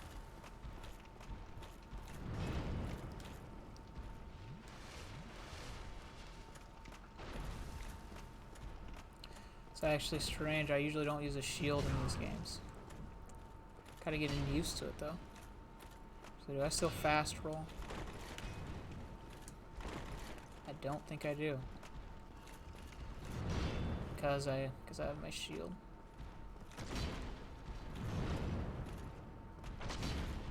No, fuck this shield.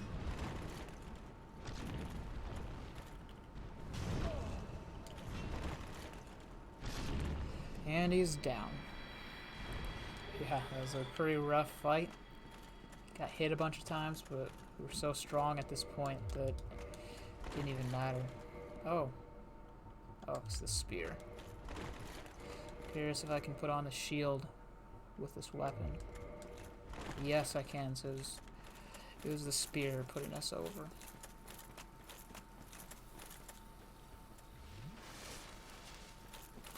Alrighty. Make our way through here. Knock out the garden creature things. Garden creatures. Wonder what these things' official name is.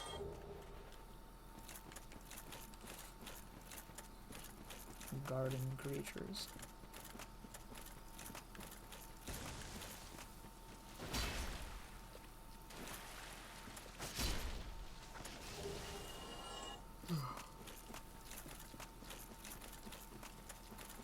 Sif, but yeah, Sif, I usually have a pretty smooth fight with him. Because, yeah, like I said, I usually fight him at a completely random time. That random time ends up being pretty far into the game, so usually doesn't pose that much of a threat. Actually, in comparison to when I usually take him on, this is a lot later, or this is a lot earlier. Usually I take him on after I've beaten some of the other areas. You know, like Duke's Arca. Actually, I usually go straight to the Demon Ruins next, but since we forgot to light that bonfire, we lit the wrong one. We cannot warp there, so we're going to have to walk all the way down from Blighttown, which I not have a desire to do right now. So yeah, Sif will be next. Should not be that difficult though. Got an insanely strong weapon. Fuck this shield. Got an insanely strong weapon. So we should be good. Pretty strong armor too. Nicely leveled up. We don't have that many Estus flasks though.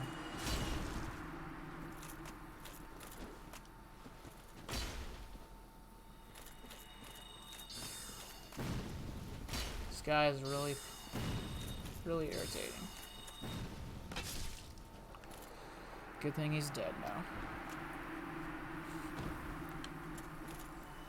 2k souls. Okay. And yeah, the thing with Sif too is that once you do a good amount of damage to him, obviously he starts doing limping and stuff, which that's actually not a good thing though. It's definitely sad. It's definitely far, far sadder when you know the lore behind it.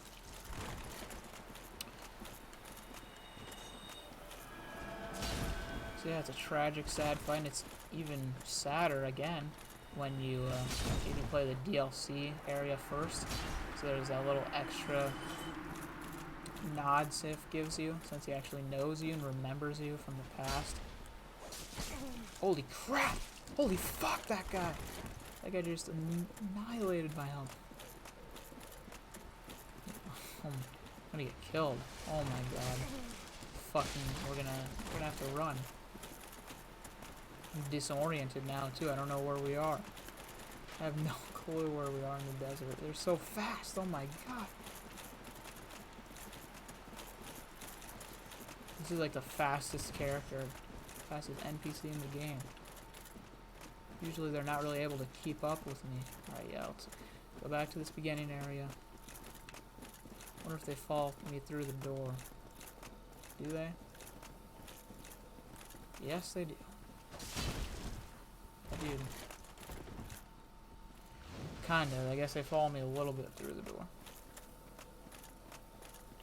Yeah. Assumes that door is pretty close to the like maximum length they would go.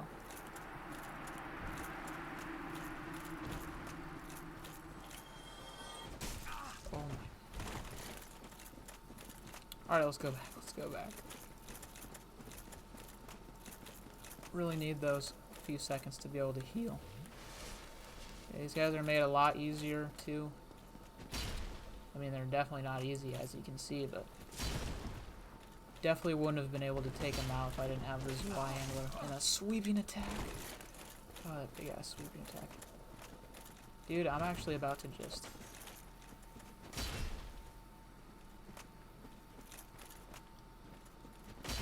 You asshole. Yeah, I'm gonna have to rest. So I can't really go into the Sif fight without any heals. You know, I think we might... Yeah, we have 5 humanity in the bank. So I think we'll go ahead and kindle this so we can have 10 Estus.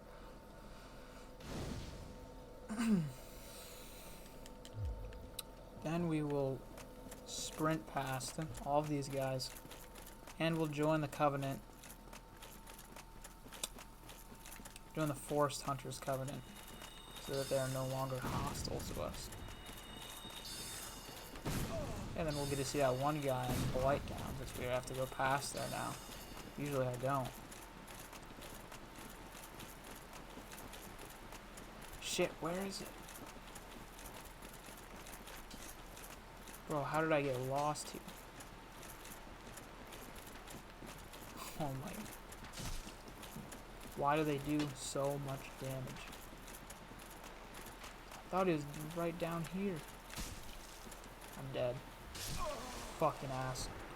Alright, now all these guys are getting... I'm killing every single one of these people now.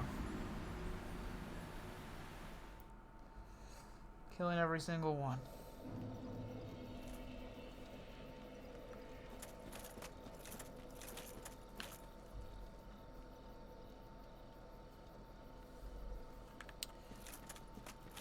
If you guys don't want to let me peacefully run past you, then you can all die. Oh, I forgot they don't respawn.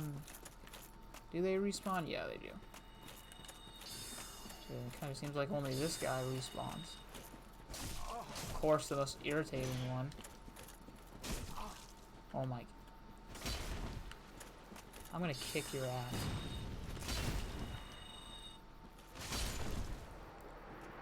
Shit.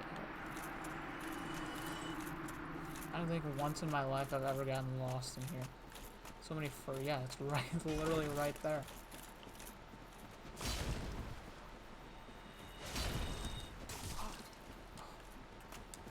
Fucking bitch.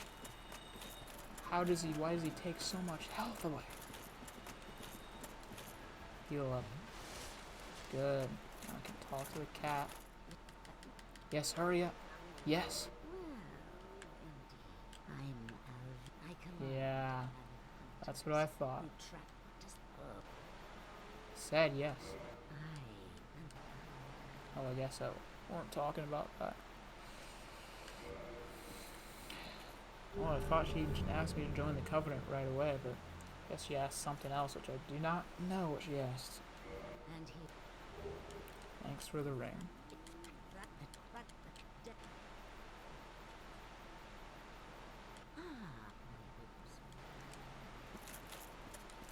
Alright, well, now we can head right on over to Sif for the final battle of the stream. Definitely was, I looked at Twitch and it's been like almost a 4.5 hour long stream, so fantastic length. I really like doing longer streams. I really want to try to do a 24-hour stream. One of these days I think I could pull it off. One time I did, and my longest stream, I used to have a separate Twitch account. The only game I played on there was Persona 4 Dancing All Night, which is a fantastic game. Never thought I would really get into a dancing game, but yeah, just with all the characters from Persona 4 and its incredible soundtrack, yeah, it's an incredibly fun game, and I streamed that for over 8 hours straight. It wasn't too difficult, so I had Dark Souls, which is, I'd say this is my second favorite game of all time, behind Dark Souls 3, which is my favorite. But yeah, if I could stream Persona 4 Dancing All Night for 8 hours, I definitely think I would be able to stream Dark Souls for 24, because with my job and how busy I can get to, I do stay up for more than 24 hours somewhat frequently. I'd say I probably have to do it at least once a month.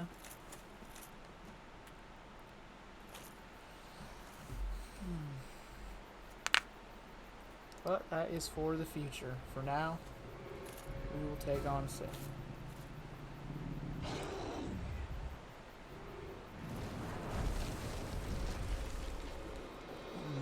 Final battle of the stream.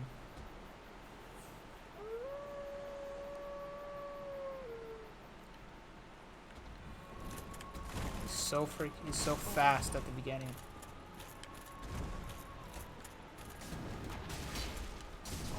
Holy crap, he does so much damage too.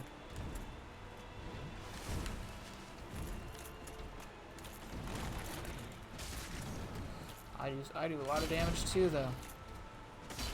This fucking weapon misses so much. Oh my, I've missed more swings that I've made.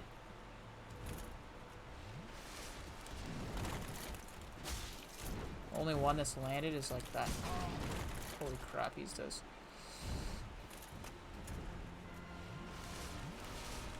Shit, camera. Yeah, that's the only. There, now we got a regular attack land. But yeah, now you can see he's getting weak. Past the hardest part of the fight. Oh my. He could two-shot me.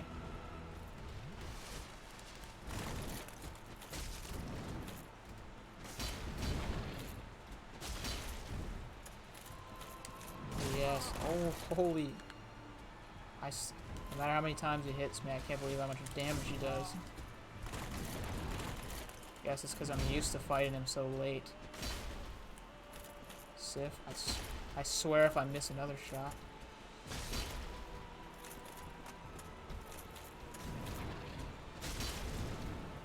There we go. Good night, buddy. Sorry, but it had to be done. Dark Souls makes you question, always makes you question whether or not you're doing the right thing. A lot of the time you are not. Always interested why the Hornet Ring's there too. We're gonna use a Homeward Bone, because that is a lot of souls that he gives you.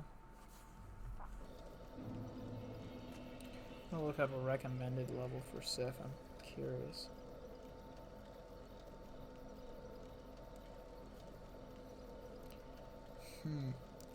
Between, so level 40 to 60, pretty sure we're like 41.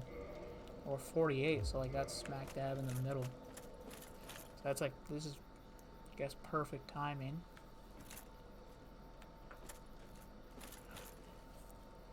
I didn't even realize, I wasn't really paying attention to our level. I didn't realize we're so high level. Now we're going to be level 50.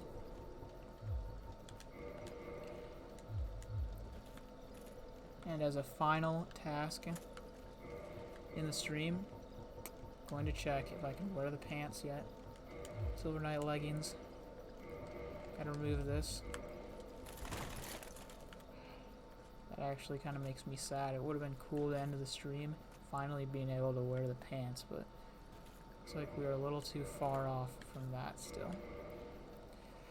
But anyway, hopefully anyone who tuned in and anyone who watched this enjoyed our playthrough, just casual, relaxing playthrough of Dark Souls.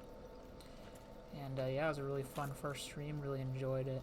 Always love coming back to this game. It's one of my most played games ever, one of my favorite games ever. No matter how many times I play it, it just never gets old. Yeah, just really a wonderful and special game. And yeah, I'm going to be playing through this series a lot on this channel, and I look forward to hopping back into this. Onto this specific character. Like, we got really far in this sitting. Made it all the way past Anor Londo, took out Sif, took out the Defs. I guess the Defs can be considered as an area pre-Anor Londo, but we took it out afterward. Yeah, we did a lot in this stream. Shouldn't take too long to beat the full game. But yeah, thanks for anyone who joined. Hopefully it was fun to watch, and hope to see you next time.